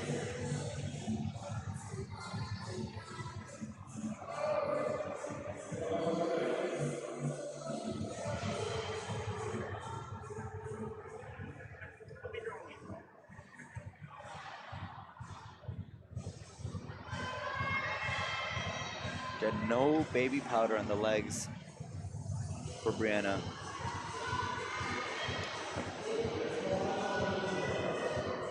And for those wondering, baby powder is quite different and has the opposite effect of what chalk does. Chalk absorbs moisture and allows your bars to get a better grip on the bar. And baby powder provides a slick surface for that bar to ride up your legs. I believe there's some up and down movement there. Let's see what the refs say. Yeah, the pull was strong. The lockout was up and down. Yeah. Again, it's sometimes the speed of the bar just kind of catches you off balance, and then your body just sort of bobbles and creates that downward motion during the lockout portion. She went up 10 kilos. She probably doesn't expect it to move as fast as an opener could. And when you are pulling that hard and it moves that fast, you're not expecting it. You might not be ready to catch it at the top. She just got to make an adjustment on the third. That can be hard, though, because sometimes when you over pull it a little bit and you try to take a little off the next one to control it better at the top, you might end up under pulling. So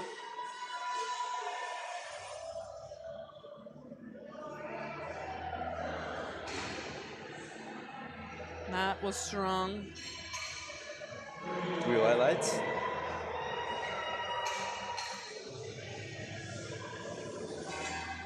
Same weight for Julie. She's trying to be consistent and build a total that can't be passed for a medal.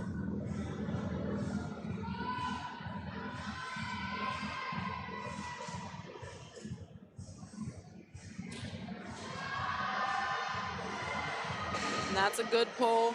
She can make another 12 and a half jump probably for her third. And again, that provisionally has moved her into third place. But again, we still have a whole bunch of seconds to go. But again, these are just the forecasted placings. Daniela missed her opener, has gone up 7.5 kilos, probably trying to keep pace with some of those other athletes who are looking to medal. She's forecasted 6th, so she wants to be in that group. She wants to fight, she wants to pull, but she first has to record herself a total. Again, if successful with this, she's only 7.5 kilos away from a top 5 finish, walking away with a medal. So again, just trying to stay ahead with the pack here.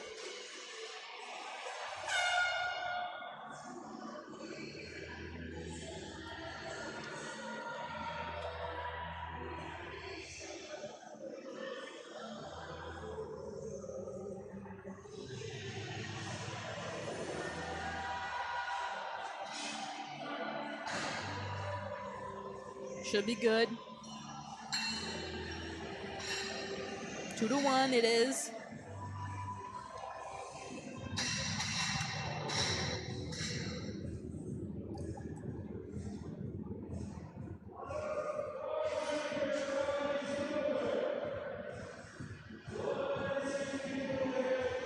We're about halfway through this flight.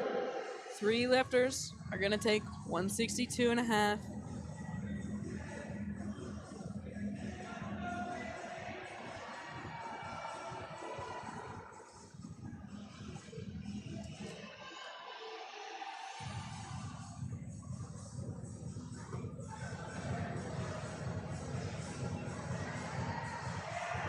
That's strong.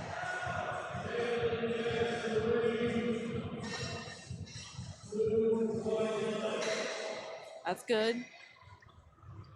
She's currently moved into 8th place, forecasted 10th. Just want to highlight how well Sylvia Pierce has been able to maintain that top 10 position. She's currently forecasted in that 9th place, but again, we're already deep into the second attempt deadlifts, and to maintain that 9th place position is pretty good.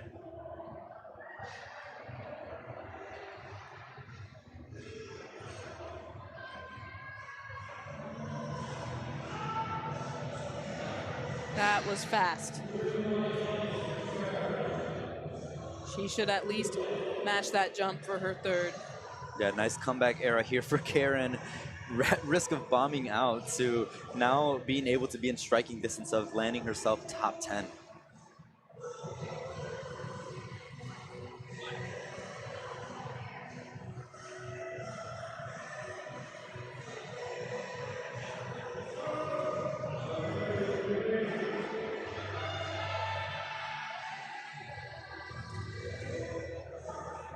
Paige holding her own on the deadlift.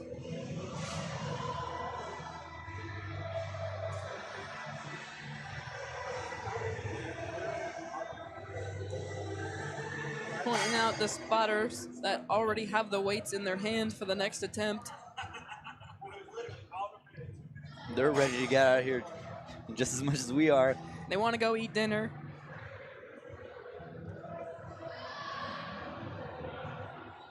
That moved well. She has more in the tank. We'll see what she puts in for her attempt selection. We have 5 lifters left to take their second attempts. All 5 lifters in range potentially for medals. It's a question of if or what color.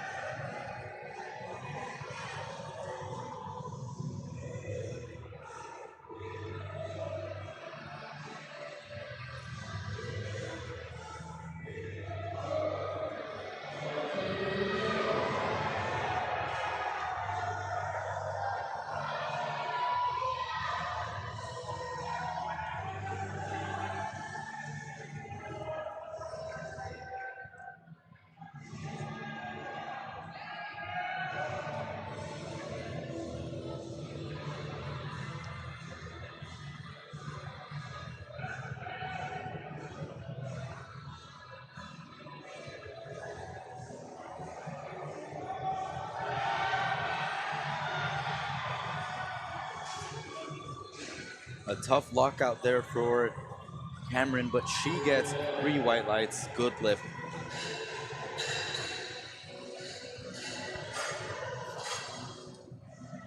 And now for your battle for the top 5, Sarah is up first. 170 kilos, taking the 10-kilo jump.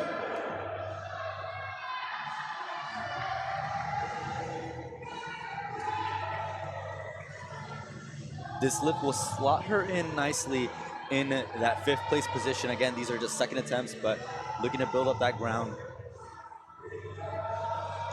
Didn't have the bench day she would have ideally liked, only going 1 for 3. But let's see if she can make that up here now in the deadlifts.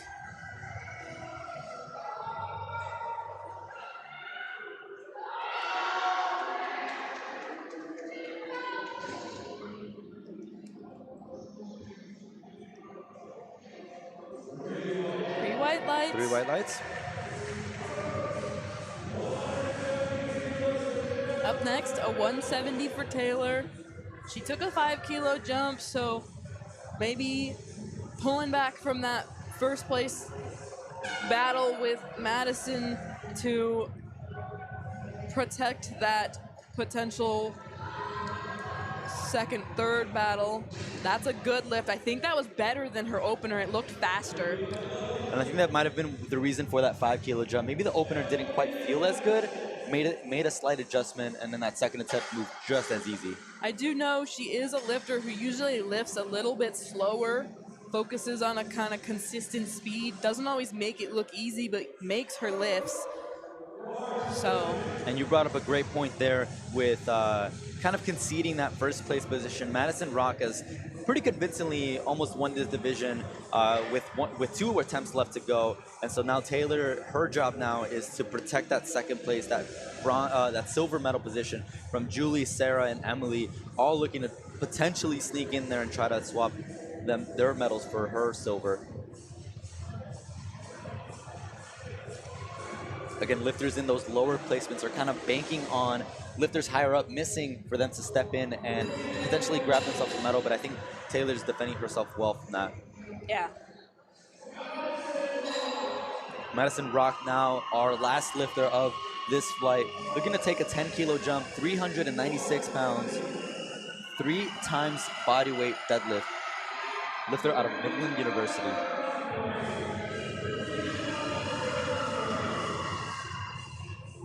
Bar moves fast, a little lean at the top, but that's a 3 white light lift. So just gotta kind of control that speed. Should be a little easier as she puts a little bit more weight on it to control the speed, I think.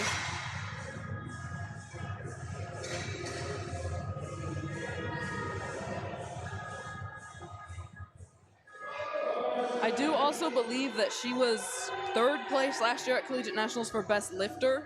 Madison was, so she's also looking to be up in that spot at the end of the weekend, but that's tough to predict now because it's only the 2nd session of the first day, and this is a 4-day competition.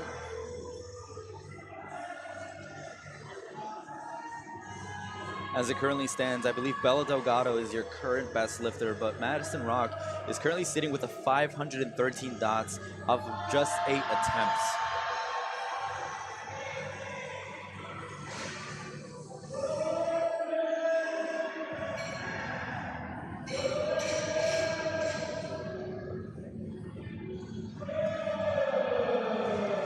Bella Delgado, who currently sits with a 533 dots, currently leading the best lifter in the raw side.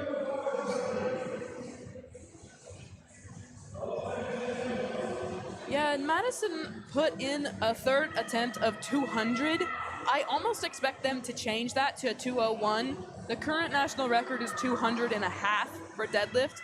However, that would give her a 479 forecasted total, and the current total collegiate record for that weight class is 465 and a half. So that would give her the total record, but in my opinion, why not add the kilo on and try for them both? Yeah, again, you're already walking away a champion, so might as well just want to stack on another chip, walk away with both the deadlift record, the total record, and the 3-peat there with the national championship on top of it. Yeah, it is a 20-kilo jump from 180 to 200, but if you're going to do 20, take 21. You got nothing to lose.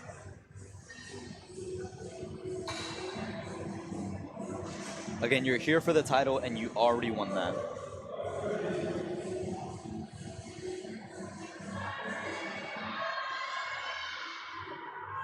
We are on our final pulls.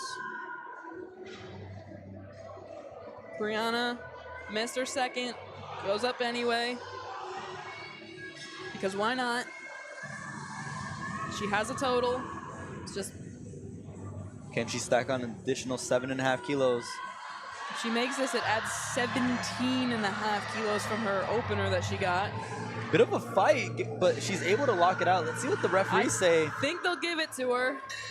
And That is they the do. 3 whites.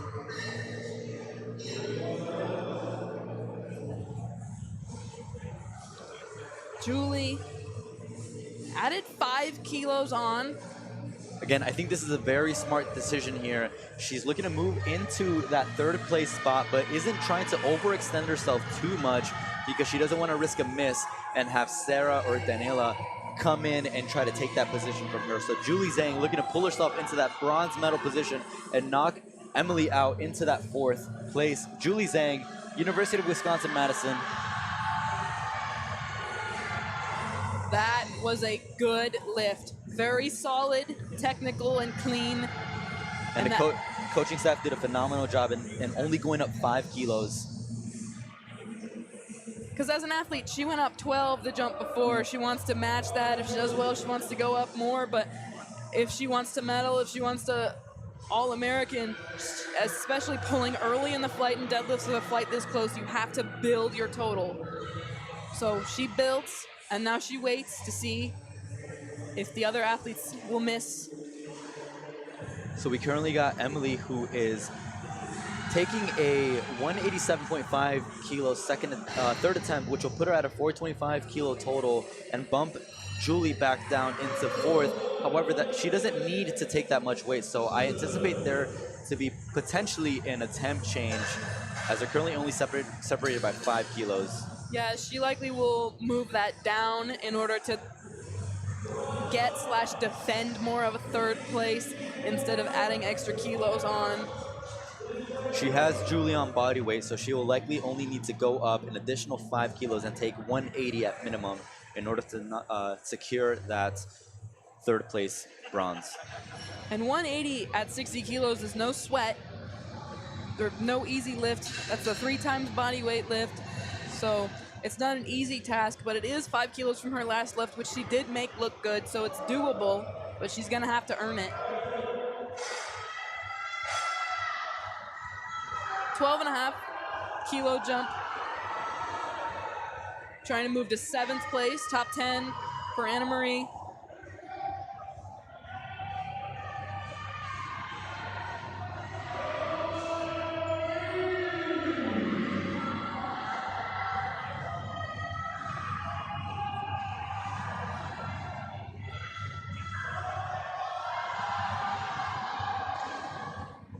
Tough grind there for Mari Rodriguez out of Texas A&M. Still walks away with a 157.5 deadlift.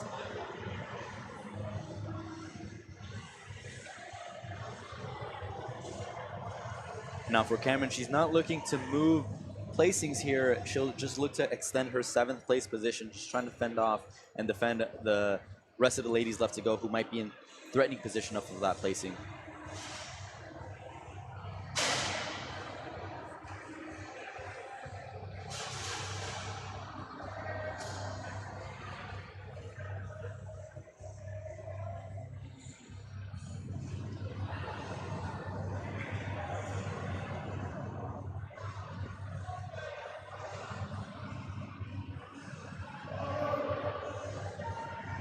And the bar is loaded.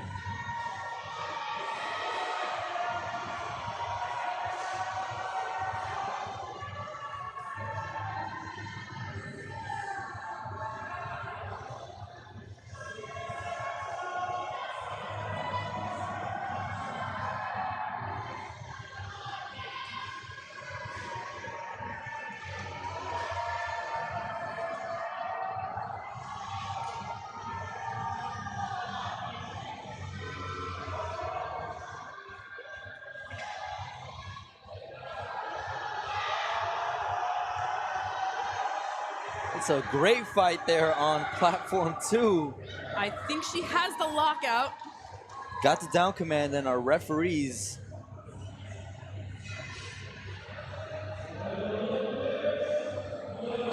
two to one, no lift.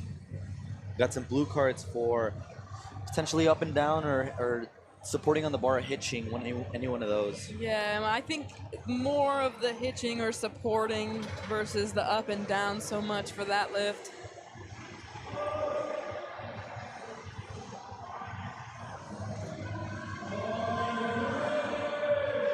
Now, like we talked about earlier, not only is Emily looking to threaten that 5th place position, we have Sarah also, Danila also coming in, looking to move herself into 5th place and snag herself a medal here at Collegiate Nationals. 10 kilo jump.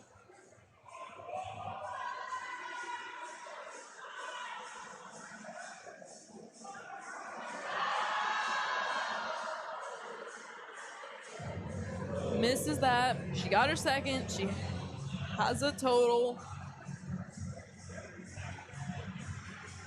Looking like she's gonna finish in 6th.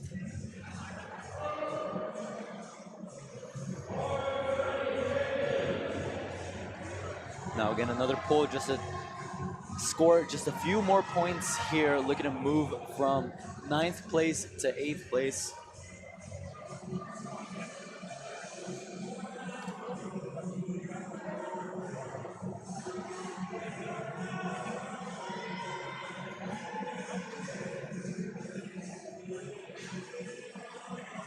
£365.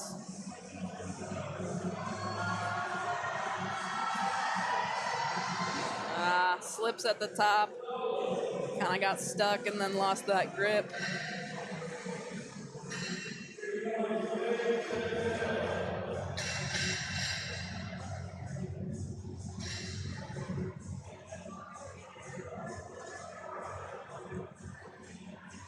And this attempt just kind of shows how tightly stacked this division is. Just a one attempt, a 10 kilo jump on a 3rd deadlift for Paige.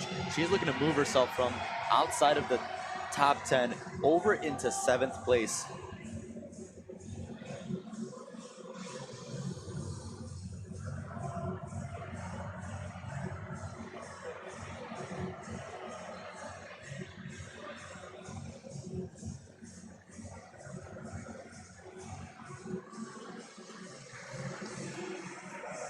Takes her time with the setup.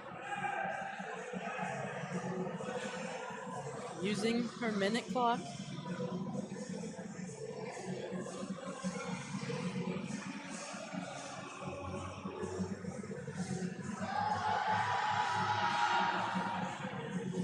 Fortunately, a no lift for Paige. Yeah, it just doesn't really move from the ground there. Sometimes with sumo, the hardest part of the lift is to get it even an inch or 2 off the ground. Just because of the position that you start in. It's a sacrifice that you make if you select that position for your lifting style, in the sense that the top might be easier, but it's gonna be harder to just pick it up. Up next, we got Taylor, who pretty convincingly has secured herself that silver medal position. Just looking to do a victory lap around that silver medalist here out of Concordia University for the 9 for 9. Silver would improve on her bronze finish from last year. Make her a 2-time All-American. She pulls. She fights. It's going up. And the question is whether the referee saw any hitching.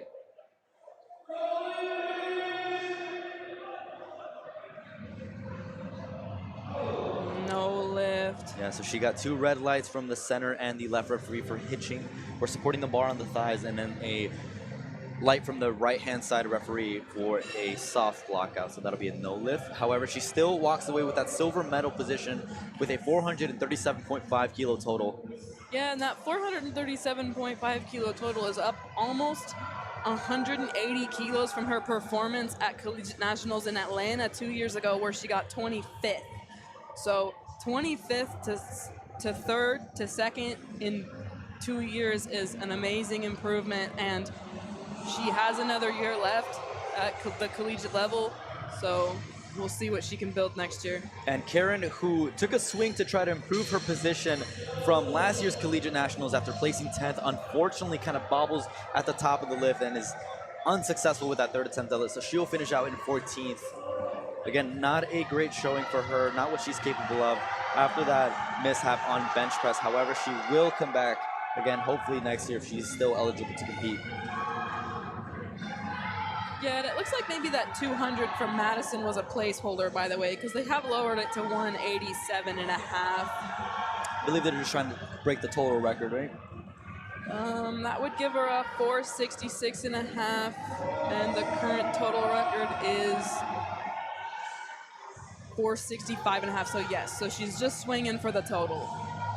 Again, she does have that chip advantage on her shoulder from that earlier squat event, so.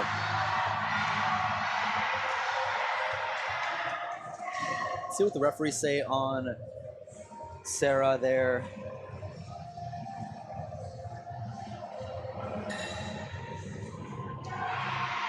Two to one. It looks like one referee finally caught on to those soft knees a little bit from the front angle. Yeah. And from the side, it's definitely where they can tell, they can agree better, they can see for sure whether the knee joint is straight or not. Sometimes when these athletes are really cut down in this 60 kilo class, they have just big quads and it can kind of look like maybe the knees are bent, but it's actually just their muscle. Now, up next, we got Emily looking to swap her medal for an even shinier medal, not only for a bronze medal, but also to become an All-American. 182.5, 402 pounds for our lifter out of Miami University.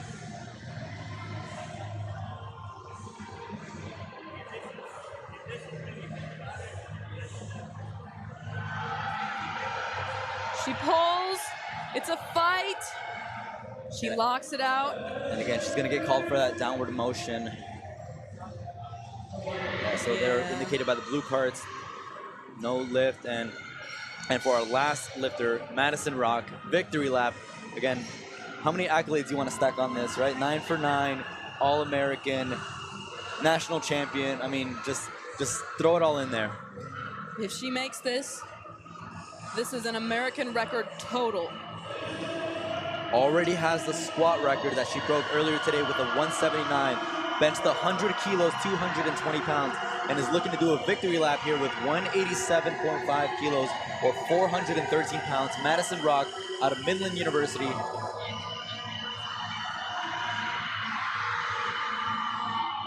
Oh, and it just slips out of her hand.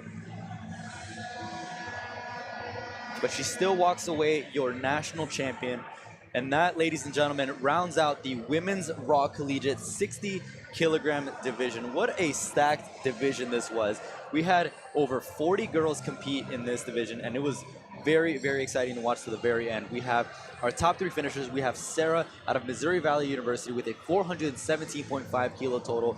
Taylor out of Concordia University with a 437.5 kilo total. And Madison Rock, who we just saw, becoming an All-American, your national champion, walking away with a squat record and just narrowly missing a deadlift and total record, is your champion with a 459 kilo total. And that, ladies and gentlemen, rounds out the session 2 of the 2026 Collegiate National Championship. We're your commentators. My name is Kevin Serrano, and I'm joined by... My name is Tia Badger. And we'll see you all for session 3. Thank you. Session 3 starts at 6:30, so please come back to see our phenomenal athletes from the men's raw 60 and 67.5 and the women's equipped 65 and 70. Signing off, and thank you for watching.